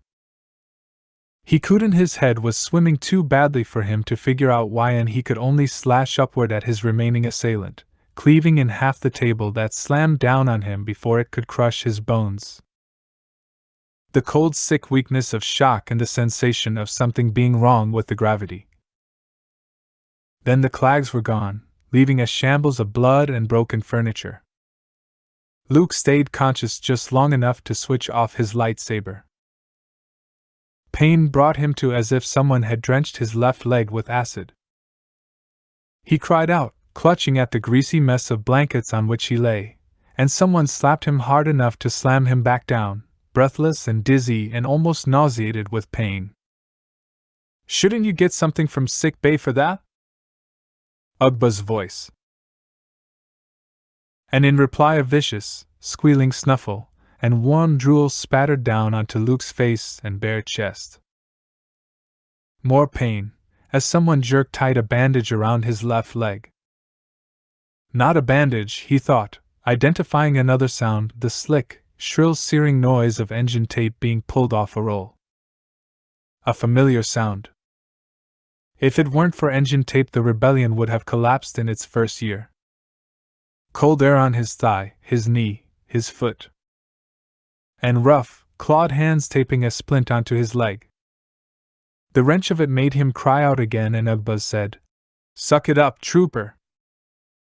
Luke wondered about the incidents of Imperial officers being killed from behind by friendly fire. He opened his eyes. He was in a hut. A hut?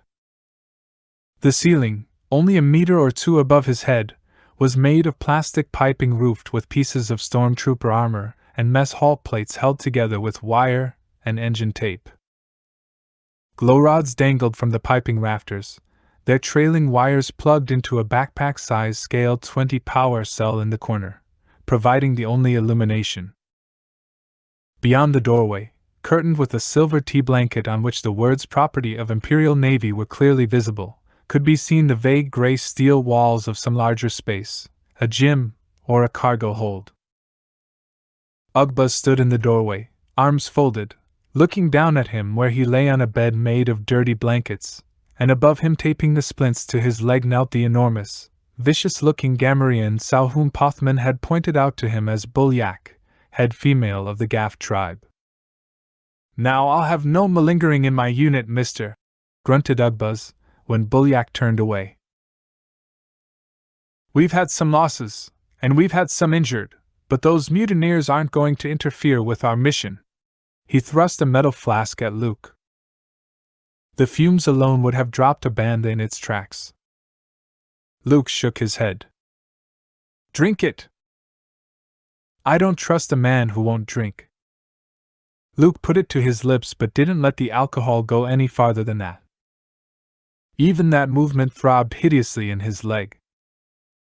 It took all the disciplines he had learned, all his control of the force within his own body, to put the pain aside.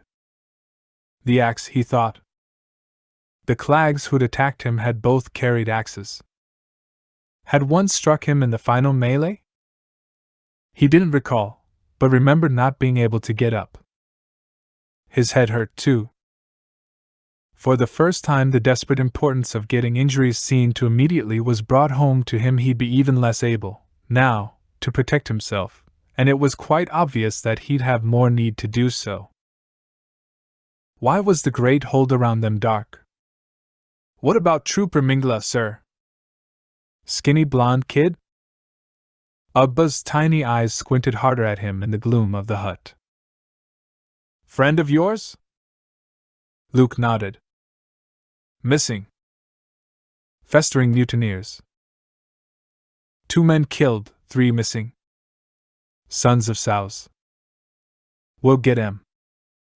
Bulyak squealed something angrily at him, her long, gray-green braids swinging heavily over the gelid, bitten flesh of her 6 enormous breasts. Morts were blood parasites, gray, finger-size, and furry. One of them was even now, Luke could see, fixed on Ubba's neck, and another was crawling up Bulyak's braid.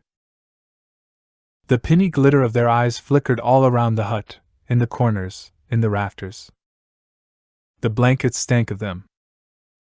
Slowly, agonizingly, he tried to get to his feet. Bulyak snarled something at him, and thrust a stick into his hand. It had clearly started life as a pole arm of some weapon brought from Zab, 6 feet of knobbed and hand-smoothed wood. His trouser leg had been slit from halfway down his thigh, to let her dress the wound. Even if he'd been able to stand the thought of putting weight on that leg, he knew it wouldn't bear him. She'd wrapped his left foot in rags, having cut off the blood-soaked boot. Rather to his surprise, his light saber was hooked to his belt. The sow shoved him in the direction of the door, with a violence that nearly had him on the floor again. "She says get yourself some coffee," said Ugbuzz, with an officer's hearty cheer. "You'll heal up fine. Master Luke!" Luke looked around. 24 huts had been erected, ranged around the walls of what looked like a cargo hold.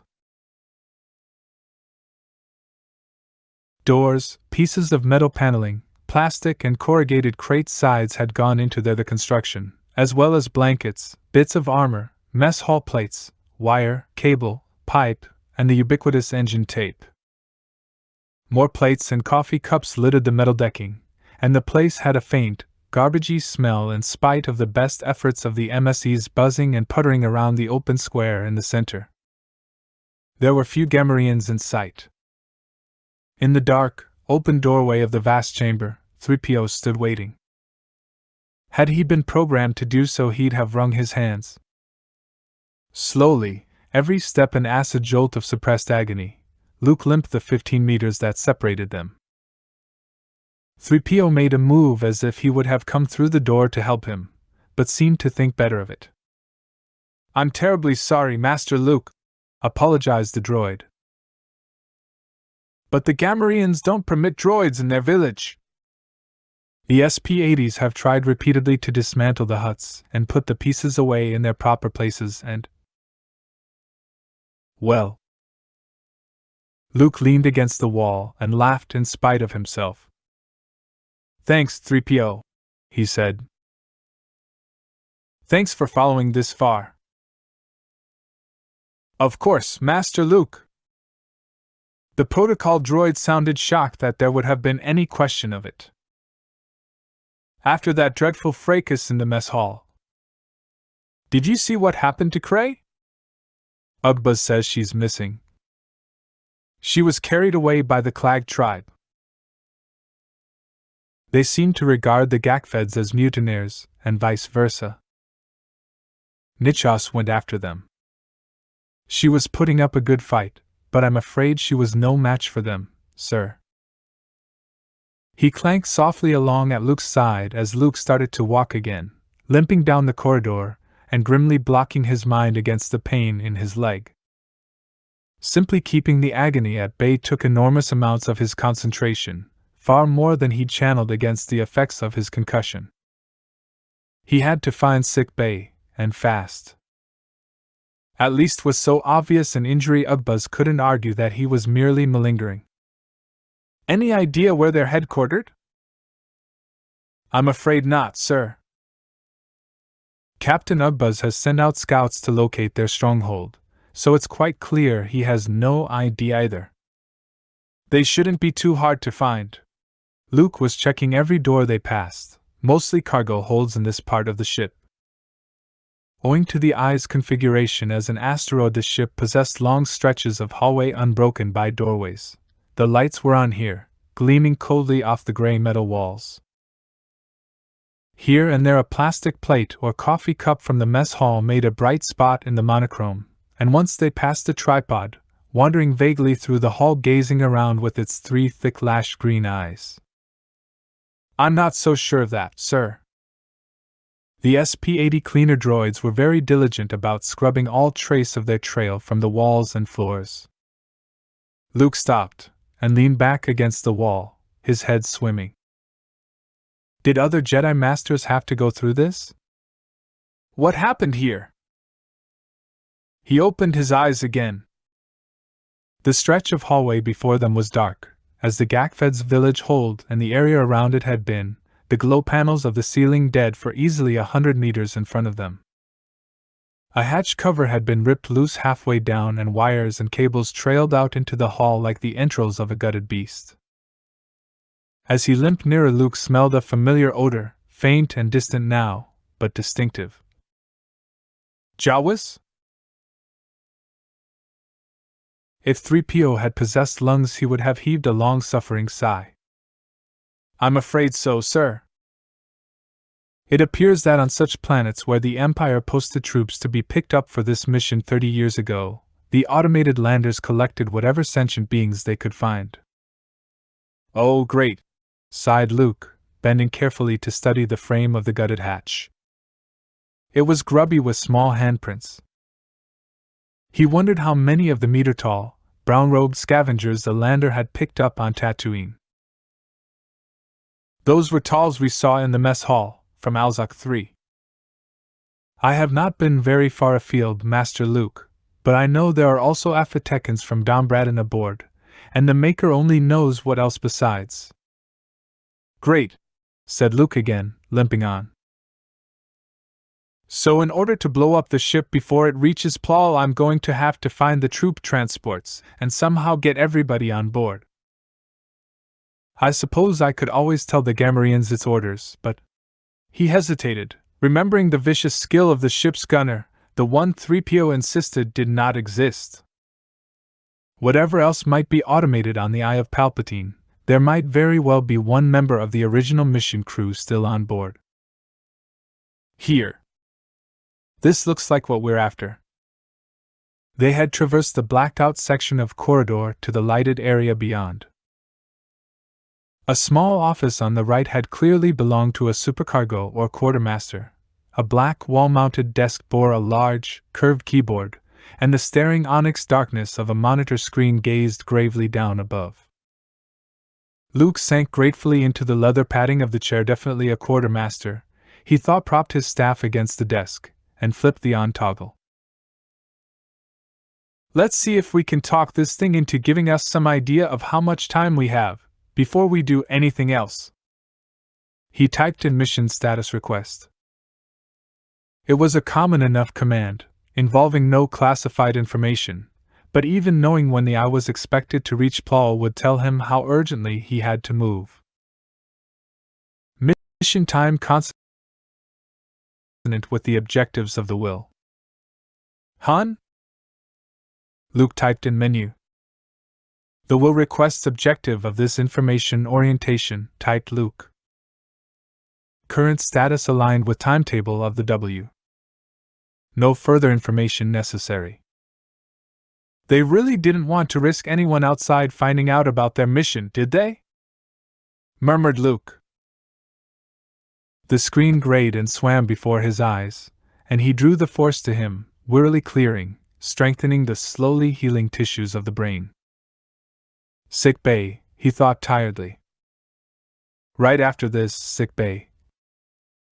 When did the last lander come aboard, 3PO? Yesterday, I believe. Those were the talls. Luke considered. If they're trying to avoid suspicion, it makes sense that they'd lie low for a day or two, maybe longer, before making another hyperspace jump. Maybe a lot longer, depending on who they think was watching them 30 years ago. Ben Kenobi, almost certainly. Bail Organa. Mon Mothma. Those who'd watched the rise of Palpatine to supreme power, the birth of the New Order, first with suspicion, then with growing alarm. The ship's certainly big enough to keep a couple of companies comfortable for a while. Schematic. A deck plan appeared. Luke identified the big cargo hold without trouble, and the quartermaster's office where he now sat. A readout in the corner flagged this as Deck 12.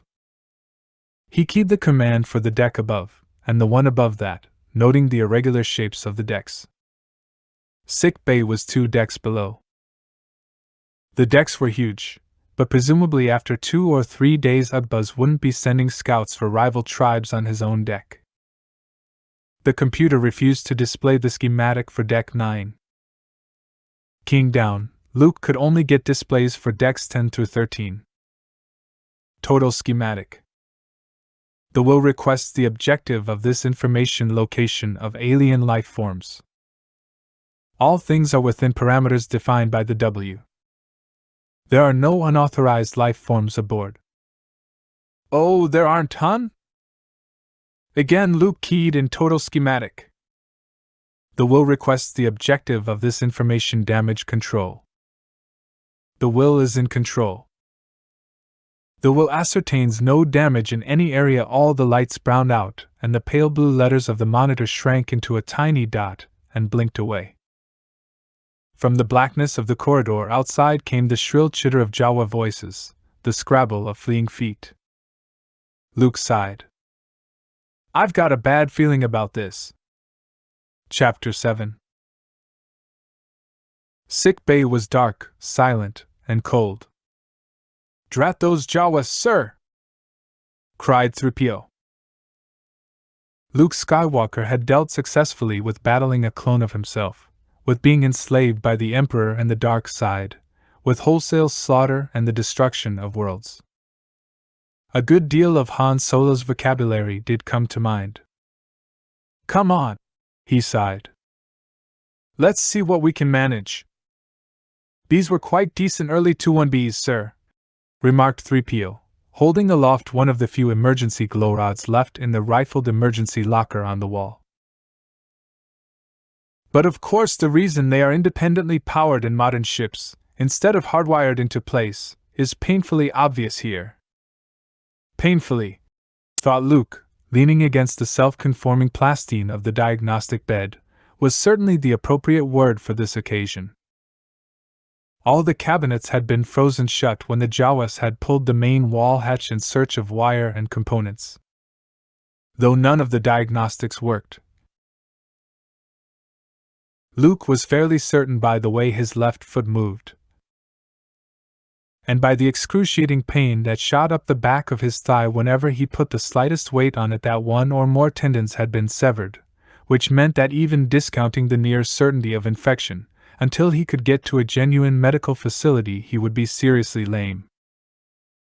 Simply keeping traumatic shock at bay took all the healing power of the Force that he could muster, and even that, he knew, couldn't last long.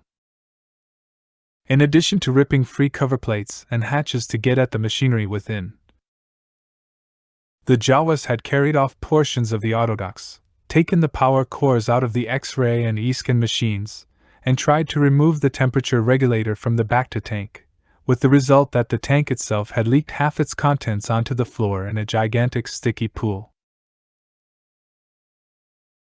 So much for the possibility of standard regenerative therapy. Luke caught one of the horde of MSC droids that were faithfully attempting the Herculean task of cleaning up the mess, pulled its power core, and used its wiring to short the locks on the cupboards. The dispensary was stocked with huge quantities of Jilocal, a horrifically powerful pain blocker stimulant that would allow a warrior to go on fighting long after shock would have felled and killed him. Luke turned the black boxes of ampoules over in his hand and remarked, "They sure expected a fight, didn't they?" He put them back. Jilocal decomposed after about 10 years in storage, separating into excess original and highly toxic components. Even if the stuff had been fresh, Luke wasn't sure what the effect of the drug would be on his ability to wield the Force. Less heroic measures were available in the form of Nyx, which made many people, and Luke knew from past experience he was among them, drowsy, and the non-narcotic painkiller Paragon. He planted a Paragon patch on his thigh just above the knee and immediately felt the pain lessen. It wouldn't heal the damage, and he'd still be lame, and Paragon lacked the mild stimulant included in Jilocal, but at least the debilitating stress of fighting the agony would be eased. In the absence of back-to-tank therapy to accelerate the healing of his concussion, and Luke knew he was already over the worst of its effects, the simple reorientative Comarin would deal with the last of the symptoms. At least there was plenty of that. More worrying was the fact that most of the antibiotics and all the synth flesh on the ship had completely decomposed with age. In a locker in one of the labs next door, he found a regular trooper's gray coverall whose baggy shape would fit over the taped and splinted dressing on his leg. Changing into X, Luke filled the pockets with all the Comarin and Paragon he could locate, and wired half a dozen glow rods to the end of his staff. "Okay, 3PO," he said, as he belted his lightsaber once more around his waist and carefully used his staff to lever himself up from the self-conforming chair where he'd sat to change. "Let's see about finding Cray in this place." In the dark corridors around Sick Bay, Talls, as 3PO identified them, fled from them like enormous white powder puffs. From the pitch-black maws of holds and wards, little quadrangles of eyes glittered out at him in the bobbing reflection of the glow rods. Luke halted 2 or 3 times, and had 3PO translate for him. "I am your friend. I will not harm you, nor lead anyone here to harm you." But none of the great, soft aliens returned a sound. "The Empire used them for work in the mines on Alzak 3, said Luke, as he and 3PO headed toward the lighted areas visible far down the corridor. Alzak wasn't even entered in the Galactic Registry. The Senate found a mention of it a couple of years ago in secret corporate files. Nobody knew what was going on there. They were lied to, betrayed. No wonder they learned to distrust anything humanoid. I wonder what happened to the stormtroopers who waited on their planet to be picked up. Beside the lift, he surprised a group of Talls in the process of feeding a band of 10 or 12 tripods, setting down big mess hall basins on the floor, one of water, one of a horrible mixture of porridge, milk, and fish stew, which the tripods knelt to devour eagerly. The Talls themselves took one look at Luke and 3PO and fled. Within minutes a dozen MSCs and 2 SP-80 Foots appeared, determined to clean up what they obviously considered mess. The tripods moved back in confusion, watching helplessly as the MSCs slurped up what was left of both water and food, cutting in to do so behind Luke's back when he tried to shoo them away, and the SP-80s made valiant but futile attempts to bend down far enough to pick up the basins themselves. "I have nothing but respect for the entire single-purpose series, Master Luke," said 3PO, reaching down to hand the basin to the older and block-eared droid. "Truly the core of droid operations. But they are so limited." 3PO could provide no identification or linguistic information on the tripods, and even his translational analog function couldn't arrive at a complete understanding of their speech. Luke could only gather that they were people and they came from the world and they were looking for a way to go back there. "You and me both, pal," sighed Luke, as the spindly forms wove away down the corridor, still hunting for the right door to go through that would open onto home. At least the lift still worked, though with the Jawas at large it was anybody's guess how long that would last. The dirty little creatures were born scroungers and thieves, especially of metal, wire, and technology. Only 4 lighted buttons glowed beside the lift door: 10, 11, 12, 13. Up on deck 12 again the lights were still on, the air clean and circulating. An occasional plate or coffee cup littered the corridors, and cast-off pieces of stormtrooper armor amply indicated a Gamorrean presence. But as 3PO had said, the SP-80 cleaners and the little black box-like MSEs had meticulously wiped out any evidence of whatever trail the invading Klags had left.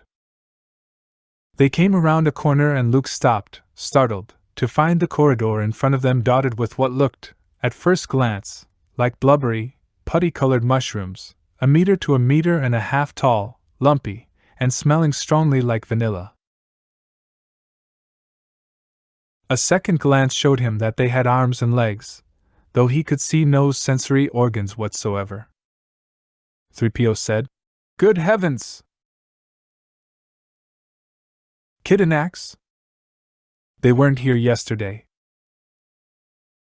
He walked forward among them. Luke followed. There were 30 at least in the corridor, more, he saw, in the rec room that opened to the right. He touched one and found it room temperature, though with a suspicion of greater heat deep within. Under huge folds of fat many of them showed round, open holes in what were probably their heads, and peering within, Luke identified 2 tongues and 3 rows of small, cone-shaped teeth. "What are they doing?" "Several bore abrasions and what looked like knife wounds that had bled, clotted, and were on their way to healing, apparently unnoticed. Waiting for Chuba slugs to crawl up into their mouths," replied the droid. "It's how they feed." "Nice work if you can get it." Luke reflected that at some point an expedition to the mess hall sounded in order, though it would call for a certain amount of caution. "They look pretty safe for now." "Oh, they are, Master Luke." 3PO clanked briskly among the weird forest of still shapes. "They're among the toughest species in the galaxy. Kidanax have been known to go without food for weeks, sometimes months, with no ill effects." "Well, unless those landers picked up Chuba slugs in mistake for stormtroopers," commented Luke, glancing back over his shoulder at them. "They're going to have to." Where the lights failed and the corridors became dim-lit caverns illuminated only by the reflected glow of glow panels in the lighted areas or an occasional bleary yellow work lamp, they found the corpse of an Afatekan, the gaudy vegetable people of Dombraden. MSEs crawled over it like greedy insects, trying vainly to clean a mess beyond their small capacities. Ichor congealed on the floor for meters in all directions, and the smell of its rotting sugars lay thick and nauseating in the air. Luke was silent, aware again of the dangers of this not quite empty ship. A scream echoed down the darkened corridor from the direction of the Gaft village in the cargo hold. Luke swung around, listening, then started toward the sound at a limping, staggering run. Its queer and almost metallic timbre told him it was a Jawa, terrified and in agony. He knew long before he reached the hold what he'd find, and in spite of what he knew about Jawas, the hair on his head prickled with fury. The Gamorrean stormtroopers had gotten a shredder from someplace, and were holding a Jawa by the wrists above it, lowering it feet first into the whirling blades. There were 4 or 5 of them, including Ugbuz, all howling with laughter as they dipped their wretched little captive up and down. From the threshold of the giant chamber, Luke reached out with the force and swatted the shredder away with such violence that it spattered to pieces on the wall 10 meters away. Crockwitcho was holding the Jawa, hurled the miserable little clump of rage and filth aside and whirled, roaring a curse. Ugbuz brought his blaster carbine to bear. Luke, hobbling toward them between the huts, impatiently ripped the carbine from the Gamorrean's hands while he was still meters away, sending it spinning, and did the same a moment later to another trooper's axe. Torture of anything fired in him a white and scalding rage. Croc launched himself at him with his huge hands outstretched, and Luke levitated him as if he'd been 175 kilos of bagged rocks, and held him for a moment 2 meters above the floor, staring at him with cold blue eyes. Then, carelessly almost, he threw him aside, and turned to face Ugbuz. "What's the meaning of this, trooper?" demanded the Gamorrean furiously. "That was a rebel saboteur, out to thwart our mission. We caught him with that." He gestured furiously to the bundle of wires and computer chips, torn ends trailing, that lay near where the shredder had been. Luke met the Gamorrean's eyes with a chilled and icy stare before which, after a moment, the piggy gaze dropped. Sullenly, almost, Ugbuz demanded, "Who the hell do you think you are?" "It isn't who I think I am," said Luke softly, stepping close. "It's who I am." He lowered his voice to exclude the others, and spoke for Ugbuz's ears alone. "Major Calrishan, Special Services. 229811B. He gave the serial number of the Millennium Falcon's engine block. Intelligence." Had it been possible for Ugbuz's eyes to widen, they would have, as it was his hairy ears shifted forward in awe and respect. He threw a quick glance over his shoulder to where the Jawa had been thrown. Though Croc had slung the Jawa with sufficient force to have surely broken all its bones, it was no longer their Jawas being endowed with the rat-like ability to take almost any amount of physical punishment, and still slither away through the first unwatched crack the moment they were no longer actually restrained. Luke laid a hand on the stormtrooper captain's arm. Both his fury and the exertion of using the force had left him trembling, almost nauseated, sweat icy on his face, but he kept his voice soft, projecting into X all his Jedi power. "It's all right," he said. "You did as you thought best, and it was clever work capturing it. But it was acting under my orders, infiltrating the rebels. There was no actual damage done.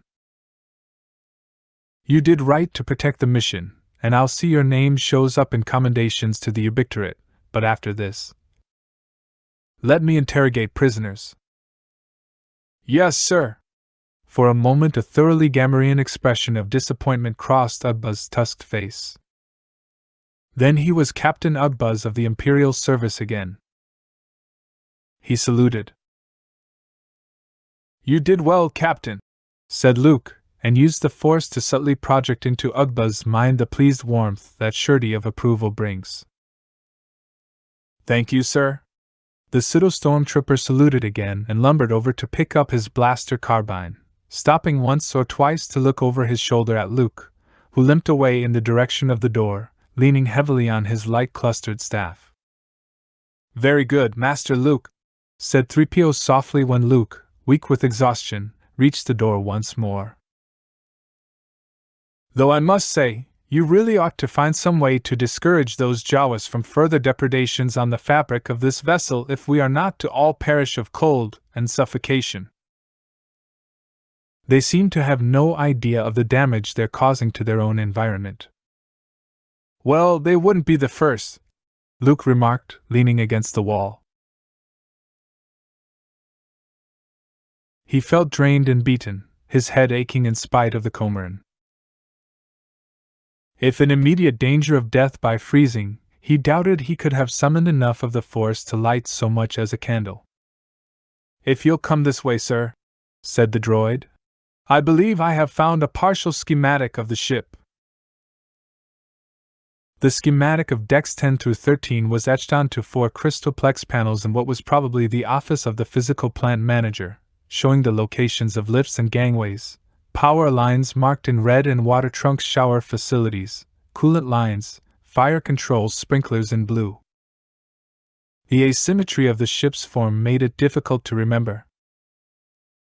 From the outside, Luke recalled, the asteroid was more bean-shaped than round, so the higher decks would be smaller, and grouped aft. From the location of coolant trunks, Luke deduced that the main power cores that fed the reactors, the computer core, and the guns were located aft as well. His request for a full schematic from the office computer was greeted with a demand for an authorization code. And tinkering with all the various standard Imperial codes he knew or had been told by Cray only got him current status of all departments consonant with the timetable and objectives of the W. The will, he thought. The core program. The central, coordinating plan. The thing that regulated everything in the ship, from the temperature of the mess hall coffee to the nearly human targeting of the defensive guns. Nearly human? Luke wasn't sure anymore about that. The thing that knew when the jump to hyperspace would be, that would take them to Belsavis.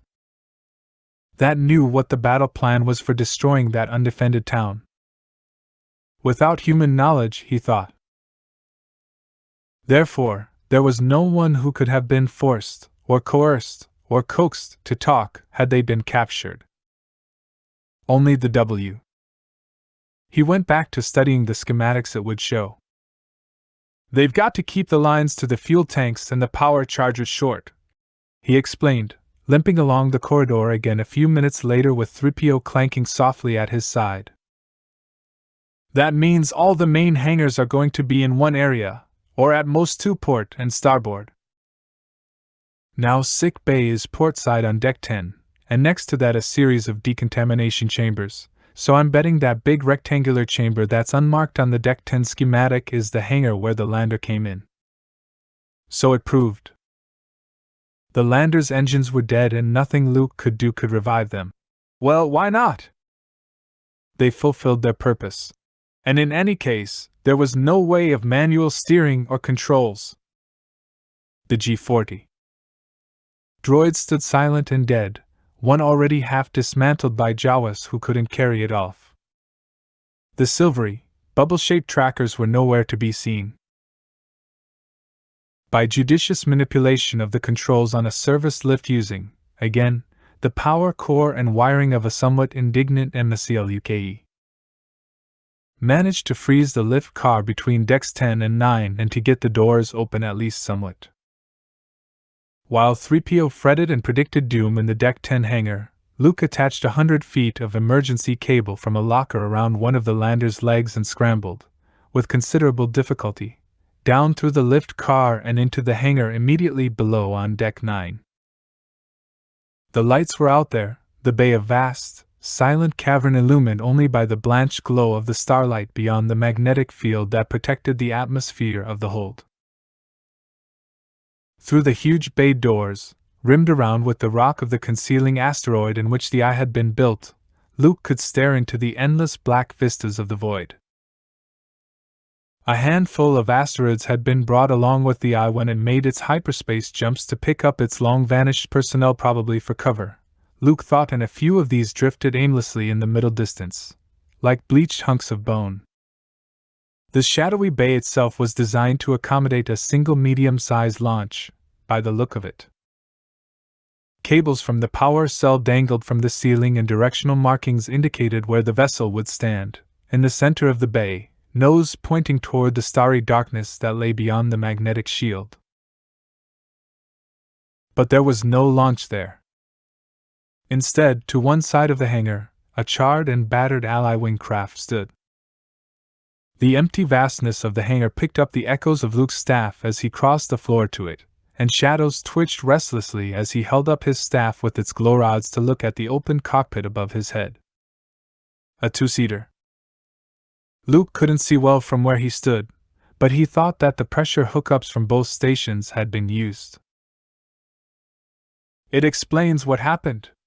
Luke sank gratefully into one of the white plastic mess hall chairs and accepted the plate 3PO handed him, reconstituted and radiation-packed, maybe, and bearing only nominal resemblance to actual dewback steak and creamed potatoes, but close enough. In spite of the Peregrine, Luke's leg felt as if it were about to fall off at the hip, which, Luke reflected, in its current state didn't sound like such a bad idea, and he was so tired he ached, but he had a sense of matters being at least partially in hand. "What happened when?" inquired 3PO. "What happened 30 years ago?" As Triv told us, the Eye of Palpatine, the whole Belsavi's mission was set up to be a secret even from the Jedi Knights. That's why they automated everything, so there would be no leaks. But there was a leak, 3PO. Somebody found out. A sound from the doorway made him turn his head. 4 or 5 tripods wandered through the mess hall door, beautiful with their shadings of turquoises and pinks, their long yellow fur around the hips and tentacles. Luke got to his feet, leaning painfully on his staff, and limped to the water spigot near the food slots. The pile of discarded plates along that wall was nearly a meter high. Luke selected the deepest bowl he could find, filled it with water, and carried it over to the tripods, having learned that even setting it on a table wouldn't work. 3PO, at Luke's orders, followed with a couple of dishes of porridge, which the poor befuddled creatures accepted gratefully, dipping long snouts in and slurping deeply. Somebody found out, Luke continued as he worked, and came to the Moonflower Nebula. Their ally wing got shot to pieces by the auto defenses. WH are the closest thing to human I've ever seen. They made it in. They disaffore the eyes triggering mechanism, probably disaffore whatever slaved signal relay stations they could find, so no signal could come in to start the mission. Then they took the launch from the hangar and fled. "One could only wish," said 3PO, "that they had disaffore the auto defenses as well." "Maybe they couldn't," said Luke. The tripods began to move off, hooning and muttering vaguely among themselves, and Luke and 3PO started back to the table where Luke had been. "According to the power cell readings in the hangar, that bay is just above the fighter berths where the short-range flyers, the ground supports, and the escorts, TIEs according to the power consumption graphs are docked. If the mission involved a ground assault, and it has to have, if they were picking up stormtroopers, there have to be assault shuttles somewhere, probably on the upper decks in the same area, but they wouldn't have been any good either in deep space. They have to have taken the launch." "I see," replied the droid. He was silent a moment, holding Luke's staff and offering his arm to help him down into the chair. "But if the signal relay was destroyed, what started it up again?" he asked. "After 30 years?" A horrible cacophony of shouts sounded in the corridor outside. Luke swung to his feet, outdistancing 3PO as he limped to the door. Through the grunting, shrieking, bellowing, he could hear the heavy thunder of feet. It was a member of the Clag tribe.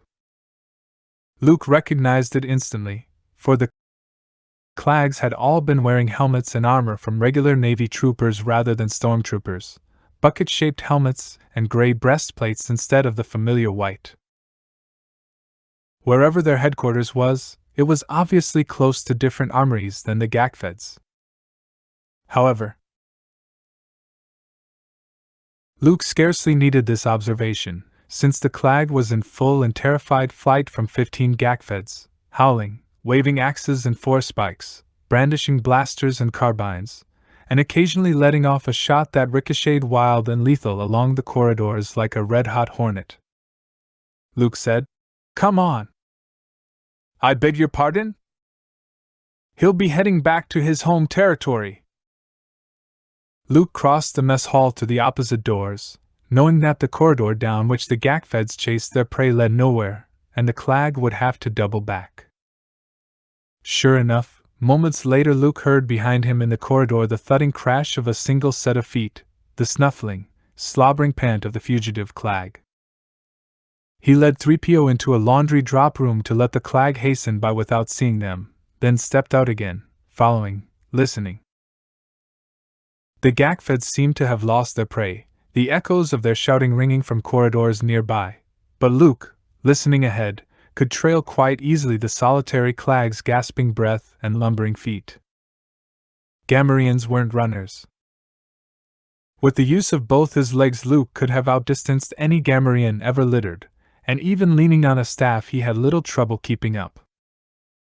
As he had half suspected, half deduced, the Clag was heading aft.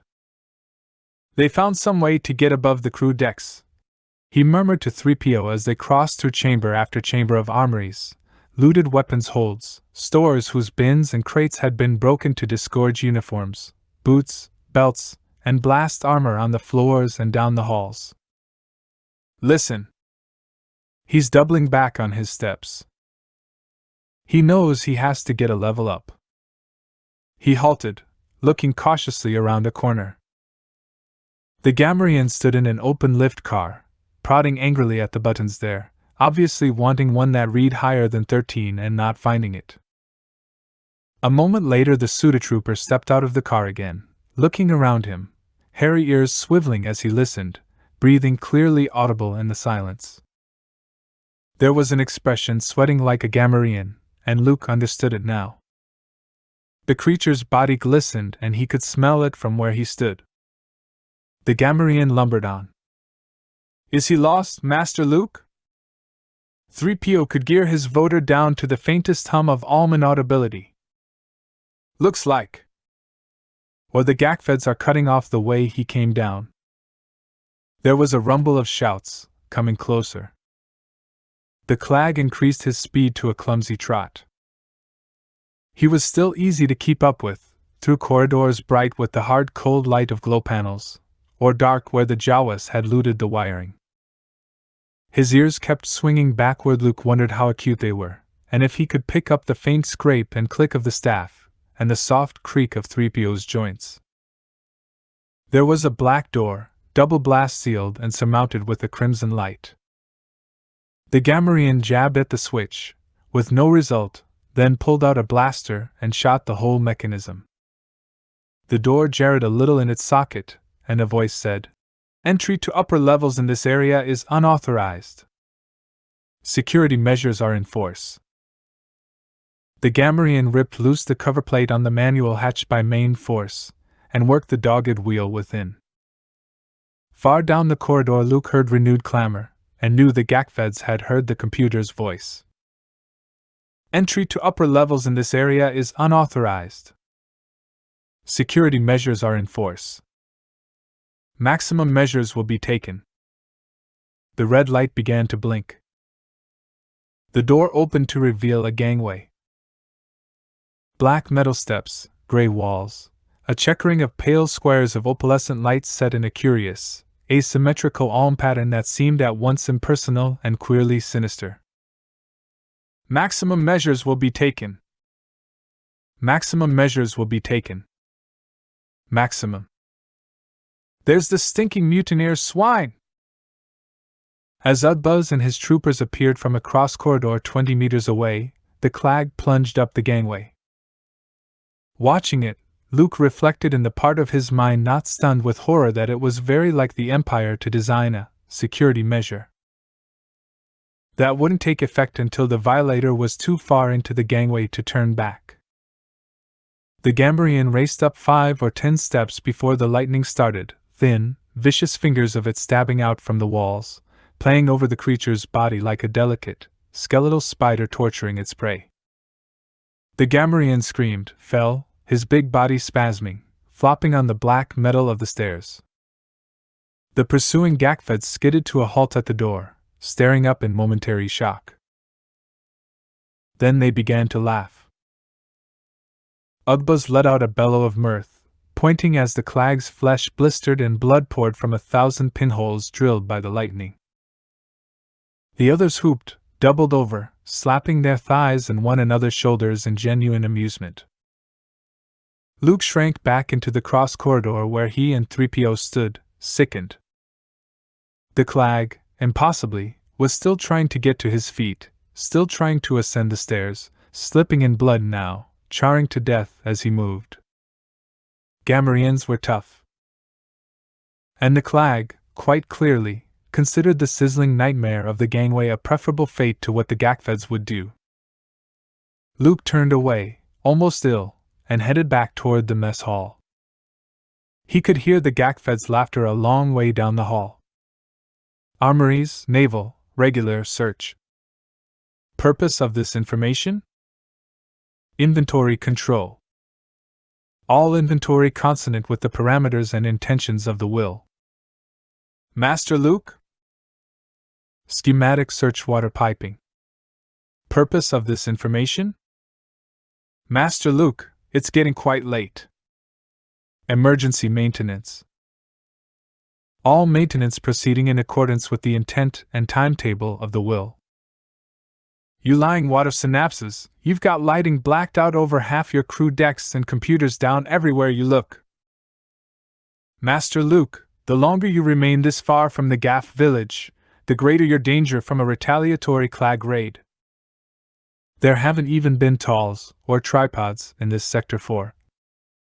Luke raised his head. He was sitting at a terminal in the quartermaster's office, the entrance to a small complex of workshops and storage rooms. The long corridor leading to the mess hall's starboard entrance was visible through the open door. Visible past 3PO's shoulder, that is. The protocol droid was standing nervously in the doorway, glancing out with the frequency of a Coruscant stockbroker on the scout for a hovercar after a lunchtime meeting. If 3PO hadn't had an internal chronometer, thought Luke, he'd be looking at a watch every 10 seconds. He said, "They have Cray." Torturing the Jawa had been petty viciousness, like children tormenting an injured animal. The Clag had been an enemy. And the Clag would see Cray as an enemy of theirs. Especially, he thought, after the death of their mate in the gangway wired with that evil opalescent grid. Wearily, he typed. Sis Shell. Purpose of this information? Sis U.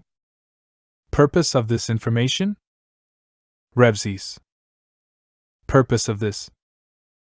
The purpose of this information is to make you cough up something besides the fact that the will is in charge of everything and everything is perfect, muttered Luke through his teeth.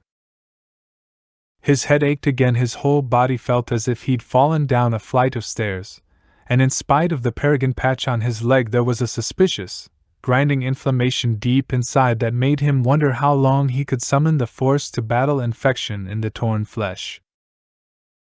And if I have to go through every Imperial code and Slicer, Cray, and Han and Gent ever taught me, I'll do it. I do wish Arto were here, sir, said 3PO, clanking diffidently to his side. He's much better at talking to these supercomputers than I. Why, back when we were with Captain Antilles, we... Oh. Shoo, you nasty little thing. Luke knew it was a Jawa even before he turned. Anyone who'd had even the smallest experience with Jawas knew when one had entered an enclosed space. No, it's okay, 3PO. After seeing the Clag's death, Luke had considerably more sympathy for the Jawas. He frowned, puzzled, as he swiveled his chair, for Jawas generally avoided contact with other races, particularly on this ship. What do you want, little guy? It was the Jawa he'd saved that morning. How he knew this he couldn't say, because with their all-envelopingly ragged brown robes, grubby gloves, and faces invisible in the shadows of their hoods, it was almost impossible to tell one from another. But somehow he was sure of it. Master. The slangy, squeaky patois of the desert was almost unintelligible. One filthy little hand reached out to touch the lightsaber at Luke's belt. He put his own hand guardingly over it, but sensed no real desire to steal. "'Fraid that's mine, pal." The Jawa stepped back, silent. Then it reached into excess robes. "For you." It held out another lightsaber. Chapter 8. There was a technique to trolling the bars along Spaceport Row for information. Leia recognized it at once as a variation of what she herself did at diplomatic receptions. More an attitude than any specific set of questions. A kind of easy friendliness compounded of genuine interest in other people's lives, an almost limitless tolerance for meaningless trivia, a finely honed mental garbage filter, and the acceptance artificial, if necessary, that there wasn't anything else one had to do that afternoon. She enjoyed watching Han work. Clothed in a dress that he'd picked out for her, of the not to diplomatic events variety, she lounged on bar stools consuming drinks with paper spaceships in them and listened to him trade trivialities with various barkeeps. Watching game transmissions in the seemingly depthless black boxes in the corners, in 8 years of close association with Han Solo, she had acquired a vivid working knowledge of the rules and strategies of smashball listening to extremely bad music and getting into marginal conversations with packers, stokers, small-time traders, and smaller-time hustlers and bums. Even in the core worlds, most people didn't recognize Leia or Han if they didn't know them or know who they were. To 90% of the species in the galaxy, all members of other races looked alike anyway, and most humans wouldn't have recognized the senators from their own planets. There was something to be said, Leia reflected, for the planets still ruled by the ancient houses. On Alderaan, everyone had known her. Grocery clerks and subspace mechanics had studied the home lives of the House Organa on a day-to-day basis over the tabloids. Watched them marry and divorce and squabble over property settlements, and put their children through private academies. Tisket over the unsuitable attachments of cousin Niall, and recalled that long ago scandal that had broken off Aunt Tia's engagement to. What had his name been? From House Vandren. Her one-time suitor Isolde had told her it was the same in the Hapes Consortium, whose ruling house had been in power for centuries. Here they were just a lanky man with a scar on his chin and a smuggler's habit of watching the doors, and a cinnabar-haired woman in a dress that Aunt Rouge would have locked her in her room before permitting her to wear in public. Leia listened, with increasing respect, to Han discussing putai, which had to be the most boring sport in the entire universe, for 30 minutes with a wizened Durosian before bringing up the subject of the local action. She didn't quite know how he'd come to the conclusion that this was the bar where such a question might be asked. The reward was that the Durosian, whose name was also Nim, remembered Drub McCum, and recalled his disappearance 6 years ago. "You sure he didn't just skin out ahead of trouble?" asked Han, and the aged one shook her head. "Fester it, no." "Skin out how, without his ship?" Things just sat in the impound for 10 months, with every tramp skipper and planet hopper that came through trying to bribe the yard captain to let 'em strip parts. Finally sold the whole shebang to a bunch of Rhodians for gate fees. She chuckled, displaying several rows of tiny, sharp, brown teeth. First-timers they were. Took off with a load of cut-rate silk trying to run the tariff barriers into the core worlds and got themselves blistered out of existence first revenue cutter they met. Waste of a good ship, not to speak of all that silk. She shook her head regretfully. The smoking jets, like every other bar on the row, consisted of 3 prefab white plastine room units fixed together and opened into a single long chamber, mounted on a broken foundation of some older rock structure and cantilevered awkwardly to fit. The factories on Sullust turned out interlocking room units by the millions, and there wasn't a commercial colony from Elrude to the Outer Rim that didn't have at least some buildings, towns, even that consisted entirely of 3x3 white cubes. Down in this part of town, near the segment of the cliff where the port offices formed a kind of gateway into the tunnels that led to the docking silos themselves, most of the room units had been fixed with varying accuracy to the heavy walls and keyhole arches of the older structures, where steam from the hot springs in the foundations still drifted forth through broken pillars and colonnades. Most of the dwelling houses so built, Leia had noticed, including the one in which she and Han were staying, had been decorated and added to with native hangings of woven grass, bright cloth, trained trellis works of vines, to minimize their undeniable resemblance to packing crates. No such care had been lavished on the smoking jets. And nobody tried to figure out what happened to Drub? Leia signaled the barkeep to refill Osonim's glass. Bzzz. The Durosian made a dismissive noise and a gesture reminiscent of scaring flies. A million things can happen to a man on the game, sweetie. Even in a backwater hole like this one.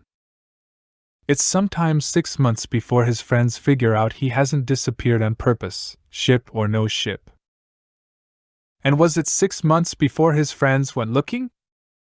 Asked Han.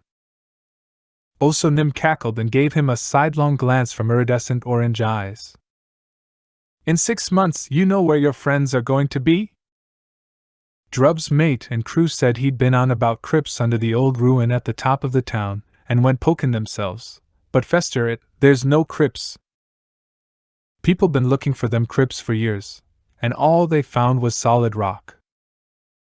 Smuggler tunnels, sure, there's smuggler tunnels all over this damn town, but crypts? Solid rock is all Drub's mate and crew found, same as others before him. And what? Asked Han, taking the bottle from the barkeep and repairing the old Durosian's depredations on her glass. Were others before him looking for? He spoke low, under the tinny audio of the hollow box above the bar where the final game of the series between Lafra and Gathus was in process. She laughed heartily. Oh, you're a friend of his, after all these years, sweetie? His long-lost brother? Durosians generally don't laugh. And in the face of the wholesale horror of lines, teeth, halitosis, and flashing eyes, Leia could understand why other races might discourage them from doing so. Hey, Chatty! She called to a human in a purple splotched coverall with a Packer-stained and bandaged fingers. Here's old Drub McCum's long-lost brother, come searching for his bones at last. What, you think there's secret crypts down under Plett's house, too? Chatty was if anything more wrinkled and decrepit than Osonim, though, looking at him, Leia realized he wasn't much older than Han. Secret tunnels filled with jewels? Han made an I didn't say it gesture, and Chatty winked. One of his eyes was a replacement, the cheap kind manufactured on Sullust with a yellowing plastic cornea. If there's jewels in them crypts, why ain't Bran Kemple richer, Han? Why's he playin' penny ante stakes, smuggling coffee and running card games over at the Jungle Lust? Bran Kemple's the town boss? Han raised his eyebrows in genuine surprise. I thought it was Nublick the Slight. What hole you been hidin' in for the past 8 years, sugar drawers? Laughed the Durosian, and Chatty took the bottle from Han's hand and poured himself a glass, courteously offering Leia a refill as well. Leia, thoroughly amused, refrained from remarking that people who'd been living at the bottom of a volcanic vent for decades had no business accusing others of hiding in holes. The Slight pulled his stakes out 8-9 years ago. Whole scene's gone to pieces since then. Gone to pieces, Chatty agreed, nursing Han's bottle mournfully. Hot rockets, boy! He yelled furiously, his attention suddenly riveted by the activities of 25 skaters on the planet Lafra. You call that festering shooting? For 1,000,000 credits a year I'll festering join your festering team and lose your games for you, you stupid sons of slime devils. You sure the slight actually pulled his own stakes? Leia leaned her elbows on the bar and looked innocent and fascinated. The Derosian grinned and pinched her cheek with fingers like mummified knotgrass. Your girlfriend catches on quick, angel pants. The slight was a clever old bug. If he was going snooping around where he had no business, he wouldn't come in here half drunk like Mubbin the Whiphid did carry on about how he'd found a big secret about Plett's house, or like old Drub with his calculations. Oh, I don't doubt there's something up at those ruins the high-ups around here don't want people snooping with. Maybe enough to load themselves like Mubbin or Drub or what's his name, that Wookiee who worked as a mechanic for Galactic. Enough to load them into an outbound ship. She shook her head, polished off another glass, took the bottle from Chatty, and tilted it, regarding with profound sadness the few remaining drops that trickled into her glass. Well, whatever it is, it ain't worth it, so why put yourself in trouble, I say? She shrugged. Maybe Drub just fell down a repair shaft in some orchard someplace, and the Kretch ate him. Kretch? Said Leia sharply. The orange eyes glittered in unholy amusement. How long you been in town, pretty eyes? You'll see the Kretch mighty quick. As for old Drub, what was it to him what the high-ups are hidin', long as there was no money in it? And you can be sure there wasn't, else the big corporations be sellin' . She smiled beatifically as Leia signaled and another bottle materialized on the stain-repellent lexoplast of the bar. Why, thank you, darling. She nodded toward Han and leaned forward to whisper confidentially. You're way too good for the likes of him. I know, whispered Leia, and Oso Nim cackled with delight. She saddened again, and tossed off another drink. Well, the whole scene's turned to garbage now anyway. Pity, 'cause 10 years ago this place was really movin'. You'd get 12, 14 ships a weekend on the sly, goods slippin' in under the ice, and this place was as jammed at noon as it was at midnight, maybe more. The Slight was one who knew how to run things. Since he left, it's all turned into nerf feed. Odd, thought Leia, as she sought out the Smoking Jet's plumbing facilities a little while later. As far as she could ascertain from Oso Nim's increasingly foggy conversation, Han had ordered still another blue glass bottle, and Chatty was absorbed in the second half of the doubleheader. Nublik the Slight had departed the game, I.E. Smuggling had drastically declined, and Mubbin the Whiphid, a friend of Drub McCumb's, had vanished, all in the same year. The year after Palpatine's death and the breakup of the Empire. A year later, which enough Drub McCumb had returned to Belsavi's, he'd vanished, too. Her Aunt Rouge's housekeeper had frequently observed, just because you keep soap in the pantry doesn't make it food. The temporal proximity of the events could have been coincidence.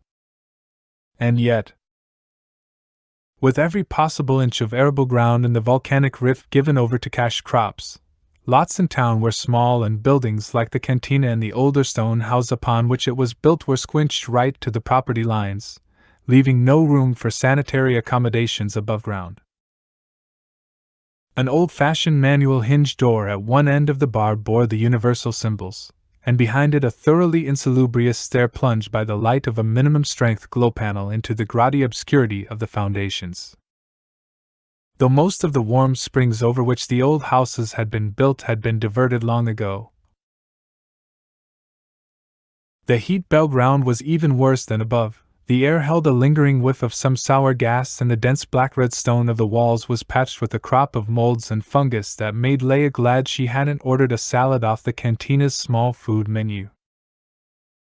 At the far end of the narrow passageway something moved, and Leia, nervously activating the small glow rod that hung at her belt, got her first look at what had to be a Kretch. It was half again as long as her hand, possibly the width of 3 fingers together, and the color of a scab. 2 sets of jaws, one above the other, were large enough that even at a distance of 5 meters she could see the serrated teeth, and the barbed grabbers on the tail. It lunged at her with a motion something between a hop and a dash, and Leia, who knew better than to fire a blaster in the closed space, scooped up the chunk of stone used as a doorstop at the top of the steps and hurled it at the thing in a reflex of panic and horror. The stone cracked squarely on the thing's jointed back, rolled off as the crutch spasmed, quivered, and then hauled itself swiftly to vanish between the pipes that ran along the wall. As Leia edged nervously down to retrieve the stone, she could see the brown stain it left, and smell a kind of sweet nastiness, like fruit in the final stages of decomposition. She checked out the repellent little cubicle at the end of the passageway very carefully with the light before entering, and afterward hurried her steps along the passage to return to the bar above. The Kretch would eat us. If those were the Kretch, she thought, she was not looking forward to encountering them in the crypts where the Jedi children had once dared each other to hunt for plets well. Provided they could find the crypts at all. Just because you keep soap in the pantry doesn't make it food, agreed Han thoughtfully, as they walked through the drifting glitters of mist on their way back to the house Javax had arranged for them. But it's no accident you keep it close to where you wash the dishes. She nodded, accepting that train of logic, then grinned. And what do you know about washing dishes? Angel pants? When you spend 3/4 of your life bumming around the galaxy, Your Highness, believe me, you end up loading a lot of dishwashers and even washing dishes by hand. He hooked his hands in his belt, but Leia knew he was watching everything around them to the limits of his senses. The eternal vapors of Plal were unnerving. Thickest down at the far end of the valley where the true hot springs bubbled forth, even here, where the land lay low around the warm springs, visibility was down to a few meters. Even up on the raised streets that skirted the orchards, scenes had a tendency to appear and disappear like isolated tableaus. Fruit trees jeweled with orchids, up which sweetberry and bouvine had been trained so that every branch hung heavy with 2 or 3 different varieties of fruit. Thousands of tiny bridges spanning the faintly steaming pools and streams whose fern-choked verges swarmed with salamanders and frogs. Yellow, green, or sea-blue pitons dozing on the thrusting knees of shalaman and aphor trees or hunting insects in the grass. Automated watch critters crouched at the bases of the more expensive trees, beady eyes of green or amber gleaming eerily through the mists. Lava block walls loomed unexpectedly out of the shifting vapors, topped by the sleek white plastic of the prefabs, ramps of wood or plastic ascending to the doors from street level, lined with pots of imported red plastic or local terracotta, lush with berries, slocums, lipanas. Beautiful. But Leia was extremely conscious of the fact that visibility was down to 2 meters or less. So what's this about smuggler tunnels? Back when I was in the game, said Han, I never made it out here too close to the Scenic sector, but I knew there were at least a dozen landing pads out on the ice. Judging by the number of people in the bars who are still in the game, I'd be surprised if there's more than 1, or maybe 2 still operational. Now, according to Lando, what's left of the Empire hasn't changed its tariffs, and the export duties here haven't changed any. Gone up, if anything. Which means that 9 years ago, something dried up. Right about a year after the Battle of Endor. Han nodded. Something you might want to keep in mind when you go through the town records. Note out that old Javax has had time to pick out the parts that might tell you anything. You know, Han. Leia paused at the top of the wooden ramp that climbed the high, broken stone of their house's foundations to the wide front door.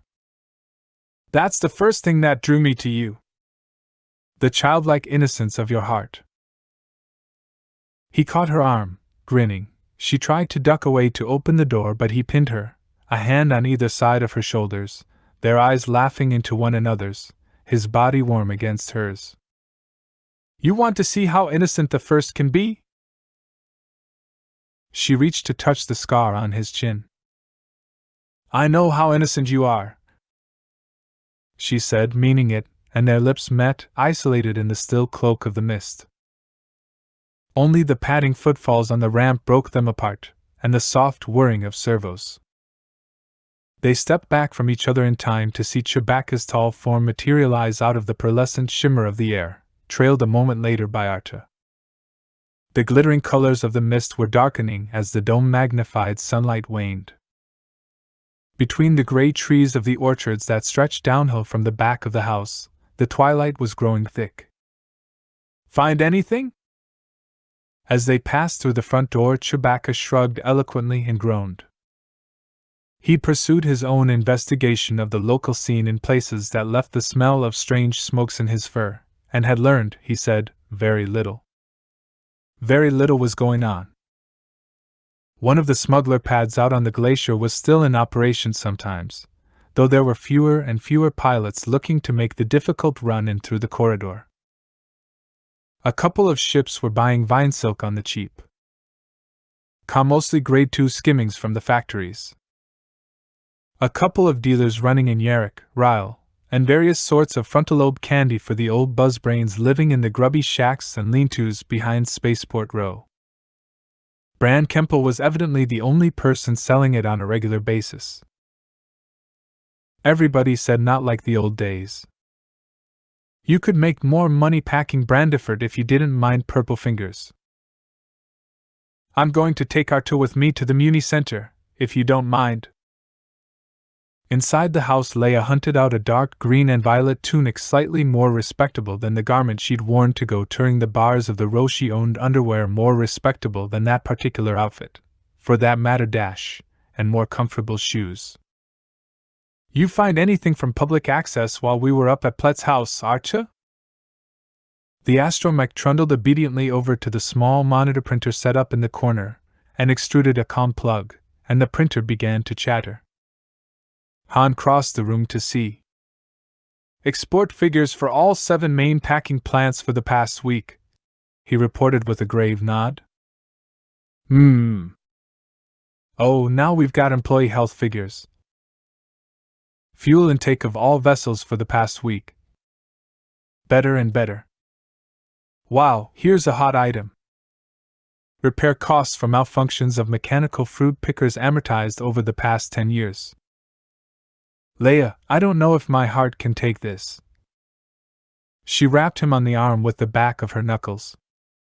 Don't tease, R2. That's very thorough of you, R2. You did a good job. You always do. The droid beeped. Past the bedroom's line of floor-length windows and the narrow stone terrace beyond, darkness had settled, the lights that dotted the orchards below the house making reveled blurs of brightness in the mist. The house was one of the few in Plal to consist mostly of the original stone. Only the kitchen and half the living room were prefab but had been remodeled in the past few years, the old keyhole windows replaced by modern crystalplex with sliding metal shutters to cut out the orchard lights. It was environment controlled, too, after a fashion better than the smoking jets, anyway. An ironic refinement, thought Leia, for a planet whose surface temperature averaged in the -50s. Like most houses in the old town, it was built over a small warm spring site, and though the spring had been diverted to warm the orchard, the basement floor still produced errant wisps of steam. Leia wondered with a sudden qualm of disgust if Kretch lurked there. You'll be okay here? She paused on her way to the door. I'll have a go at calling Mara Jade. She may know where those landing pads were, and something about why Nublik the Slight left. He made a show of checking his pockets. And I know I picked up a card in the bar for ordering dancing girls. Just make them sweep up the confetti when they're done. They kissed again, and Leia strode down the ramp to street level, Archer trundling in her wake. It had grown dark. Silver-winged moths fluttered crazily around the lamps. Pitins and muklas hunted frogs beneath the bridges.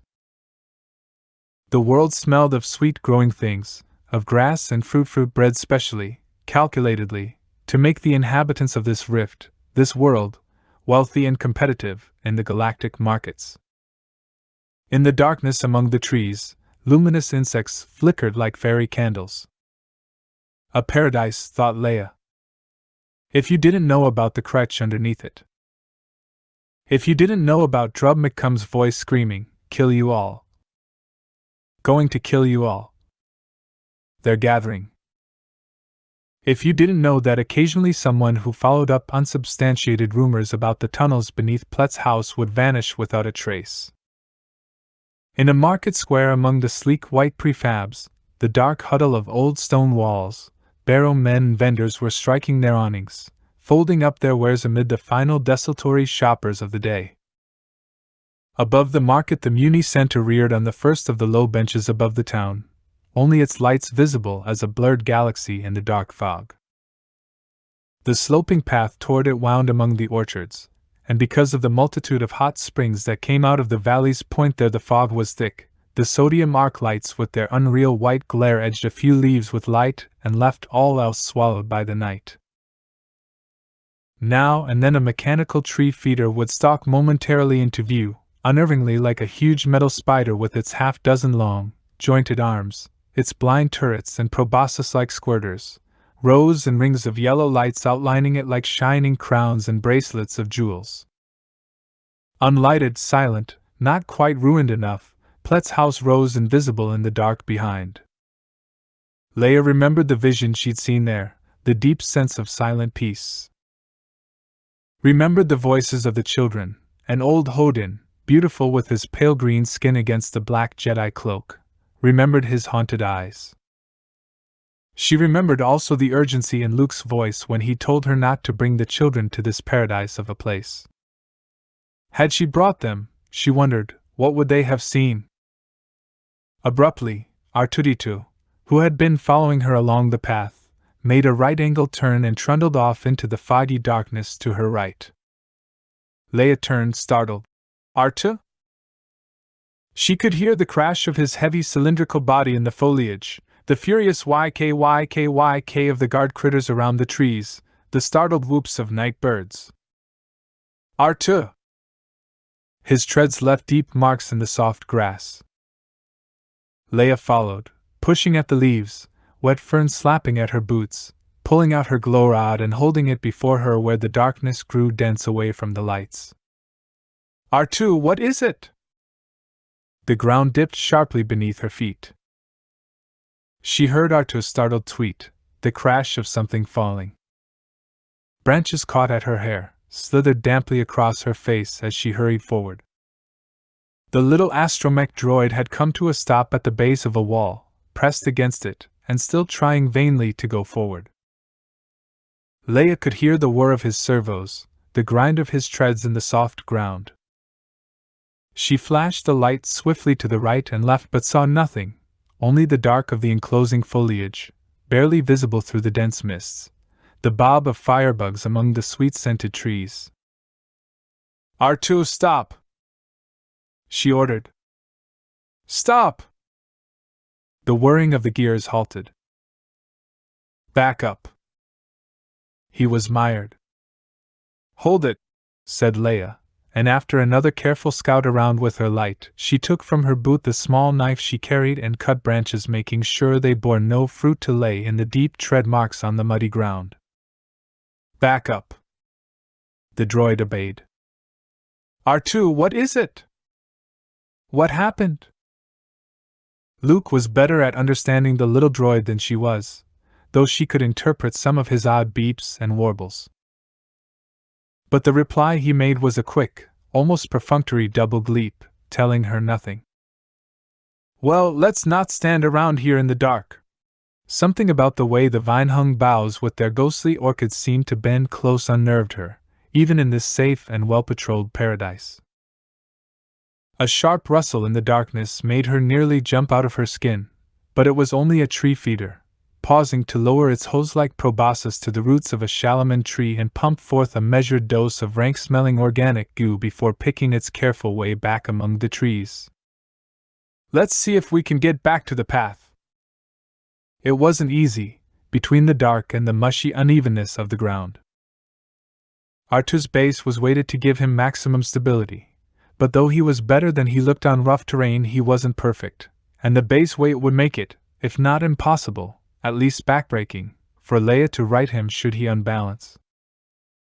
It took a half-hour of muddy searching, stumbling over tree roots and getting yicked at by watch critters in the dark, along the bed of a steaming volcanic stream before they found a sufficiently gentle incline and a clearing among the ferns that let her see the path again. Just for a moment, Leia looked up and saw someone standing at the top of the slope, under the yellow blur of the light. She thought, "What's she doing here?" And then wondered why, as the woman turned from the light and walked quickly away down the path. Why had she thought that? It wasn't anyone she knew. Was it? School friend? Her age looked about right, so far as Leia could tell at that distance and behind the blurring of intervening fog. But somehow she couldn't picture that slim, childlike body in the white and blue uniform of the Alderaan Select Academy for Young Ladies. She was sure she'd never seen that chained ocean of rain-straight, coal-black hair plaited in a schoolgirl's braids. That let out the possibility of her being the daughter of an Alderaan noble-alt, since they'd all gone to the same school. Someone from the Senate? It rang a bell, but she'd been the youngest senator herself at the age of 18, and there had been no one near her age there, certainly no girls. A senator's daughter? Wife? Someone she had met at one of those endless diplomatic receptions on Coruscant? Someone seen across the room at the Emperor's levee? Here? She regained the path as quickly as she could, but steadying Artu over the bumpy roots took her whole effort and attention. When she reached the top of the slope and looked quickly down the path, the woman was gone. Chapter 9. C-3PO didn't like the idea. "You can't trust those Jawas, Master Luke. There has to be a gangway somewhere." Luke contemplated the hatch cover the Jawa had removed from the wall in one of the laundry drop rooms, the dark shaft full of wiring and cables that lay beyond. A ladder of durasteel staples emerged from the silent well of blackness below, vanished up into the lightless chimney above. He thought about the physical effort involved in hitching himself up those rungs, without use of his left leg, one rung at a time, compared with what the mental effort would cost him to use the force to levitate. The choice wasn't pleasant. Neither were the memories of the Clag stormtrooper's death.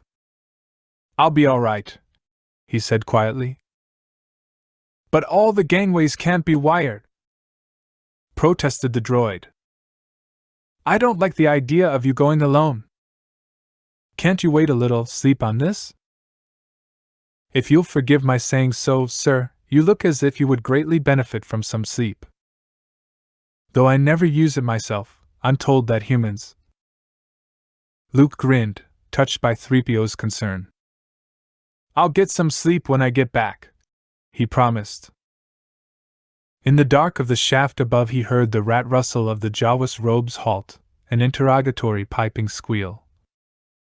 "Master? If..."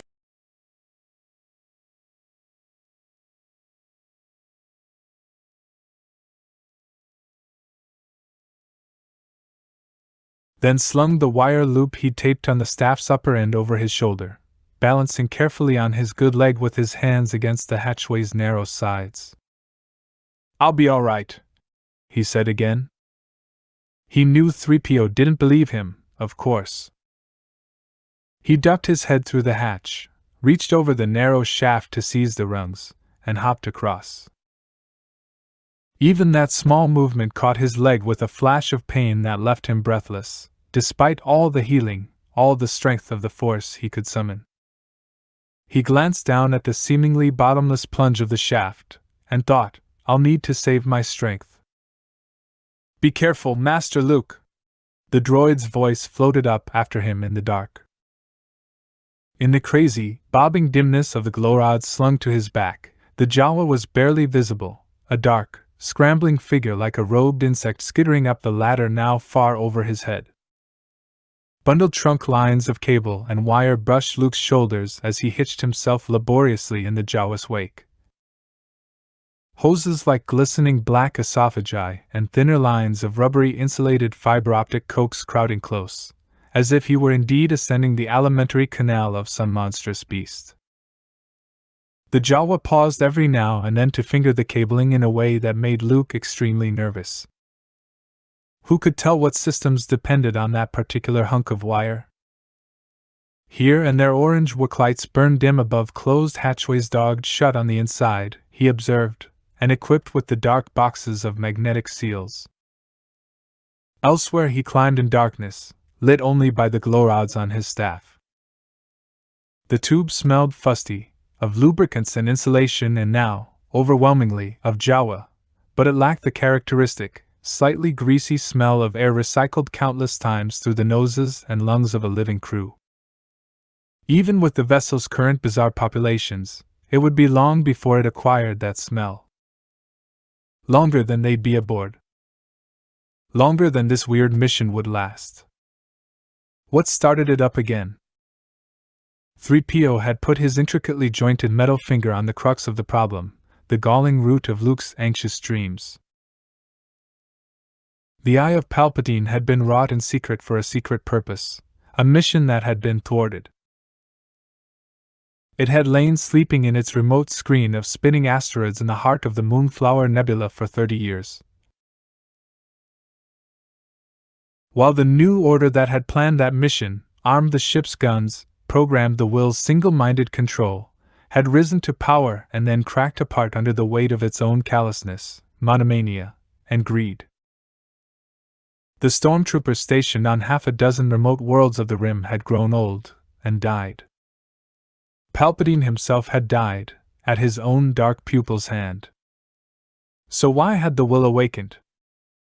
Luke shivered, wondering whether it was simply his own apprehension for the safety of those on Belsavis for Han and Leia and Chewie that cast a shadow on his heart, or whether the shadow was of something else, some separate entity whose power he had sensed moving like a Dianoga underwater through the darker regions of the Force. The tube topped out in a thick-barred metal grill painted garish, warning yellow and black. Affixed to it in case anyone should miss the point was a sign, in collision grid. No further ascent. Danger. Beyond the bars, Luke could just distinguish a lateral repair conduit, through which the cables of the ascending shaft continued like runners of some thick-fleshed, ugly vine. The walls of the conduit gleamed with the asymmetrical pattern of opaline squares, each square a deadly laser port, waiting in the dark. Just beneath the metal safety bars, a ring of dirty fingerprints around an open hatchway showed clearly which course the Jawa had taken. Luke dragged himself through, into light only marginally brighter than that of the work lamps in the shaft. It was the gun room. Rank after rank of consoles picked up the moving firebug of his glow rods from the shadows of soot-colored metal walls. Screen after screen, large and small, regarded him with dead obsidian eyes. In the center of the chamber a ceiling panel had been removed, and a barred grille like the one that had blocked further ascent in the repair shaft lay propped in a corner. Holding the staff with its glowing end aloft, Luke could see that the shaft rose upward, where the bundled pipes and hoses, finger-fat power lines and the wide ribbon cables of computer couplers, flowed aloft in a static river from half a dozen lateral conduits to some central locus above. Yellow and black banded the lower half-meter or so of the shaft, but there was no sign, no written warning.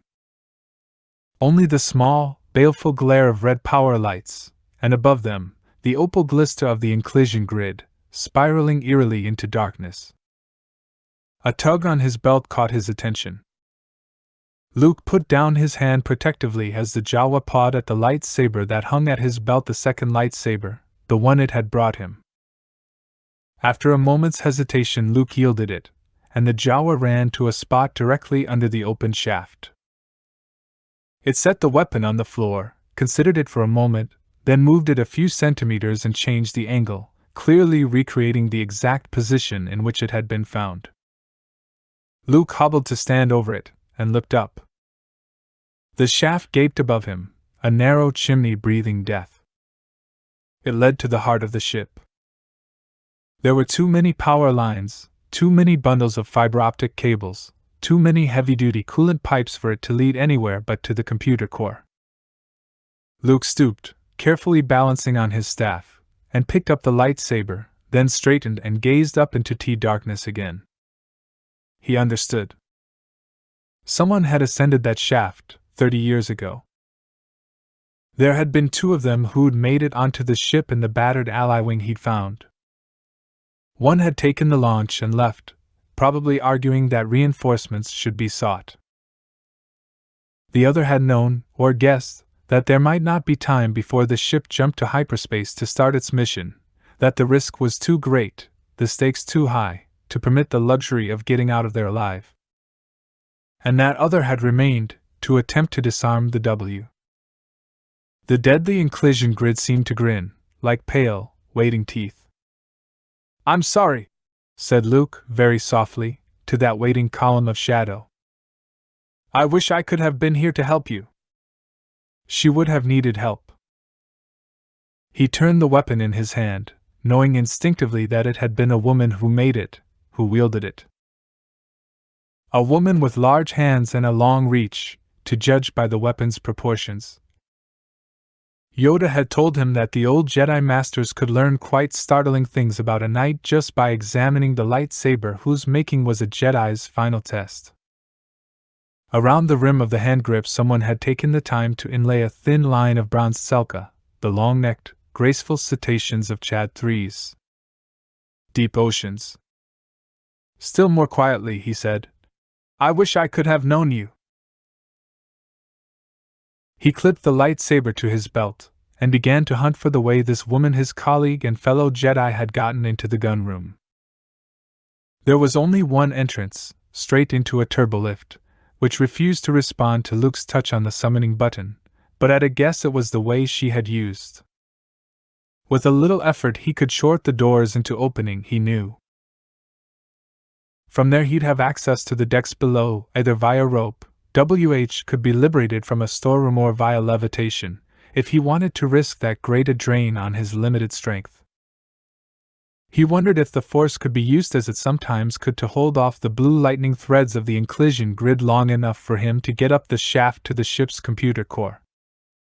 The thought of trying it turned him cold. Once in the core, it should be fairly simple to trigger an overload, to destroy the Eye of Palpatine as it should have been destroyed 30 years ago. And hadn't been. He remembered the Clag screams as it bled and charred to agonizing death in the gangway. The Jedi who had ascended that shaft had lived long enough to damage the ship's activation trigger, dying up in the core while the will itself had been left alive. Because she hadn't been quite strong enough? Quite experienced enough? Or was the inclusion grid something not even the strength of a master could outlast? A dirty little hand closed around his sleeve. "Not good, not good." The Jawa tried to pull him in the direction of the repair shaft that led downward again. It pointed up at the dark square in the ceiling. "Bad. Die a lot. Die a lot." Luke thought about the Jawas, and the filthy, rival, feuding villages of the Clags and the Gakfeds, re-establishing here the patterns of their homeworld in terms of what they now thought they were. About the Kittinaks in the rec room, waiting patiently for their chuba slugs to crawl into their mouths, and the dead Afatekin on the floor, and the Talls guarding each other's backs against whom? As they took water to the tripods. Destroying the ship, he understood, was going to be the easy part. C-3PO was sitting in front of the comm screen in the quartermaster's office. A long flex of cable plugged into the drought at the back of his cranium, and a tone of serious annoyance in his voice as he said, "You silly machine, you've got enclaves of alien life forms all over you. What do you mean? No life forms alien to the intent of the will?" What about a trace on Galactic Registry Standard 011-733-800-022? Luke leaned one shoulder against the jamb of the doorway, aware that there was no more need for 3PO to address the will aloud than there was for the droid to use human speech to communicate with R2-D2. But 3PO was programmed to interface with civilized life forms, to think like a civilized life form. And one of the marks of nearly every civilization Luke had ever encountered had been chattiness. 3PO was chatty. What do you mean there are no life forms of that registry number on board? You have 76 Gamorreans in residence. I already tried that, 3PO. Luke stepped into the room, his entire body aching from the compensation of walking with the staff, the unaccustomed, agonizingly repeated set of movements involved in dragging himself up the ladder rungs by the strength of his arms. 3PO turned in his chair, another un-human mannerism, for his audio receptors would have picked up and identified Luke's footsteps and breathing 18 meters down the hall. According to the will, there are no aliens on this ship, said Luke, with a kind of wry weariness. According to the will, concentrations of bodies with internal temperatures of 105 degrees Gamorrean normal don't exist, either. Or those with temperatures of 110, or 16, or 83, which means there aren't any Jawas, Kidanaks, or Afatekans around. But I have found a way to get up onto the upper decks without was. From the speaker on the wall on Luke's right a triple chime sounded, and green lights flared in the onyx void of a 10-centimeter in-ship comm screen above the desk. Attention, all personnel, said a musical contralto voice. Attention, all personnel. Tomorrow at 1300 hours an internal security hearing will be broadcast on all ship's channels. Tomorrow at 1300 hours an internal security hearing will be broadcast on all ship's channels. The screen sprang to unexpected life. Within it Luke saw the image of Cray, her hands bound, her mouth sealed shut with silver engine tape, her dark eyes wide and scared and furious, being held between two ludicrously uniformed Gamorrean troopers, clags by their helmets. Observation of this hearing is mandatory for all personnel. Refusal or avoidance of observation will be construed as sympathy with the ill intentions of the subject. After the first shock second, Luke focused his attention on the background, the texture and color of the walls behind Cray and her guards darker than those in the crew decks and not as cleanly finished, the relative lowness of the ceilings, the visible beams, bolts, and conduits. A corner of a makeshift hut intruded on the scene. Part of a packing box with Sorsub Imports Division stenciled on it, and a roof made of what looked like a survival tarp. Clag Village, he thought. Nichas stood by the hut, a restraining bolt riveted to his chest and wretched, haunted horror in his eyes. All personnel with evidence to lay against the subject are requested to speak to their division surveillance representative as soon as possible. Neglect in this matter, when discovered, will be construed as sympathy with the ill intentions of the subject. Cray jerked her arm against the Gamorrean's grasp, kicked hard at his shin. The clag half turned and struck her hard enough to have knocked her down had he and the other guard not kept hold of her arms. Her face and the shoulder visible through her torn uniform tunic bore other bruises already. Luke saw the look of agony Nichas cast in her direction, but the droid man made no move, no effort, of either help or comfort. He couldn't, Luke knew, because of the restraining bolt. The guards were half carrying the nearly unconscious Cray out of vid range when the vid itself went dark. Nichas remained where he was, his eyes the only living part of his motionless face. Sorry, son, but we've had orders. Ugbuz folded his heavy arms and regarded Luke with a gaze that was hard as flint and not a bit sorry.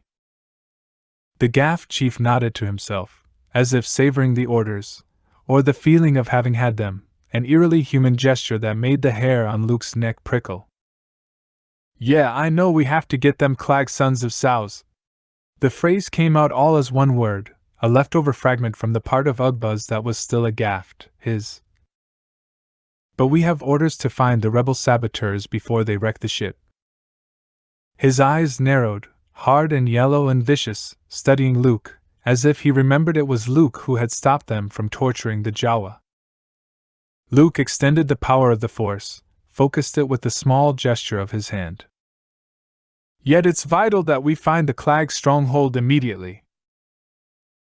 It was like trying to grasp one-handed a wet stone twice the diameter of his grip.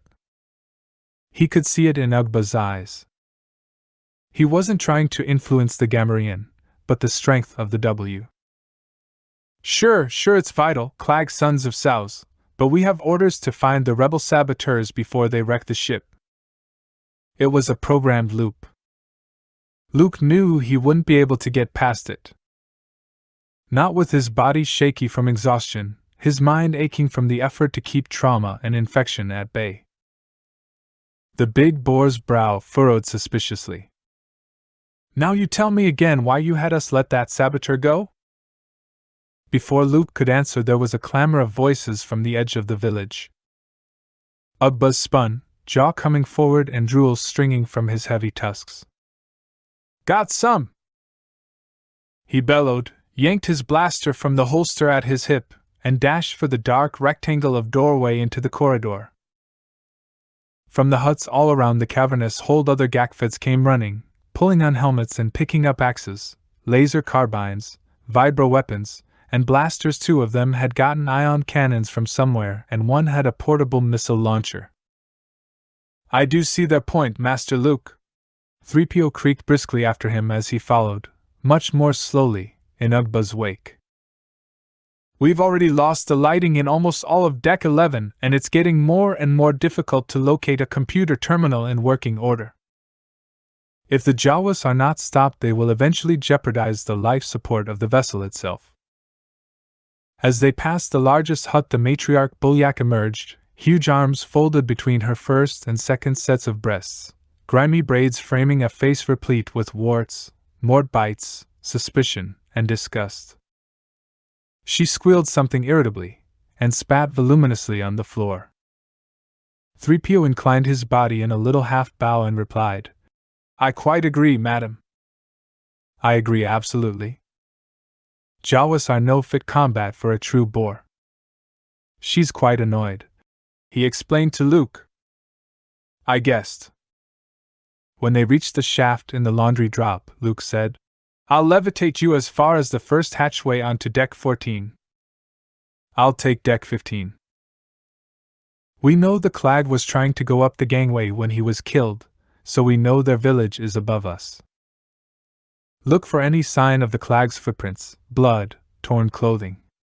By this time Luke knew the Gamorreans were as likely to fight within the tribe as outside it.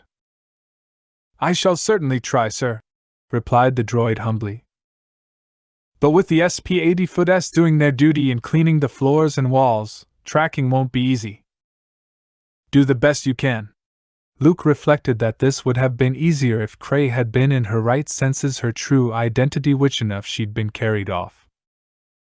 Look also for the kind of walls we saw in the background of the video announcement. The tarp and the crate in that hut have to have come from mission stores. Make a note if you see anything similar.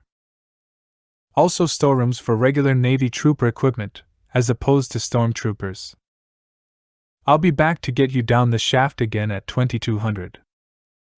When he reached Deck 15, Luke found that 3PO was only too right about the SP-80 Foot-S and their unflagging mission to keep the eye of Palpatine spotless.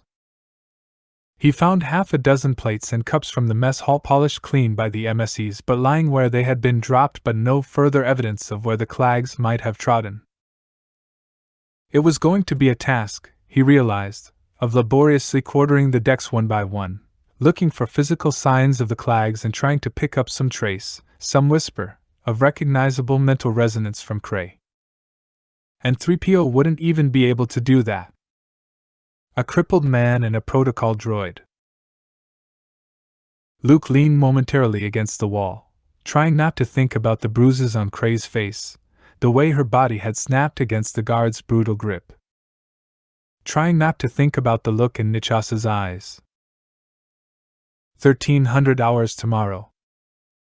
He limped on. The clag had been trying to go up the walls on this deck, or in this section of this deck, which seemed to house the repair installations for the TIE fighters, were darker than those of the crew quarters below, the ceilings lower, but without the metal beams he'd seen in the vid transmission. A hangar? He wondered. Storage hold? A corridor stretched to his left, pitch dark. Far down it he heard the scrabble of feet, saw the yellow rat gleam of Jawa eyes. They were eating the ship to pieces. No wonder the Will had ordered Ugbuzz to exterminate them. But he had the suspicion that whatever the result of the Jawa depredations, it would only kill the living crew. Nothing the Jawas could do, no damage or death of those aboard, would prevent the battleman's jump to hyperspace, when it thought nobody was looking. It would have no effect on its capacity to blow the city of Plaw and probably the other settlements on Belsavis for good measure to powder and mud. He'd seen what the Empire had left of Coruscant, of Mon Calamari, of the Atravis systems. He'd felt the screaming outcry of the Force, like the ripping apart of organs within his own body, when Karita had gone up. To prevent that, he thought, he would go up the inclusion grid himself, to make his own attempt at destroying this monster's mechanical heart. Luke tried a door, and when it refused to open, limped down the corridor, testing another and another, until he found one that responded to his command. There was light in that area of the ship, and the air, though chemical, had the slightly ozonious smell of new, clean oxygen that hadn't been passed around 100 sets of lungs. He found another messroom coffee cup on the floor, but no sign of the clags. No trace of Kray's consciousness. It was difficult to keep his bearings, difficult to quarter the ship accurately, because of the closed blast doors on some passageways. He was forced repeatedly to circle through offices, laundry drops, lounges, counting turnings and open doors as he went.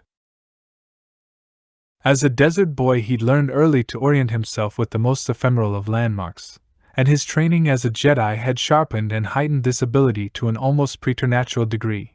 But there were miles of corridor, hundreds of identical doors. SP-80-foot patiently made their rounds along the wall panels, removing already invisible smudges and stains, so there was no sense in marking his way physically with chalk or engine oil.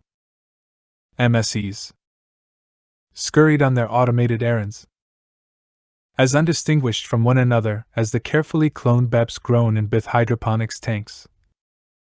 Luke had heard the expression, as alike as BEPs, all his life without ever meeting anyone who actually enjoyed eating the precise, 6 centimeter square, pale pink, nutritionally balanced and absolutely flavorless cubes. Down a darkened hall, a square of white light lay against the wall. Shadows passed across it, and Luke's quick hearing picked up the mutter of voices. Dragging himself along on a crutch, silence was out of the question, but he moved slowly, keeping his distance, extending his senses to listen, to pick out the words. Then he relaxed. Though they were saying things like, "All gunnery ports cleared, Commander," and "Incoming reports on status of scouts, sir," the lisping musicality of the voices several octaves higher than those of human children let him know that he'd just stumbled on an enclave of Afatekans. The room was some kind of operations systems node, more likely connected to the ship's recycling and water pumping lines than to its weaponry. Not that it mattered to the Afatekans. The gorgeous inhabitants of Dombraden pedaled, tasseled, tufted, and fluttering with hundreds of tendrils and shoots were bent over the circuit tracers and inventory processors, tapping the responseless keyboards and gazing into the blank screens with the intensity of Imperial guards on a mission from Palpatine himself.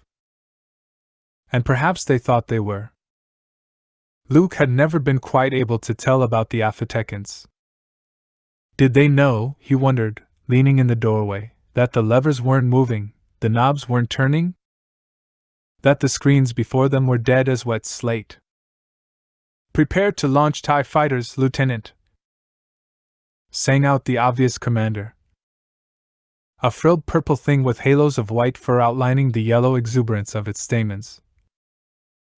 And the lieutenant's 16 shades of oranges, yellows, and reds and big around as a barrel gripped levers in its talons and produced an amazing oratorio of sound effects, none of which had the slightest relation to any mechanical noise Luke had ever heard. As far as Luke had been able to ascertain, the Aphtekans, unlike the Gamorreans, sought to harm no one. Their consciousness, if they had any, was wholly sunk into the dreams of the Imperial Space Service, not divided between dream and reality. "They're firing on us, Captain!" cried a beautiful thing of yellow and blue. "Plasma torpedoes coming in on port deflector shields." 3 or 4 others made what they clearly fancied were explosion noises dash, rumblings like thunder and shrill cries, and everyone in the room staggered wildly from one side of the chamber to the other, as if the ship had taken a massive hit. Waving their flaps and petals and shedding white and gold pollen like clouds of luminous dust. "Return fire! Return fire!" "Yes?" The captain's lacy sensors turned like a breeze-tossed meadow in Luke's direction as Luke hobbled over to it and saluted. "Major Calrishan, Special Services. 22911B. Where are they holding the rebel saboteur they caught?" "In the detention area of Deck 6, of course," cried the captain, out of at least 6 mouths in exquisite harmony.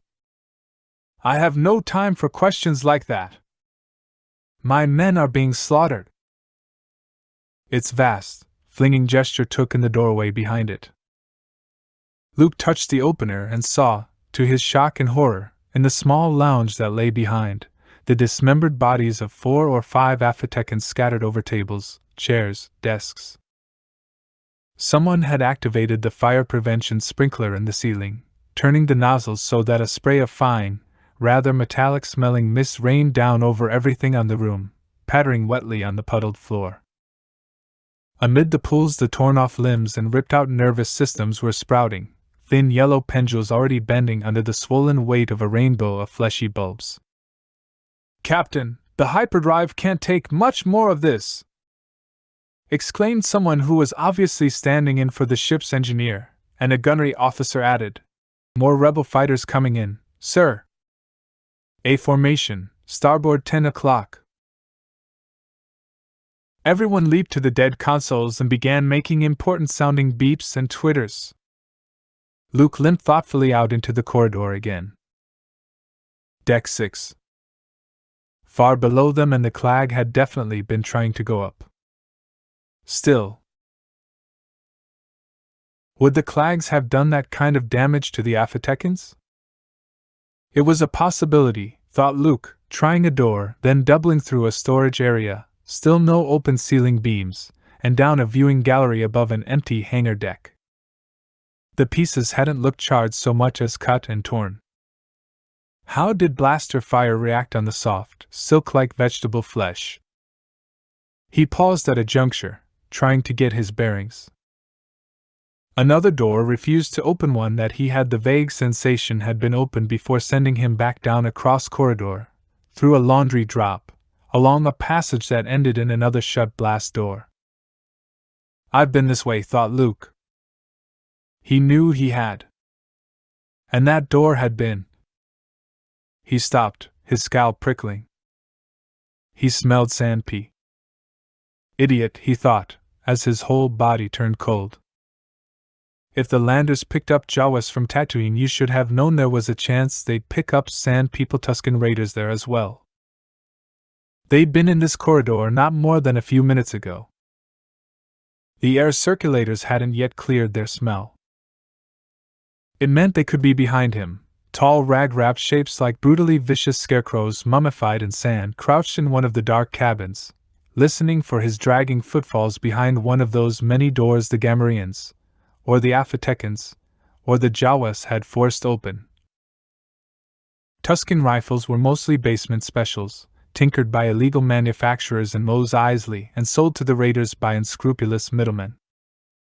Inaccurate, dirty firing, but even a near miss in corridors like these could be fatal. He could still smell them. The circulators should have cleared away the whiff of their dirt-colored wrappings had they been just passing through. He moved back the way he'd come, stretching his senses for the smallest trace. Around the corner he'd last turned, he thought he heard the faint scratch of metal on metal. At the same moment, movement in the corridor crossing ahead of him caught his eye. A mouse droid zooming up the hallway stopped, as if its registers identified something ahead of it out of Luke's sight around the corner. Abruptly it reversed itself, backing full speed in panic. Luke flung himself toward the nearest room as a searing blast of rifle fire scorched paneling all around him. The Sand People knew their ambush was blown. He heard their almost silent footfalls in the hall as he slammed over the manual on the doors, dashed across the room. It was a communal lounge of some kind, with a visi reader and a coffee spigot, and through the door on the other side. A cabin, 2 bunks, like the one he'd come back to consciousness in. 2 bunks and 1 door. Gaff sticks and makeshift rams pounded on the door of the lounge, and he tried another door, a laundry drop like the one from which the Jawa had led him into the repair shaft. The panel that led to the repair shaft wouldn't budge. Luke heard the crashing of the lounge door being broken in, the wild, blistering rake of saturation fire into the lounge, the visi reader exploding, and the hiss of bursting fire system pipes. He'd never get a chance to bring his lightsaber into play. The blast of the force that he directed against the wall hatch dented it, but the dog bolts on the other side held. He remembered seeing, on other hatches in the shafts, the black boxes of magnetic locks. The door heaved, shook. There was a splintering crash, another harsh sadder as the lock was subjected to rifle fire, and the door opened a slot. Blaster fire roared through, raking the small area of the room accessible through the slit, but it was only the smallest of rooms. Ricochets bounced and sizzled wildly against the walls, and Luke flattened into a corner, trying to summon enough of the force to keep from getting fried by strays.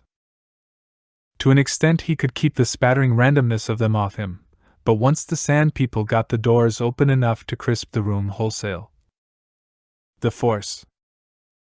If he could use the force to blow the doors off outward, to hurl himself through in a flying levitation, it might buy him a few seconds.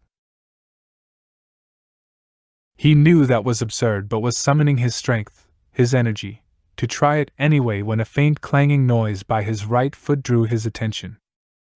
The repair shaft coverplate had fallen neatly inward. Luke ducked through, pushed the panel back into place behind him. It had been dogged, and there was a lock mechanism on it. Tuin latched it again with the bolts alone, which even without the lock should hold against Sand P. The worklight still burned dimly here, a grudging ochre glow that faded around him as he climbed down, leaving only the faint light of the glow rods on his staff. At the next level down he paused, resting his forehead against the panel and stretching out his senses through the metal and into the room beyond. He heard no sound, so dogged back the latches and, holding on to the hand grips within the shaft, swung himself back and away from the hatch and summoned the force, like a violent kick of kinetic energy, from the outside of the panel, smashing it in despite the magnetic lock. The metal buckled, twisting against the outer latches, sufficiently for Luke to work it free. He slipped through into a dim-lit storage area on deck 14. 3PO was waiting for him in the laundry drop.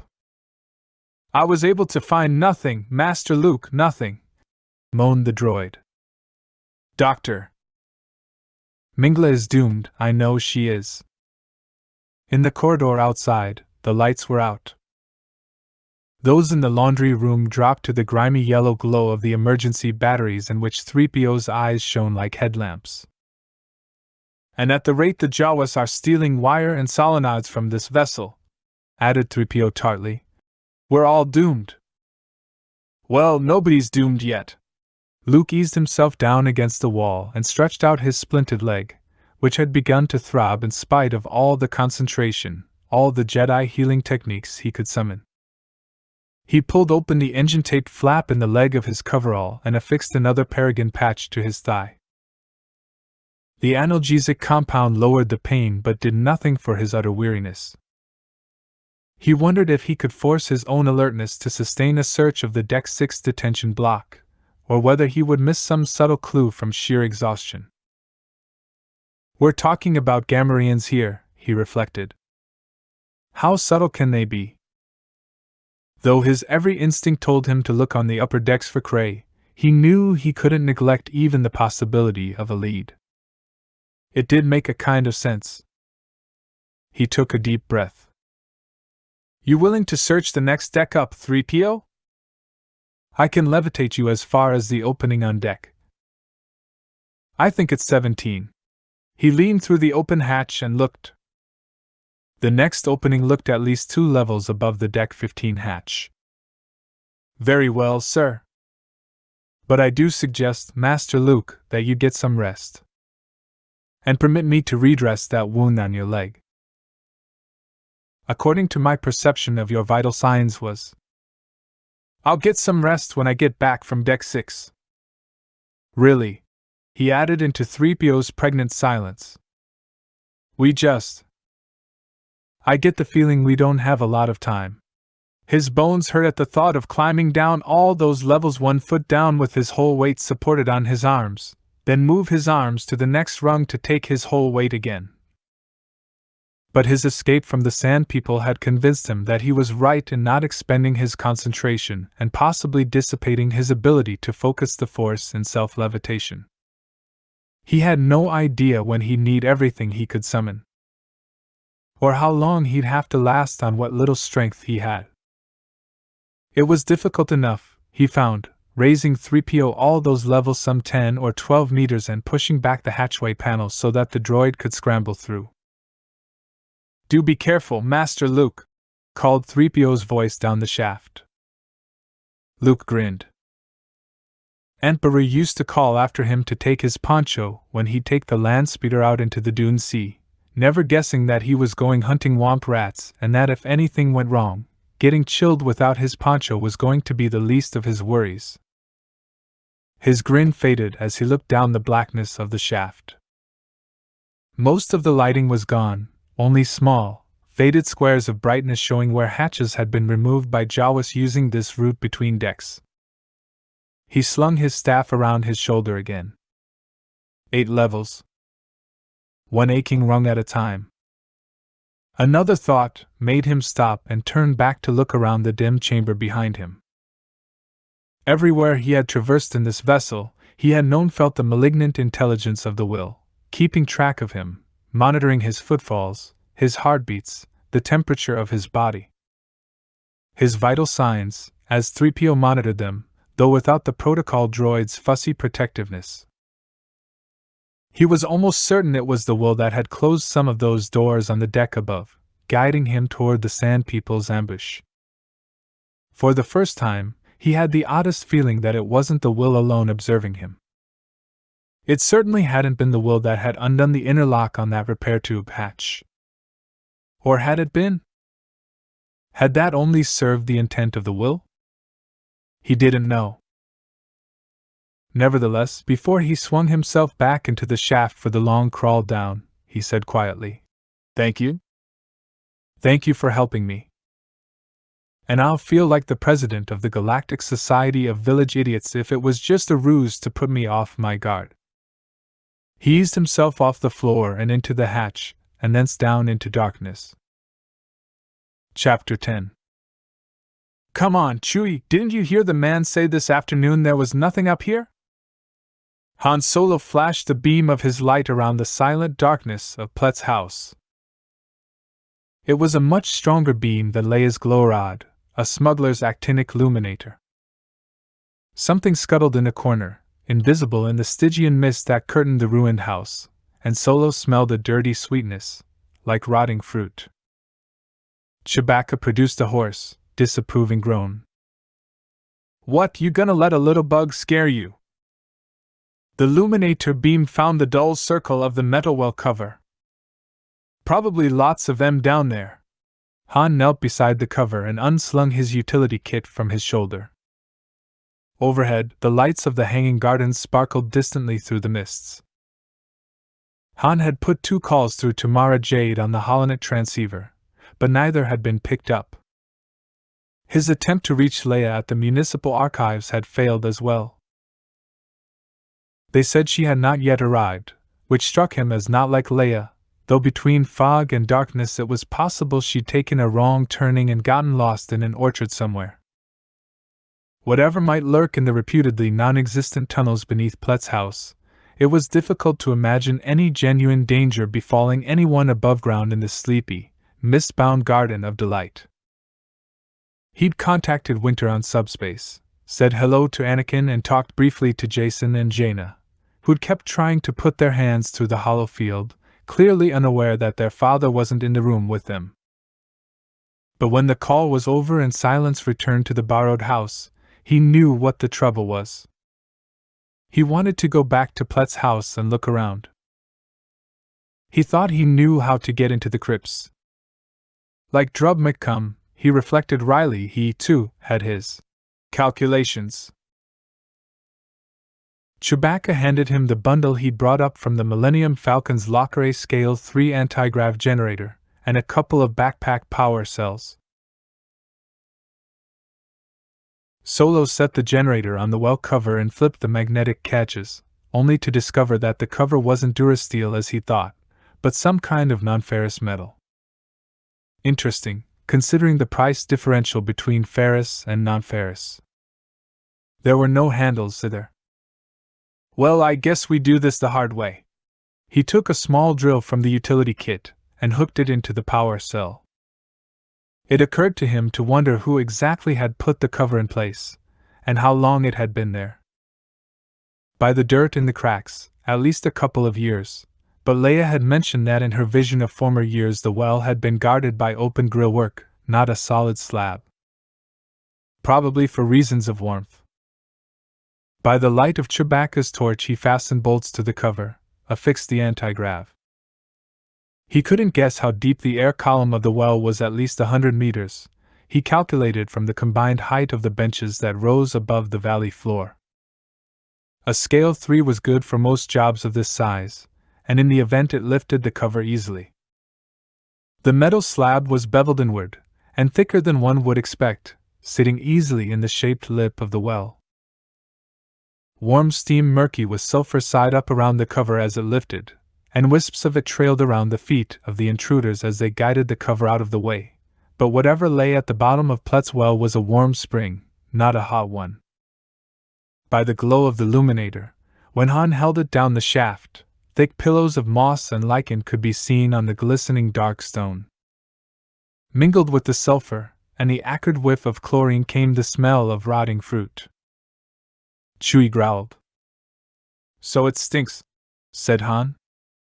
"So does the Falcon's engine room when we blow a duct." As he'd thought, there were handholds cut into the rock. The irregularities of the shaft itself, and the dense blocks and pits of shadow they created, hid everything beyond the first few meters, and ghostly drifts of steam threw back the light. Solo fixed a loop of safety line around the stone upright between 2 of the keyhole windows and clipped the other end to his belt. Chewie ran a double loop of the line around his waist. "Right," muttered Solo and clipped the illuminator to the front of his vest. "So let's see what all the fuss is about." They hid the children down the well. Solo almost missed the door that led into the passageway, set in the wall of the shaft where the shadows seemed to cross no matter where the light was coming from. The heat grew thicker as they descended, and with it the dirty, sweetish smell. He was aware of wet, crawly movement among the lichen and mineral deposits on the rock. But below the level of the passageway's entrance, the handholds were choked shut with moss. The difference was noticeable enough to send him searching up the shaft again, probing at each shadow around and behind him with his light. There! He shone the light on the walls of the tunnel as he and Chewbacca ducked through the low, oval mouth. The Wookiee shook himself uncomfortably, his coarse, tobacco-colored fur black, wet and pointy with moisture. The illuminator beam played across old scarring in the walls, places where the moss on the floor had been gouged and regrown. Somebody was here, all right, and a lot less than 30 years ago. Han bent and picked something out of the moss.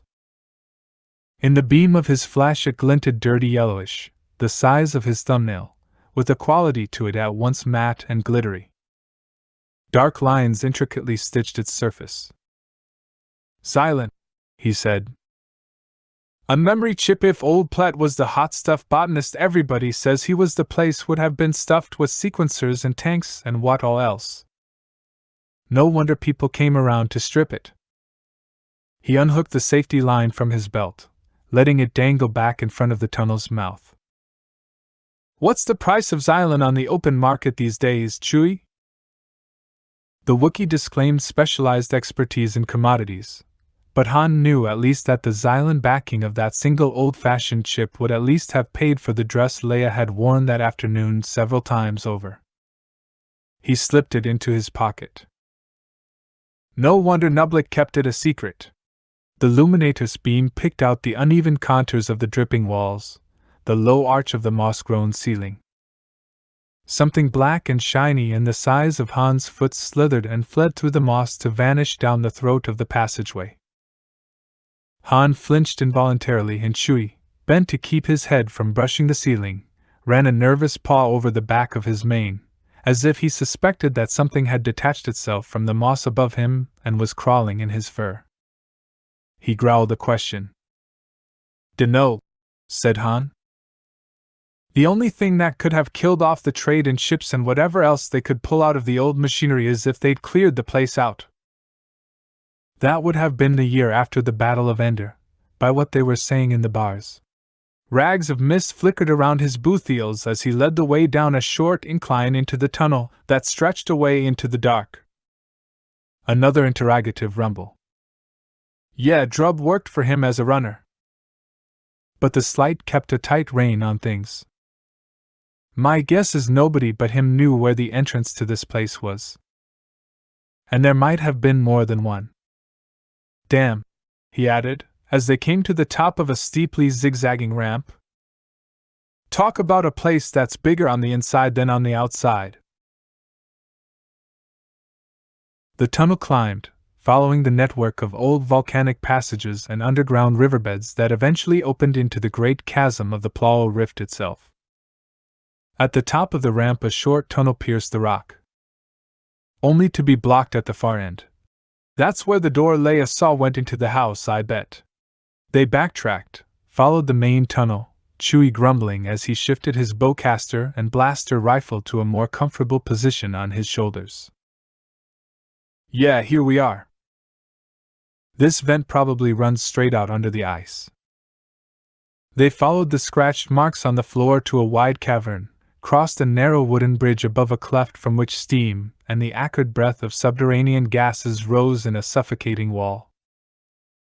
The rocks beyond, where the tunnel widened into a vast, uneven space of darkness, were coated with wrinkled, labyrinthine mazes of paste-white sinter formations, the floor pitted with long-dead fumaroles and slashed by steaming streams nearly choked in strangely tinted mineral deposits.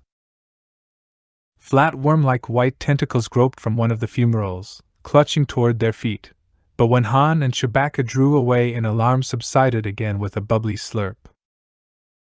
At the far end of the cave a room had been cut in the rock, littered with plastic boxes and the small, flat packets smugglers used to store goods in when they shoved them behind hull panels or underfloor sections. Most of them were chewed and mauled. A small kretch, no longer than Han's thumb, skittered away from the track of his light.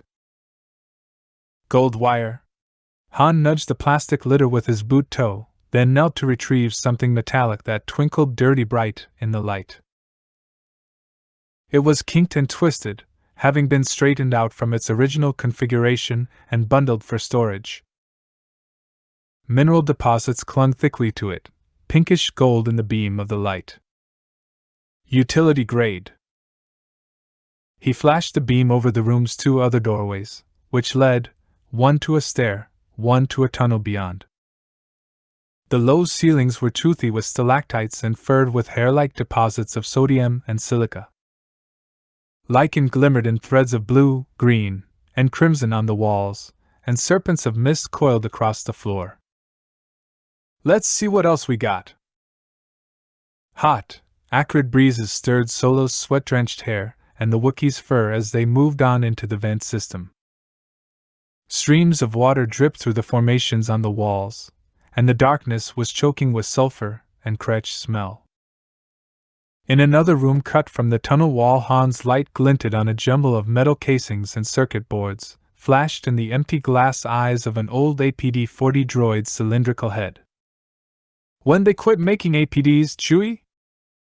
Han hunkered to turn the boards over in his hand.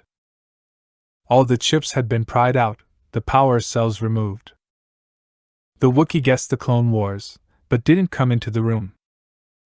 He remained in the low-beamed rectangle of the doorway, listening back along the blackness of the tunnel, to the echo chamber of the last cave.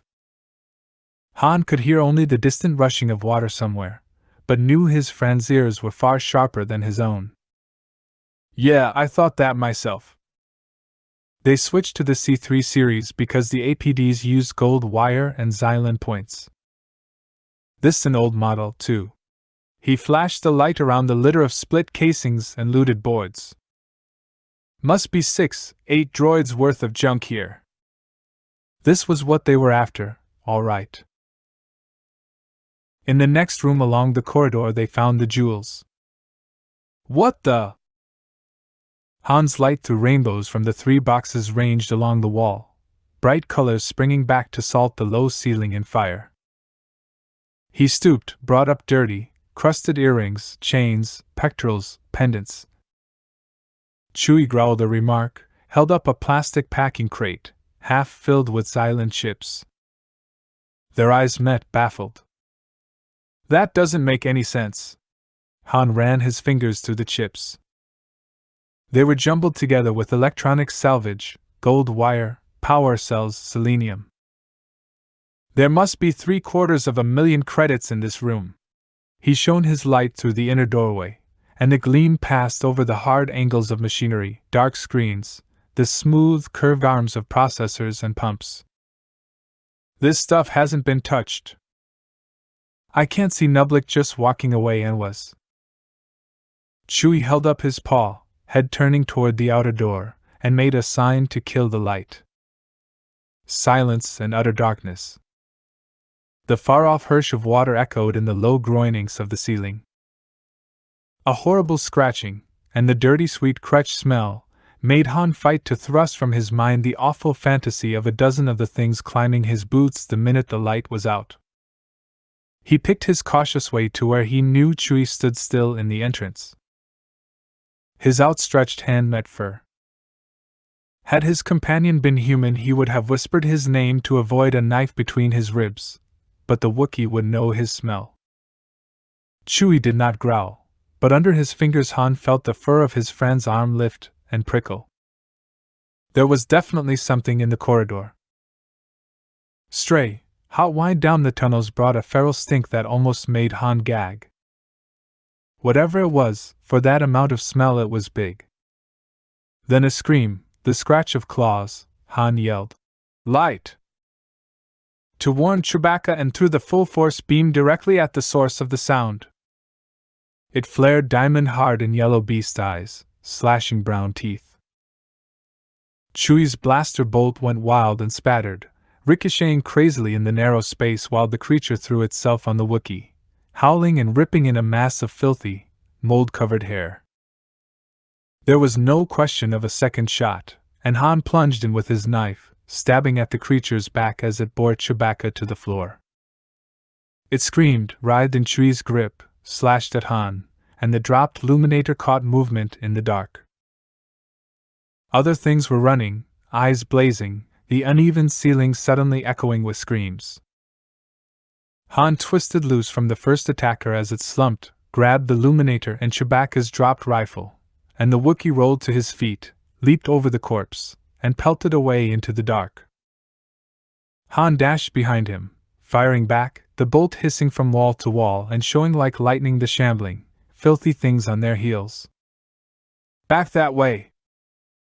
Chewie only roared, long legs taking him far ahead down the twisting rock of the tunnel. The illuminator beam leaped crazily over mold-covered walls, bounced across doorways yawning into BL dark of dead-end rooms, transformed stalagmites in the great cavern into attackers and old vent holes and lava formations into bottomless pits. They scrambled, slipping in the thin mud of the floor, toward the dark cleft of the entry to the tunnel back toward the well.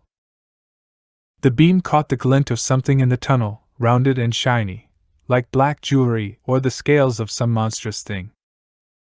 Something like wet cobblestones that suddenly seemed to carpet the tunnel walls, ceiling, and floor. Something that hadn't been there before. Kretch. The tunnel leading back toward the well was choked with them. For one moment Han and Chewie stood aghast, staring at the nightmare seethe of insectal bodies that filled the passageway nearly 20 centimeters thick. Then, as if a plug had been pulled, the river of Kretch flowed out. Han screamed something entirely inadequate to the occasion and plunged away to his left into the lumpy ruin of old lava formations and sullenly steaming craterlets, Chewie at his heels and all the legions of darkness shrieking behind. "Got to find a way back," panted Han desperately, as frail sinter and twisted crystal crunched underfoot and the patches of glowing lichen throbbed and stirred like rainbow embers at their passage. The air down here burned with volatile gases and the stench of sulfur, chewing at the lungs, and the baking heat made Han gasp. "Back to the vaults. Maybe this way." More screams, and two black forms sprang suddenly into the glare of the illuminator where it fell on the sloped side of an old debris cone rising up before them. "On second thought, let's go this way was." Chewie caught his arm, stopping him, and roared a challenge into the darkness ahead of them. A challenge was screamed in return. Han said, "Great." He raised the light, flashing the beam across the round, smooth terraces of what had been superheated mud pits, now cooled to dance floors of garishly colored hardpan still ringed with the traces of final bubbles, and there they were. 3 of them, maybe 4.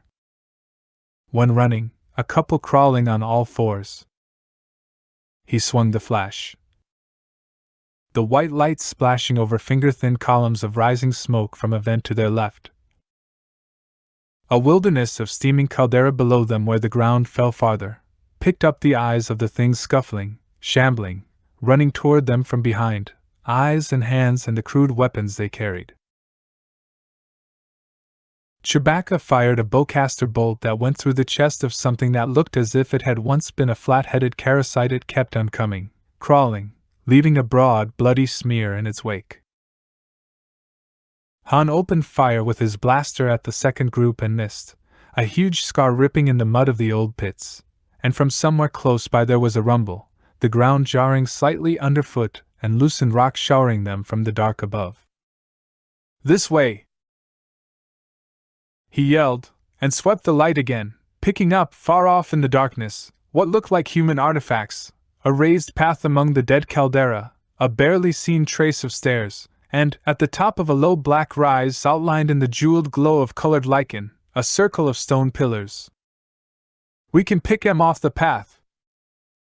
The second group of attackers was already halfway to the head of the path.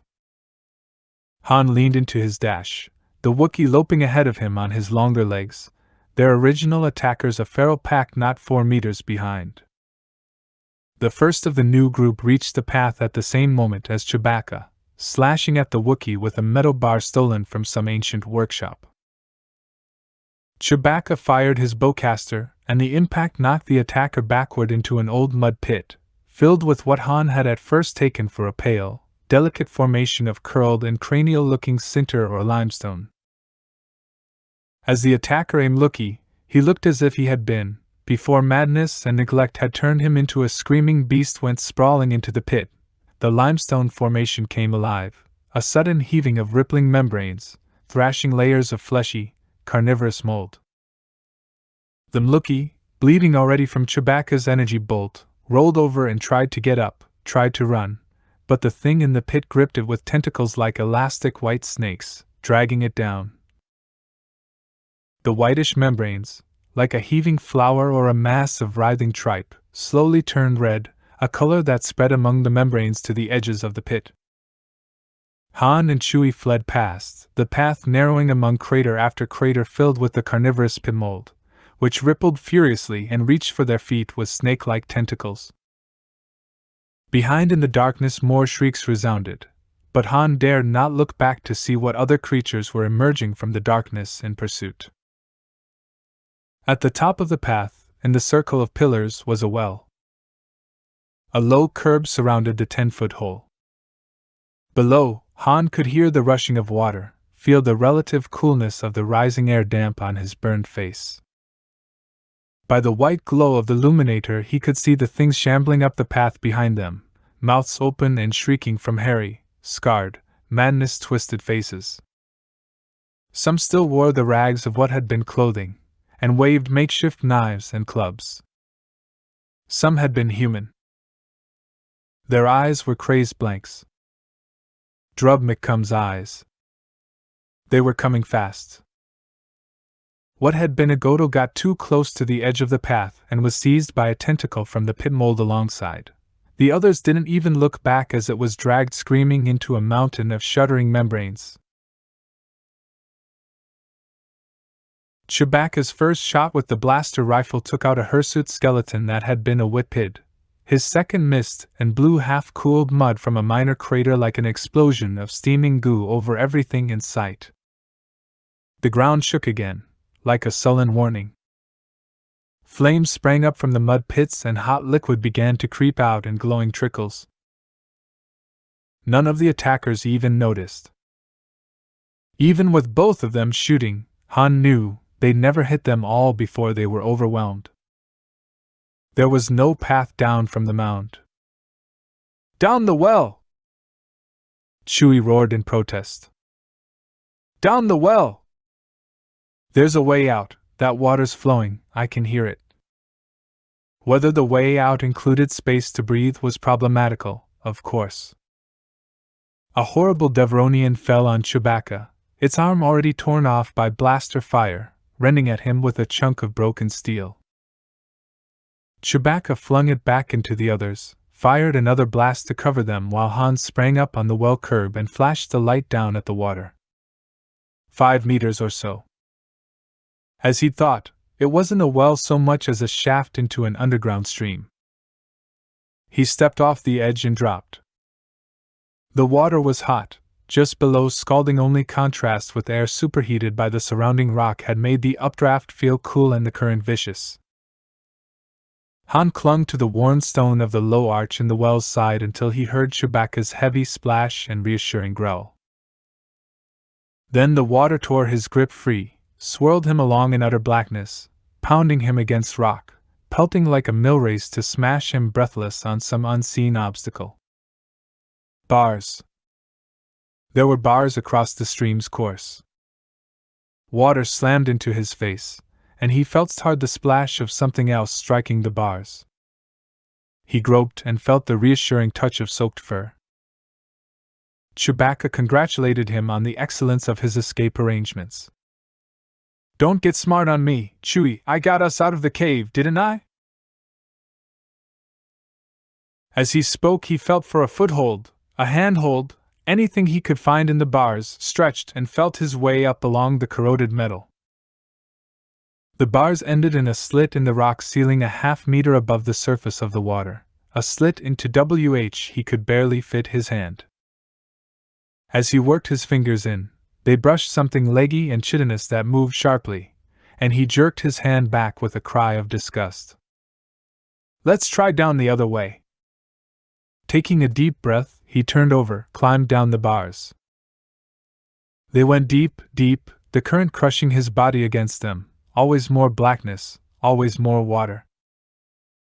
What was he going to do if they went deeper than he could climb on a single breath? The thought made him panic, drag himself down and farther down. Rock. And a space of about 30 centimeters, gouged in the bottom of the streambed by the vicious race of water over the years. He snaked his body through, climbed desperately, wondering what he'd do if he became disoriented, climbed sideways, climbed down again, got swept away by the current that was dragging him, clutching him, sweeping him on into blackness. He thought, I may not survive this one. His head broke water just as he thought he couldn't hold his breath another second. He felt weak, sickened, but at least he could hook his arms through the spaces between the bars and not rely on the dwindling strength of his hands. Down at the bottom, he gasped. Way down. The water ripped him away. Han and Chewbacca lay for a long time on the grass beside the warm spring, gasping for air like half-drowned vermin belched from some Coruscant sewer. Far off, a dim gold low-power light marked where a path lay. Phosphor bugs played like truant diamonds among the trees. The smell of bovine fruit and damp grass almost drowned the faint, putrid whiff of sulfur from the stream. Screekers and peepers made a tiny bass line under the warbling of a nightbird in the orchard. Han rolled over, threw up a considerable quantity of water, and said, I'm getting too old for this. Chewbacca concurred. At least they wouldn't catch cold, Han reflected. The river that ran from Plet's well was hotter than bathwater, and the air around it not much cooler. Vapor wraiths surrounded them from the hotter springs that came to the surface lower in the orchard, piped from the cellars of the ancient houses. He wondered if they'd get into trouble just falling asleep where they were. But he recalled something about what had happened in the crypts, and decided that might not be such a good idea. With considerable effort, and some misgivings, he propped himself up on his elbows. You noticed something about our pals back in the crypts, Chewie? The Wookiee's sardonic reply made Han wonder why some people said the species had no sense of humor. When the second and third and fourth batches showed up, said Han quietly, they knew where to find us. Chewie was silent. For certain species of cave apes, perhaps even for Wookiees, this would have been no oddity. Smell and echolocation were highly developed in races and species used to the dark. But these, Han had seen, were not members of those races and species, unless you counted the Godel, who had been one of the first batch of attackers. They were, he suspected, exactly what Drub McCum had been. Smugglers, or friends of smugglers, who had heard the rumors about the crypts that weren't supposed to exist, who had their calculations, who had gone seeking the source of the Xylan chips and gold wire that had formed the basis of Nublik the Slight's brief wealth, and had found. What? Come on, Chewie, he said tiredly. Let's get home. Chapter 11. Watching Kray's face, Luke tried to ascertain whether she had remembered who she was, whether she was still under the influence of the Will's programming. From the small image in the section lounge vidscreen, it wasn't easy to tell. Bruises marked her cheeks and chin and her shoulder, visible through a tear in her tunic. Her pale hair was stiff with sweat and grime. But her eyes, as two clagged boars pulled her the length of the displayed chamber to the small black podium of the justice station, were desperate, hard with fury and frustration. So Plovin Clag! Howled Ugbuzz, standing by the table at Luke's side. Prissy butt! Flower nose! Cabbage eater! Yelled the other Gakfeds, clustered close around the vidscreen in the dim confines of the lounge. Though disheveled and exhausted, aside from her bruises, Kray looked unhurt. In his utterly fruitless search of the detention block on Deck 6, Luke had been haunted by the dread that the Will had implanted in the Clags, the notion that as a rebel saboteur, Kray had to be interrogated.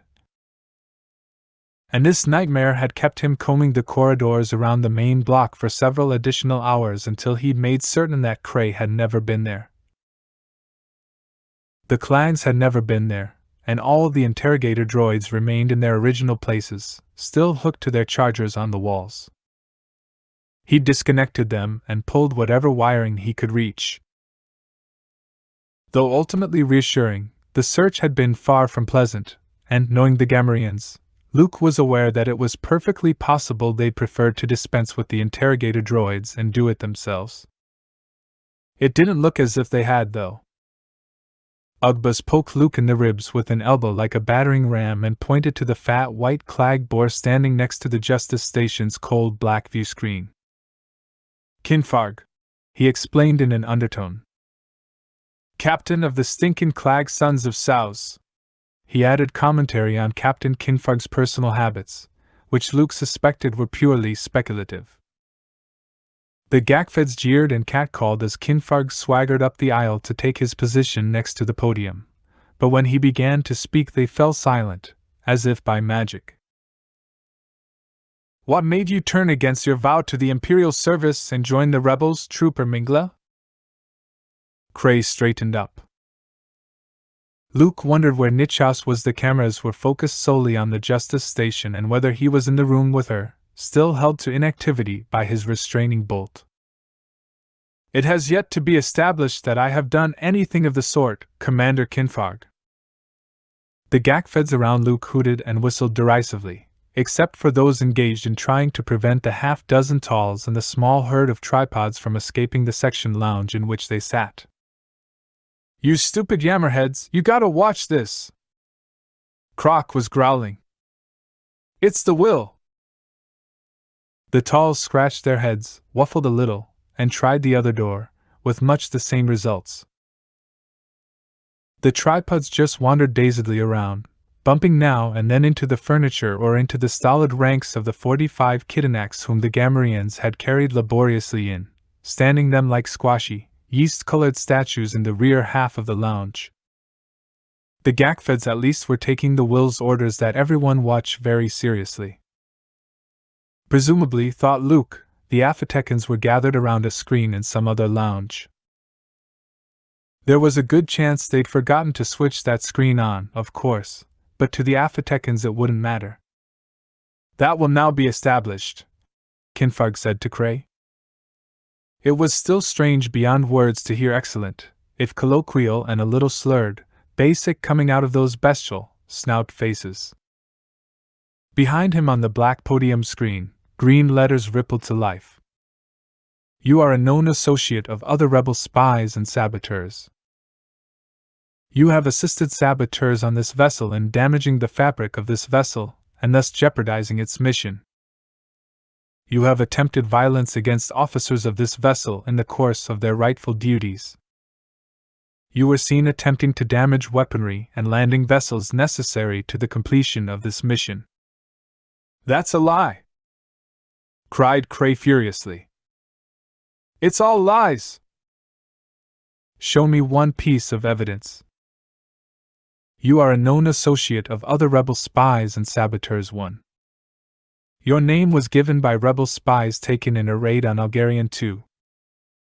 Holograms and retina prints given by the government of Bespin after a rebel raid match yours. 3. You were taken prisoner in a raid on a group of known dissidents and troublemakers on board this vessel. That's a complete and absolute falsehood. Cray was almost in tears of fury. Not a single one of those allegations is correct, nor are they backed up with evidence. Was. Shut up, trooper! Kinfarg struck her again, with the same casual violence as before, though Cray saw it coming and rolled with it this time. Course there's evidence. Wouldn't be in the computer without evidence. I insist that the evidence be presented. Luke closed his eyes. He knew what was coming. When he opened them again, he saw that the Justice Station screen had blandly displayed a screen-wide and infinitesimally tiny reproduction of forms. Reports, finger, and retina print dupes, and tiny hollow screens of Cray's image and the images of various rebels, talking in tinny voices about Cray's involvement in rebel activities. "A computer simulation isn't evidence," Cray shouted. "I can program a simulation like that with my eyes shut." "I demand that counsel be provided for Miwas." "You kidding, trooper?" demanded Kinfarg. He'd cut the face out of a white stormtrooper helmet, and wore the cranium of it on the back of his head, the face on his chest like a bizarre skull mask. The effect was, against all probability, chilling. No decent counsel's so disloyal he'd defend a known rebel. "What you want us to do?" He chuckled thickly. "Get a rebel to come and defend you." The Justice Station screen wiped. Then green lines of letters flickered in Bing. "All military offensives shall be considered under law as states of emergency, and subject to the Emergency Military Powers Act of the Senate.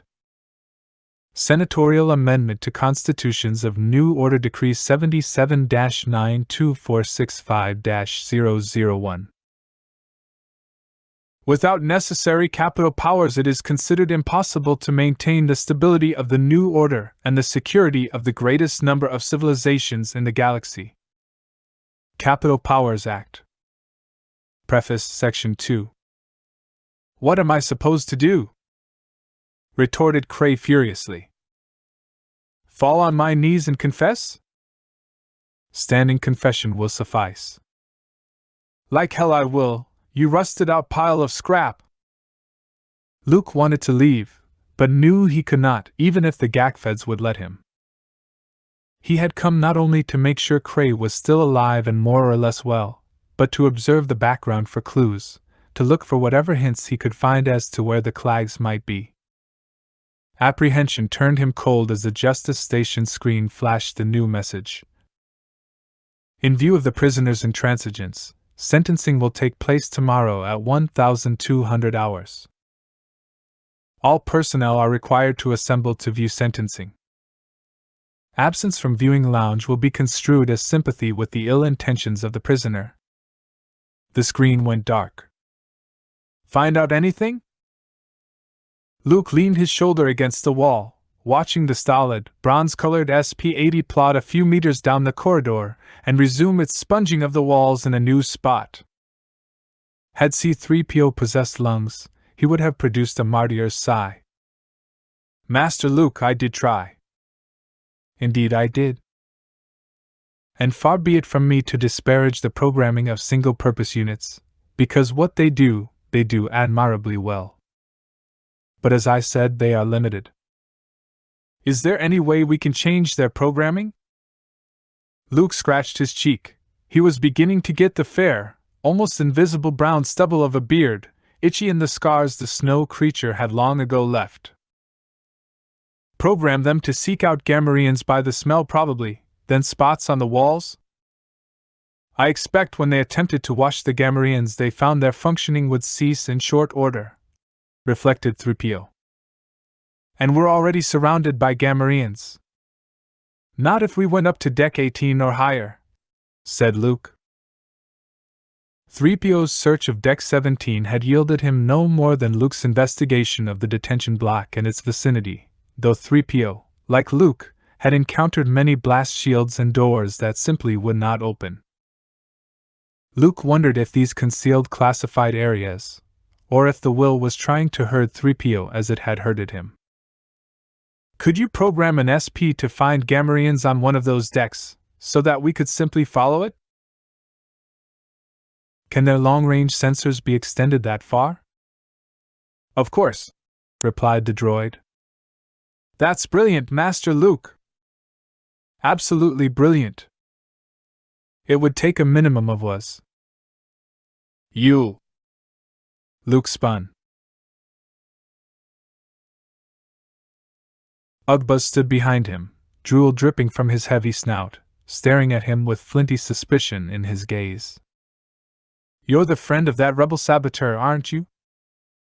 Luke's fingers traced the small circle of focus, gathering the force to his soft voice. "No," he said quietly. "That was somebody else. I never was near her."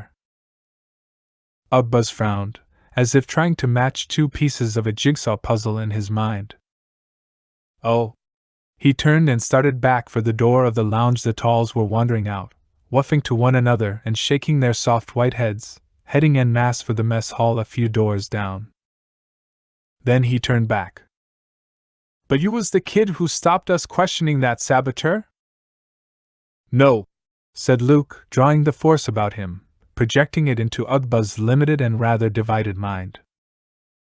He found that even this small and simple exercise was difficult under the effects of pain and fatigue. "That was someone else also." "Oh." Ugbuzz's frown deepened. "The will says there's something going on this ship." "There is," Luke agreed. "But none of it has anything to do with me." "Oh. Okay." He disappeared back into the lounge, but in the doorway Luke saw him turn and glance back over his shoulder as if puzzling about edges that did not match. Just what I needed, thought Luke. Something else to worry about. "Let's go," he said softly. "I want to reprogram one of the SPs on Deck 18, and there's something else I want to try up on Deck 15. Great galaxies, Captain, there's hundreds of them." The Afatecan's second-in-command swung away from the blank screen. They were in the central lounge of Deck 15 this time, bent intently over the dead consoles of games and visi-readers, and fluttered all its tendrils and ramifications in horror. "They were lying in wait for us behind every asteroid in the field." "Gunnery! What's our status?" It was a different captain, ligulate, delicious pink grading into magenta, and extravagant with stalks and tassels. The former captain was in charge of a glitterball console at the far end of the lounge. "Down to 50%, Captain," reported a tubulate mass of azure and periwinkle. "But we've still got enough juice to make 'em think twice." "That's the spirit, men!" cried the captain. "We'll have 'em yelling for their mothers before we're through. Can I help you?" The captain's lacy florets all turned in Luke's direction as Luke and 3PO approached the two chairs, piled one atop the other, which constituted the makeshift bridge. "Major Calrishan, Special Services." Luke saluted, a gesture the captain returned smartly. Though all the screens and consoles were dead, including, Luke suspected, the main viewer on which the Afatecans had supposedly watched Kray's trial, at least the lights still worked. Luke couldn't be sure, but he thought there were more Afatecans than there had been before. "New assignment, sir, which supersedes all previous orders." As Luke spoke, he collected the force, projected it into the mind, if there was a mind within that mass of color and fluff.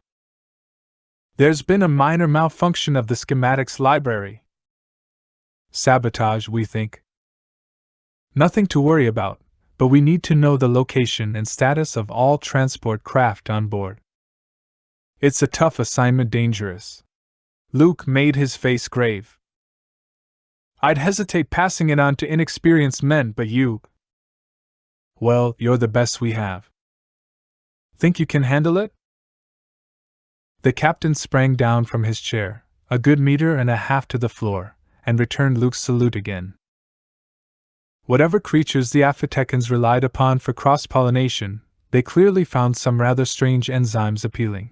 The Afatecans, especially when they moved quickly, gave off an amazing galaxy of stenches, acrid, ammoniac, or glilly musky. In the damaged air conditioning of the Deck 15 lounge, the effect was overpowering. "You can count on us, Major." "Men."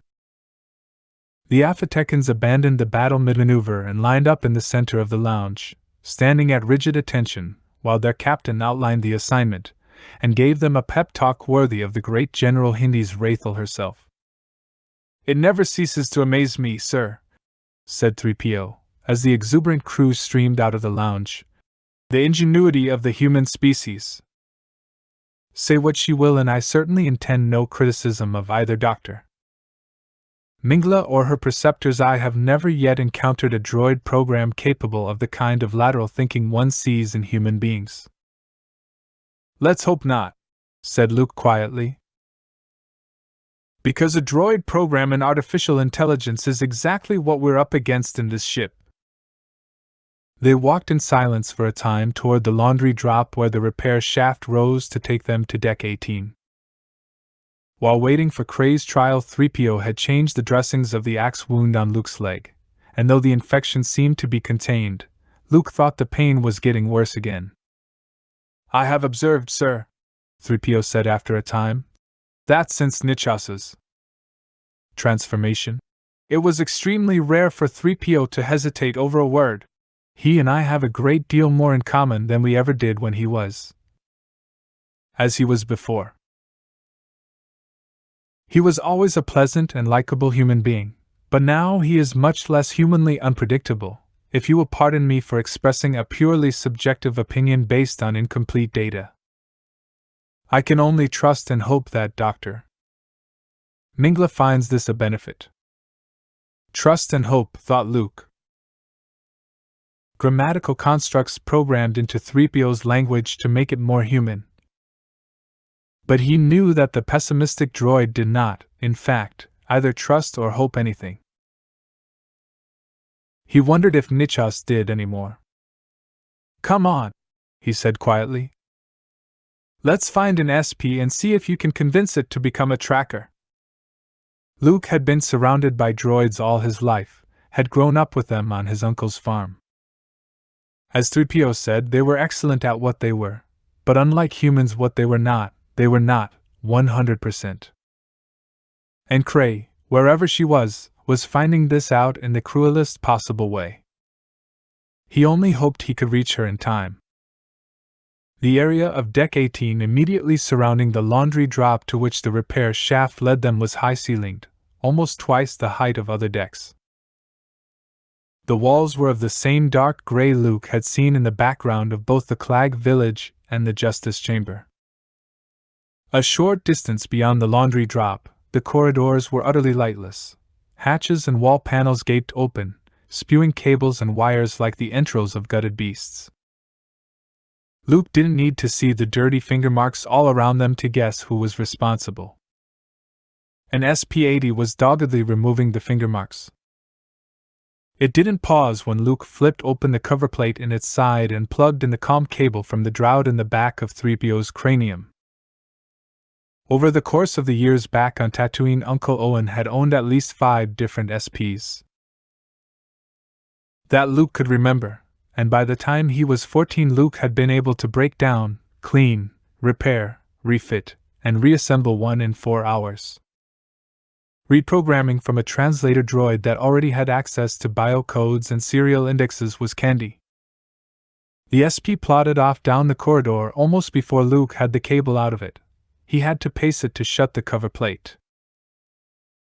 It still held its cleaner arm and vacuum absorption pad straight out in front of it, and for some reason Luke was reminded of the Kidanax, patiently waiting for Chuba slugs to crawl to them across thousands of light years of hyperspace and into their open mouths. Does it scent the Clags on this deck, d'you think? Asked Luke softly, limping in the SP's slow wake with 3PO clicking along at his side. Or would it pick them up on the downdraft from a gangway? Oh, the sensory mechanism of a cleaner SP is quite capable of detecting grease molecules in a concentration of less than 10,000 per square centimeter, in an area of 1/4 of a square centimeter, at a distance of 100 meters or more. Biggs's mother could do that, remarked Luke. 3PO was silent for a moment. With all due respect to Mrs. Biggs, sir, I understand that even if a human is born with an exceptional olfactory center in the brain, it requires a Magrity implant and extensive childhood training to develop such a skill, though among the Chowderfan and the Ortolans such abilities are quite commonplace. Joke, said Luke gravely. That was a joke. Ah, said 3PO. Indeed. The SP halted before a closed blast shield that blocked the hall. Luke stepped forward and palmed the opener, without result. Really, Master Luke, there are times when I almost agree with Ugba's attitude toward the Jawas, said 3PO, as the SP's four small sensor pits curved and shifted this way and that, and streams of yellow numbers fidgeted across its readout. Then it turned, with great deliberation, backtracked to a cross corridor a few meters behind them, turned right, and continued through the maze of shut doors and dark, cavernous storage hulls. Luke said nothing, but the hair on his nape prickled with the sensation of being watched, observed from the darkness. Jawas? He might not have an SP-80-foot SO factory detectors, but he'd know if Jawas were around. Ditto for San P. This was something else. Another blast door. The SP recalibrated, changed course, through a holding area filled with gutted packing containers whose contents regular Navy helmets, coveralls, gray-green half-armor, and blankets strewed the floor. Pieces of the containers themselves were gone. Luke noted that those that remained were labeled Sorosub imports. The walls here were dark in the bobbing light of Luke's staff, and looked unfinished, with rafters stretching bare overhead and bolt ends glinting in the shadows. The door into a repair bay stood open. Luke glanced back over his shoulder and saw that the corridor entrance, through which they had come moments before, was shut now. The will, he thought. It's hurting us. Pushing us the way it wants us to go. Clanking softly, the SP-80 turned down a long corridor on the starboard side of the ship. Though no damage by Jawas was evident, the lights were gone here, too, and as he and 3PO drew farther from the lighted area and the reflections of its glow got dimmer and dimmer, Luke sensed ever more strongly the presence of an unknown, watching entity. He kept as close to 3PO as he could, matching his halting stride to the droids and making sure there was never a space between them when they passed under the periodic blast doors. The SP-80 turned a corner. A stair led up into pitchy night. Luke heard the hiss-whir tap of its short legs negotiating the stairs of a gangway and extended his arm sharply to stop 3PO from following it, feeling only the horrible inner prickling sensation of a trap. He held out his staff with its dimly shining glow rods toward the square opening of the stairs. The light was flung back by dim strips of opalescent material, thick and thin alternating in a strange not-quite pattern, vanishing upward into the dark. Luke looked up. The ceiling of the gangway was dotted with the cold, pearly squares of the more usual form of inclusion grid. The SP ascended, unharmed, out of his sight. Good heavens! 3PO stepped closer to the door. It's definitely some sort of inclusion grid, sir. But obviously deactivated. Possibly the Jawas was. No! Luke leaned against the wall, his leg beginning to throb burningly as the first relief of the Peregrine wore off. No, the will wouldn't have herded us to a gangway that was dis-a-4. It's just waiting until we're too far up to turn back. Slowly, the heavy, mechanical stride of the SP droid faded. In the darkness, the weight of the ship seemed to press on them, waiting for them to follow it up the wired stair. Luke hurried his stride as much as he could to get back to the area of the lights. The Afatekans were waiting for them down in the bright, warm lighting of Deck 15, like an ambulatory garden of enormous and slightly pixelated flowers. We've located the transport craft, sir, said the captain. The post seemed to have shifted to a stocky tubulate of blue and white. 2 Beta-class Telgorns with a capacity of 120 apiece, in the Deck 16 port-side landing bays. It saluted him smartly. Dr. Breen here has been working on getting the schematics program repaired. The former orange and yellow captain saluted as well. Simple transposition of numbers, sir. Probably due to operator error. Easily fixed. Dr. Breen? This way, sir. Even if you are able to pilot one, or both, transport craft, sir. protested 3PO hesitantly. However, will you prevent the defenses of the Eye of Palpatine itself from destroying them, as they destroyed our scout craft? You said yourself they had an almost human targeting capability. And for that matter, how in the galaxy are you going to get the Clags and the Gakfeds into the craft to take them off the ship? Or the Kidanax? A little to Luke's surprise, they passed a small group of the stumpy, putty-colored aliens, shambling along the corridor at the top of the communicating gangway to Deck 16 with excruciating slowness, conversing in their soft, rambling burble of rumbles and whistles. Luke couldn't imagine coaxing the torpid creatures into the shuttlecraft, or making them stay there once they'd arrived. And as for rounding up the tripods or the Jawas, I don't know. He wondered how he'd managed to get himself elected savior to this ship of fools. But if I'm going to destroy the ship before it attacks Belsavi's 3PO, I've got to get them off it somehow. I can't leave them. Not even the Jawas. Not even though as they turned a corner and Luke halted shocked.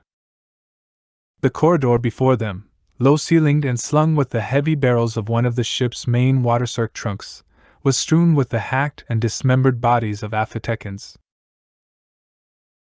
Ichor and sap smeared the walls and floor with pungent, sticky streams of green and yellow, speckled with spilled pollen and floating seed. Hacked limbs and trunks were scattered in a ghastly rambo, as if someone had overturned a clothes basket of gaudy silks. Mouse droids swarmed, and the whole corridor reeked of the Aphtekans. Sour, pungent musk. The blue and white captain and his followers kept walking through the carnage as if there were nothing there. You were right about making sure of the location of the transport, Major, the captain was saying.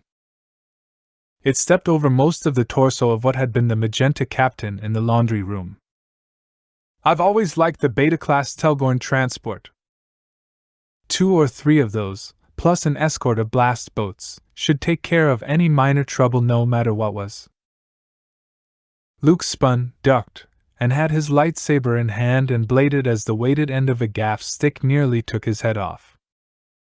The 4 sand people who'd sprung from the pump station behind him fell on him, howling. Luke slashed the first one clean through the body, shoulder to hip, and took the hands off a second as it was bringing its rifle to bear.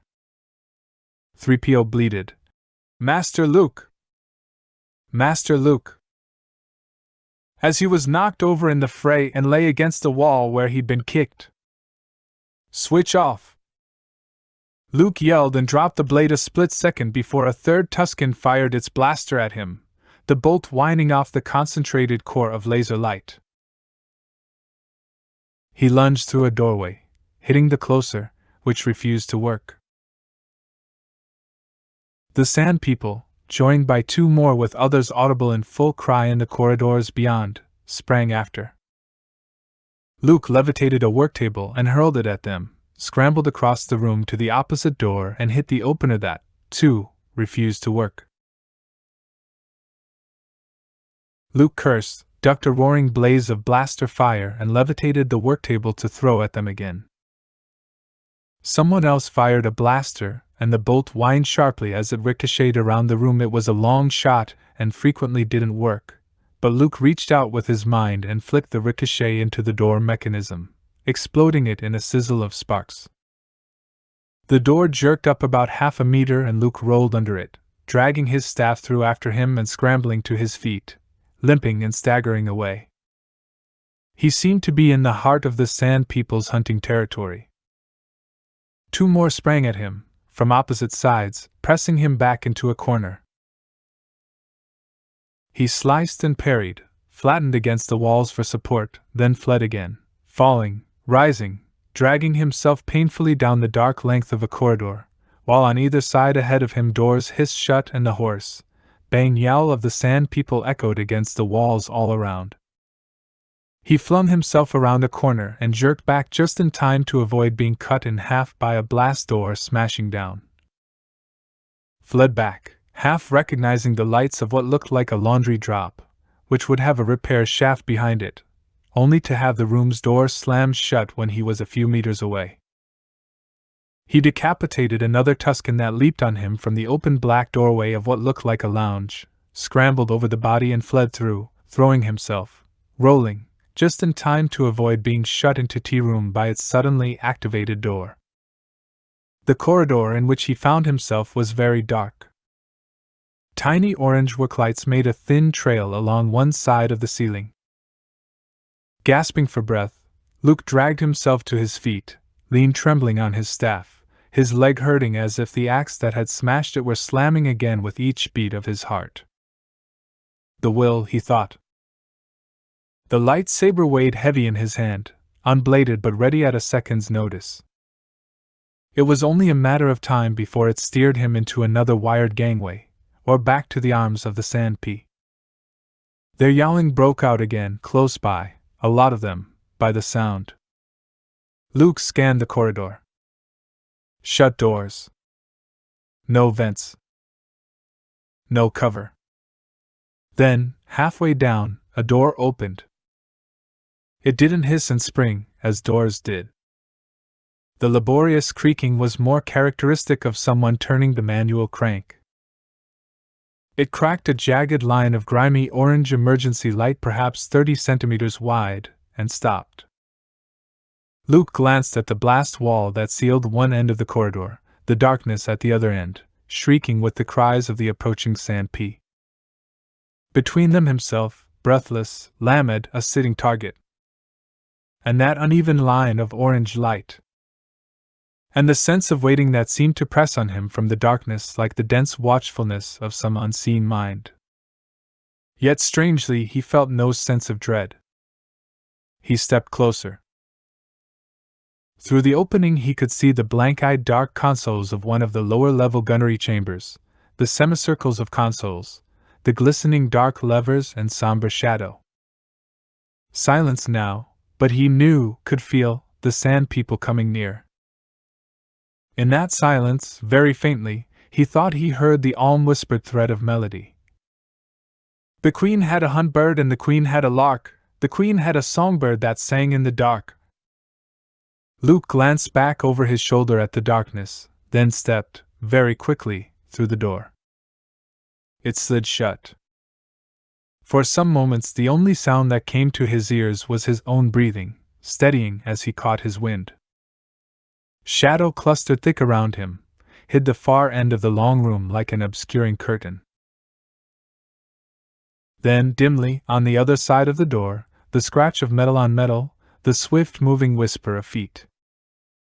Luke braced his body against the nearest console and held his lightsaber ready, still unilluminated, in his hand. Dim with the muffling of the walls, he heard the harsh crunch of their voices, the crash of gaff sticks against the other doors along the hall. 6 of them at least.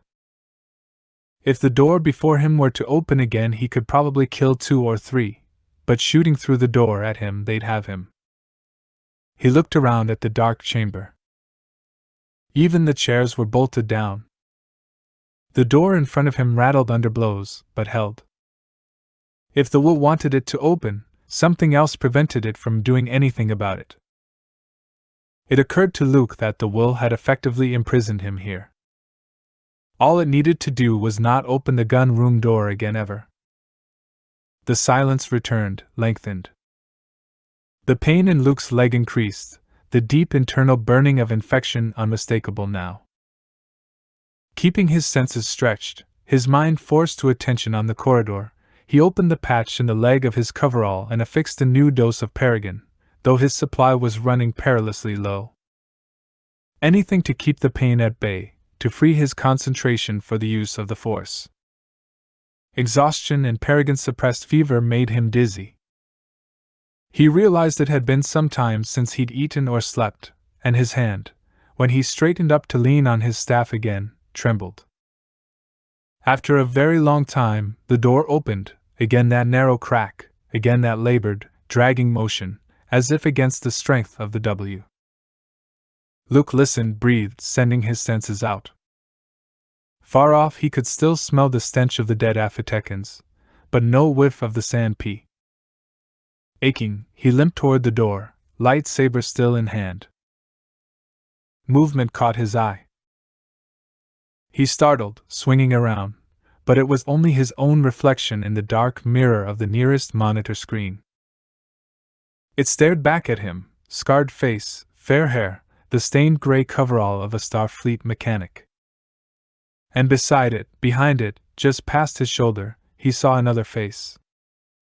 A woman's face, young, framed in a cloud of smoky brown hair like a thick-leaved tree in summer, the gray eyes looking into his. He swung around sharply, but of course there was no one there. Chapter 12. What? Who is it? Leia prodded her husband's shoulder. I told you should have waited for her to call back. She turned back to the hollow image of the woman in the field, fiery hair tousled, green eyes blinking into the dim glow of the lights on her end of the transmission. She wore a gold chain around her neck and a shirt Leia recognized as belonging to Lando Calrissian. Mara, I'm sorry.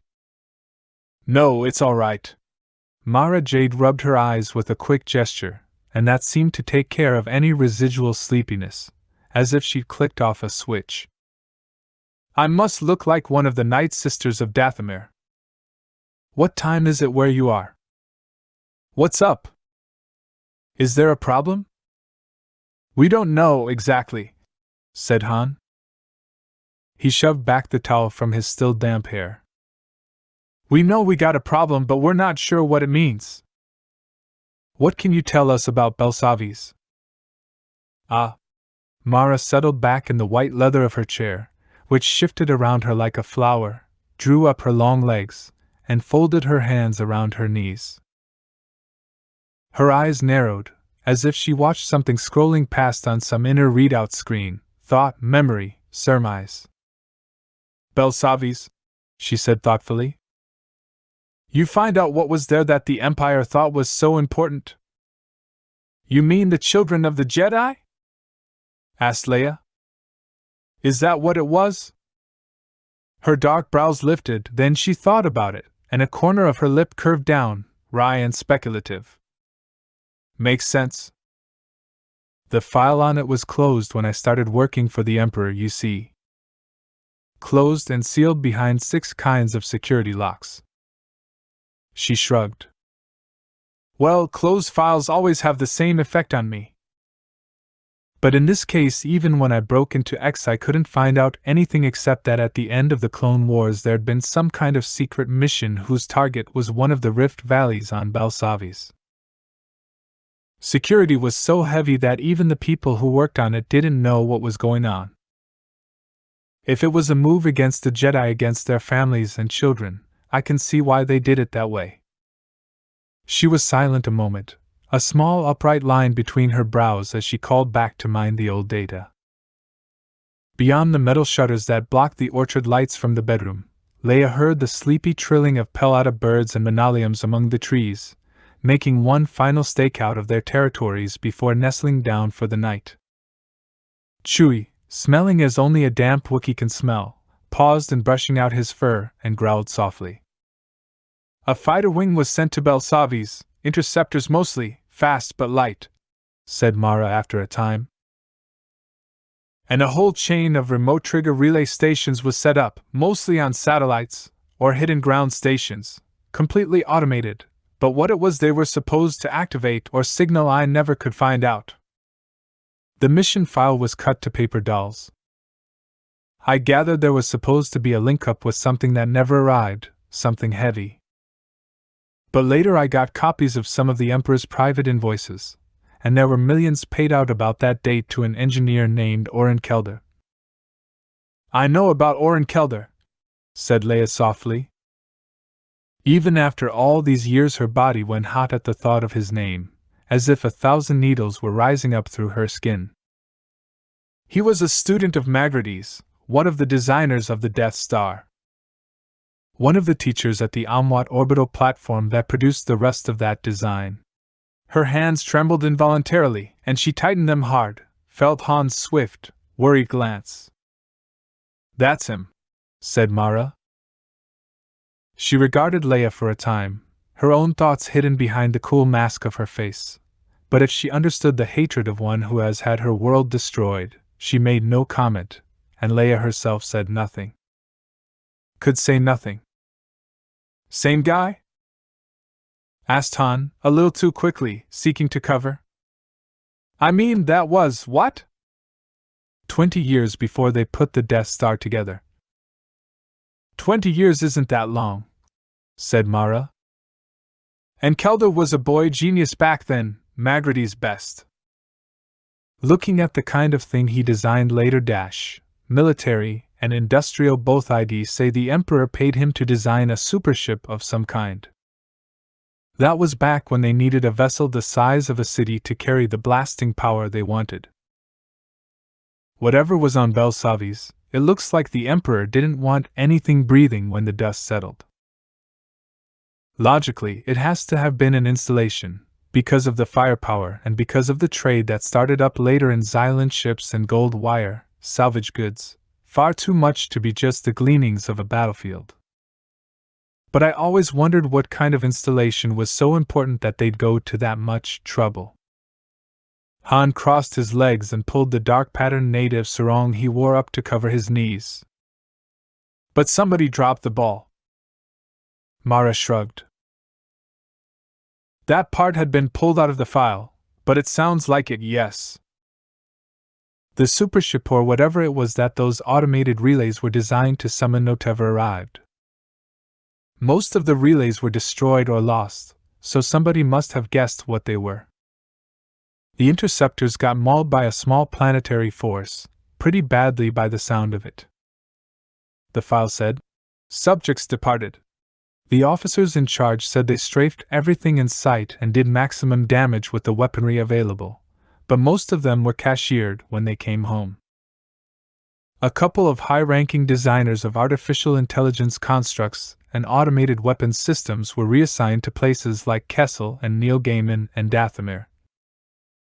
Real vacation spots, murmured Han, who'd visited all three. Mara's red mouth quirked in a small, chilly smile. There are worse places. Orin Kelder dropped out of sight for a while. Chewbacca growled. Yeah, agreed Han. I would have too. But it looks like somebody reinstated him. That was probably Moff Tarkin, said Mara. He was a man who never lost track of so much as a paperclip. He was in charge of the Amwat orbital, and that's where Kelder showed up again, trying to work himself back onto the Emperor's good side. She shook her head again, a look on her face that was half speculation, half wonderment. So it was the Jedi and their families. No wonder he wanted the whole planet done. She was silent for a time, and looking at her, Leia wondered suddenly if that was what had drawn Mara to the Emperor in the first place, that Palpatine, force-strong as he was, had been the only one who could teach Mara, the only one like herself that she knew. Having grown up herself with the knowledge that she was somehow just slightly different, without knowing how, Leia could understand that need. The need to have someone who understood. Nothing in the records about where those subjects went? She asked. The bitter heat in her chest had chilled, but her own voice still sounded like a recording in her ears. Nothing about the group itself? How big it was? How many ships they had? What direction they took off in? The smuggler shook her head. The file didn't even mention who and what they were. Just that they departed. So you went to Belsavi's to see who they'd been? Not exactly. But I was curious. I filed the whole thing away in my mind, but I kept an eye out for mention of the place. For a few years there was a lot of salvage running out of there, Xylan chips, gold wire, polarized crystals, the kind of thing you'd see if an old base was being tapped. Rock ivory from anti-grav units. Some old jewelry. I went there once, around the time of the Battle of Hoth, but Nublik the Slight had a tight grip on the locals and I couldn't stay long enough to figure things out. Look familiar? Solo fished a gleaming chip from his pocket. The Slight was making a good living off these, but the supply pinching out wasn't why he quit. You know what happened to him? Mara leaned forward a little to study the chip through the HoloNet's shimmering transceiver field, then sat back with a long flash of white leg. That's the stuff. You ever do the Belsavi's run, Han? There's a spot in the southern hemisphere that's far enough from any rift or vent to be atmospherically stable about the same time every 24 hours. The corridor, it's called. Because of the storms and the ionization in the upper atmosphere, they can't track anyone who's not coming down a charted beam. You come in high, drop fast, and run along close to the ice to one of the pads. I heard about the pads out on the ice, said Han. Chewie rumbled a comment. Yeah, agreed Han. Not something I'd want to do either. I guess there's still 1 or 2 in operation. There were 12 or 13 back then, said Mara. Most were within a few kilometers of the rifts, about half of those near Plethwell. Plal, they call the place now. I could look up the coordinates for you if it would help. Nublik started thermoblasting the pads right after the Clone Wars, when Brathflin and Galactic first came to the planet. He'd sound out geothermal fissures below the ice, tunnel down to them, then T-blast the pads within half a kilometer of the tunnel heads. That kept the people running the goods in and out through the corridor dependent on Nublik, because only Nublik knew where the tunnel heads were. The Jedi. She shook her head again. I'd never have guessed that. Chewbacca stopped brushing his fur long enough to offer a nominal sum against odds that Bran Kemple had been one of the tunnel guides, and Mara said, Not on your life. Leia rested her hands on Han's damp, towel-wrapped shoulders. And Drub McCum was one of the guys who ran the corridor. Drub McCum? Mara's usually cold expression relaxed into a grin at the memory of the man. Is he still around? Yes, he was one of the corridor runners. How's he? She saw the stillness in Han's face, and her eyes went cold and flat. What happened? Han told her, and went on to outline his and Chewie's adventures underground. They were smugglers, Mara, he said after a long and somewhat expensive silence on both ends of the HoloNet transmission. Withids, a Twi'lek, a Karosite, a couple of Rhodians. Locomluki. Humans. They looked like they'd been down there years. Like Drub. Mara swore briefly, comprehensively, and filthily. Then for a time she sat in silence again, staring into the darkness beyond memory and time. Does it sound like anything you know about? Asked Leia. She came around and Han made room for her on his chair. They didn't find any drugs in him. No, said Mara distantly. They didn't use drugs? Who didn't? Mara didn't answer. Leia said still more quietly, Vader? Again her skin grew hot around a core of bitter ice. Her father. Luke's father. No, she thought. Bail Organa had been her father. The smuggler nodded once. Vader and Palpatine. She brought the words out, crisp and cold and without qualification, as if she knew nothing could make it easier. They mostly did it with semi-sentients, Ranats, Avogui, Zilosian Aga, Sidwin. They'd use them for enclosure guards in places where they needed stormtroopers for other work. Drug them with a hallucinogen like Brainjagger or Black Hole, something that worked on the fierce strange centers of the brain. They'd use the dark side of the Force to burn it into them, make it permanent, like a constant waking nightmare. They'd hunt and kill anything that came their way. Palpatine could drive them with his mind, call them or dismiss them.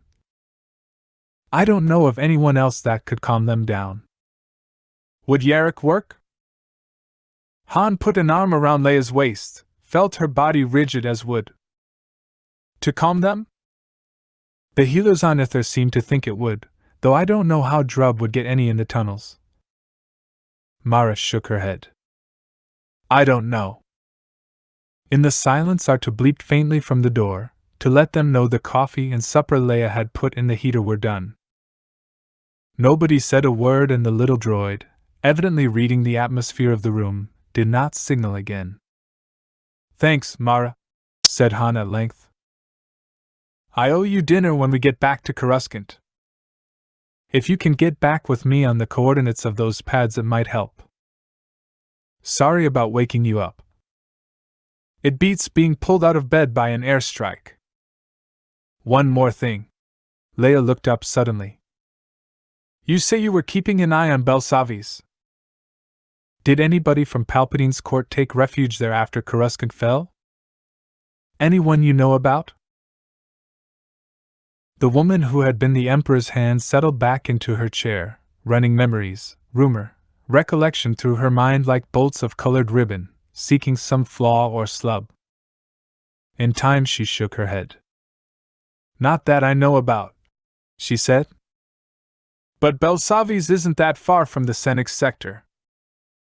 That's practically a little empire itself these days. The Garanan family and the Vandrins and their kind always wanted it to be. Who were you thinking of? Leia shook her head. I don't know, she said. I just wondered. You okay? Leia turned sharply. She'd folded back one of the metal shutters to step out onto the balcony, and the diffuse light from the orchard fell in a muzzy bar into the room behind her, picking out the hard edge of Han's arm muscle, the sharp points of collarbone and shoulder, the small scar on his forearm. The dark print of the sarong he wore was like the black-on-black mottling of a trepanet's hide, lost in the shadows of the room. She didn't answer. She wasn't sure what she could have said, and she'd long ago learned that lying to Han was impossible. In the sticky warmth of the night, his hand, dry and cool from the air conditioning of the house, was a welcome strength on her bare arm. Don't worry about Kelda.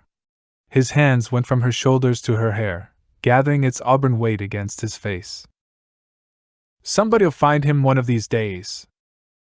Same was.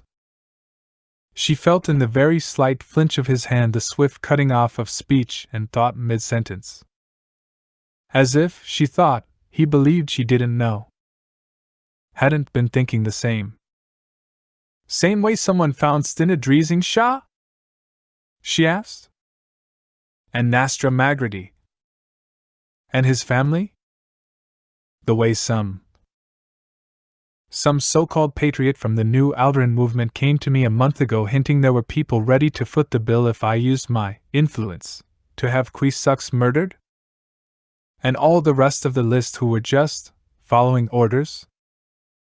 I don't know about Qui, said Han softly, naming the fragile genius whose mind had been manipulated into participating in the Death Star's design. She always seemed to me more a victim than anything else, even before what she went through later. But I've never talked to anyone who didn't think you had every right to take a shot at the rest of them. No. Leia sighed, feeling as if it had been years since she'd last relaxed enough to breathe. It was good beyond words to feel his arms around her, his body pressing into her back. No. I don't have any right. Not if I'm the chief of state. Not if I stand for doing things in accordance with the law. Not if I stand for everything that Palpatine was not. That's what hurts, I think. That it's what I want to do and what I cannot let myself do, and everyone thinks I did it anyway. So why not do it? But you didn't, Han told her gently. And you know that, and I know that. And that's what counts. What's Luke always saying? Be what you want to seem. She pulled his arms more closely around her, closing her eyes and drifting in the sense of soap, and his flesh, and the thick, slightly sulphurous murk of the night. Had it been only that afternoon they'd stood on the tower? Seen the children of the Jedi playing around the grill that covered Plett's well? felt the lost peace, the stillness of those other days, rising around them like the warmth of a long-forgotten sun. Very low, she said, "I have dreams, Han, dreams where I'm hunting through all those rooms on the Death Star, running through corridors, opening doors, looking behind hatches, searching all the lockers, because there's something somewhere, some key, that will turn off the destructor beams. I dream that I'm running down the hallways with whatever it is clutched in my hand, and if I can just make it to the ignition chamber in time, just do the right thing, I'll save them. I'll switch off the beam and be able to go home." His grip tightened around her, holding her fast against his body. He knew she had dreams. He'd waked her up from them, and held her against his chest while she cried, too many times to count. She felt the breath of his lips move the hair at the crown of her head. "There was nothing you could have done." "I know.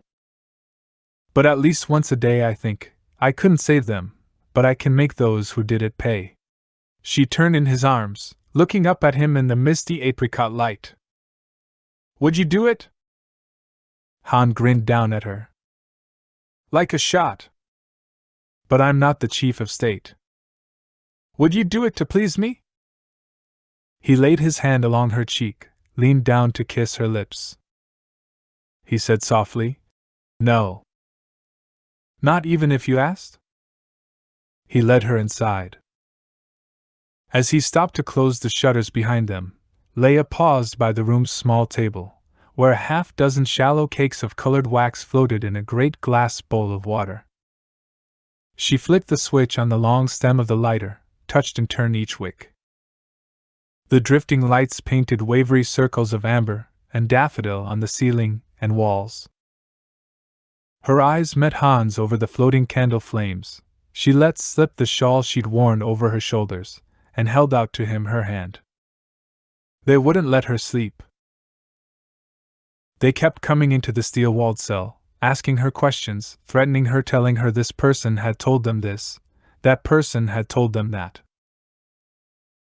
That she had been betrayed, that everything was known, that her father had been working for the Empire all along, that those she trusted had sold her out.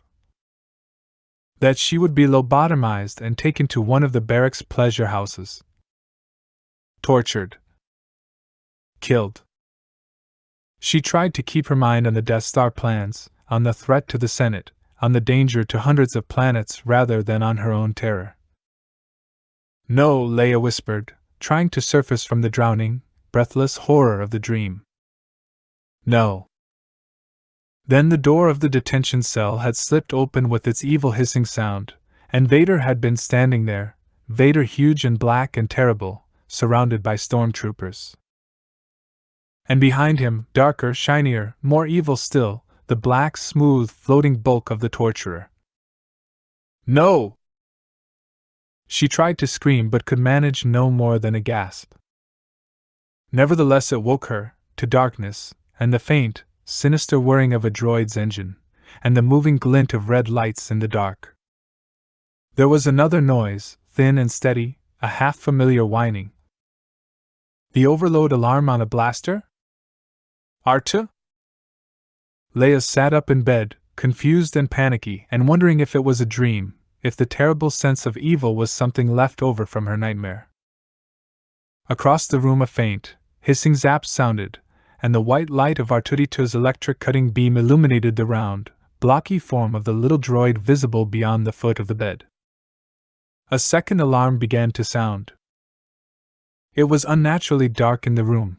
Leia hadn't even begun to sort out why when Han flinched and turned beside her, and she heard the door of the small wall cupboard slide shut. The sound of the blaster overload alarms grew immediately muffled. She felt rather than saw Han reach for the holster that hung beside the bed, and at the same moment, the white glare of R2's cutting beam illuminated, like a tableau, the droid and the corner of the room by the cupboard as he neatly fused the lock. "What the?" She hit the light switch by the bed. Nothing happened. In a panic of confusion, her mind reached out, groped for the candles that had illuminated the room earlier with such soft, romantic light. Luke had taught her. Fire sprang to life again on the floating wicks. You crazy little. Han strode across the room to where Arta had definitely posted himself in front of the cupboard door. Muffled and shrill, the fast pulse beat of the alarms was rising. Leia reached for the hideout blaster where Han usually kept it under the pillow and found nothing. In the same instant, it seemed, Arta swung around and pointed his cutting torch in Han's direction. The white bolt of electricity leaped out. Han sprang backward, barely avoiding it. In the dim saffron glow, his eyes were suddenly wide. Han and Leia both looked toward the windows. The shuttering mechanism was a fused blob of metal. Arta! Cried Leia, confused and suddenly scared. Outside the bedroom doors, Chewbacca roared, and the door rattled in its sliders. With startling speed, Arta darted for the door, the electric cutter extended. Han yelled, "Let go of the handle, Chewie!" A split second before the droid put several thousand volts into the metal handle, then swung back, cutter still zapping hot, short jolts of blue-white lightning. Han, who in addition to shouting his warning had made a plunge for the cupboard, backed hastily, the droid following him for half a meter or so. Damn it, what the hell do you think you're doing? A substitution? Thought Leia crazily, catching the pillows from the bed and circling in the other direction. When he'd run away from her on the way to the Muni Center. That was insane. She knew it was Artu. Artu backed against the cupboard again, his welding arm held out, the live end of it gleaming dangerously in the candlelight. Almost inaudible in the cupboard, the blaster's double whine scaled upward, an insect-like warning of an explosion that would certainly destroy most of the house. "Leia, put your boots on," said Han, pulling his own free of the corner and hauling them swiftly onto his feet.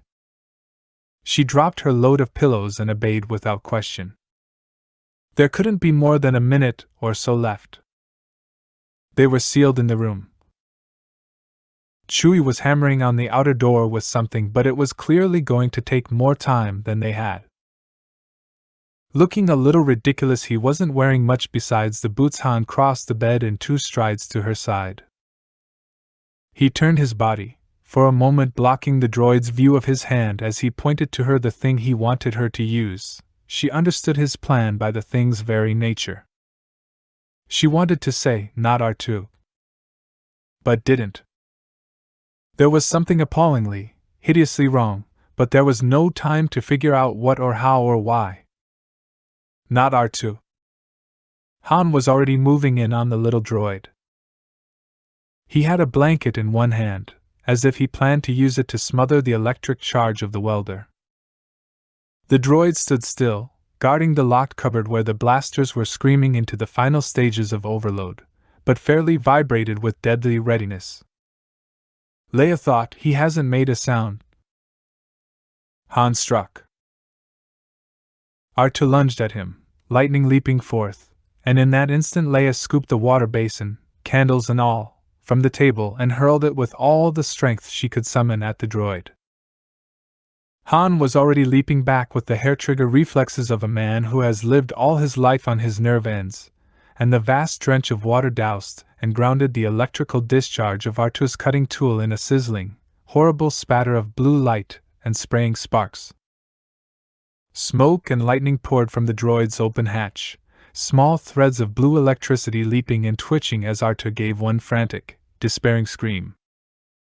Han sprang in past him, driving one insulated boot sole through the thin wood of the cupboard door and digging out the blasters. It all seemed to happen in the space of 1 second, and Leia thought, if R2's welded the power cells into the triggers, they'll blow up in his hand. A ridiculous consideration. She thought the explosion would kill both of them, and Chewie as well. Han ripped the power cores out of both blasters and hurled the stripped weapons across the room onto the bed, where Leia buried them under pillows. The triggering blast without the power that would have vaporized everything in the room was like a violent hiccup, the kick of some huge, fierce, sullen thing under the bedding. An instant later, with a rending crash, Chewbacca smashed his way through the bedroom door. For a moment there was stillness, Han standing beside the cupboard, staring down at the two blaster power cores that lay hissing in the puttied water around his feet. The room was filled with the stench of burning feathers and scorched insulation. Chewie looked at R2, bowed forward, blackened by the electrical discharge, motionless and dead. Then he moaned, a long animal howl, grieving his friend.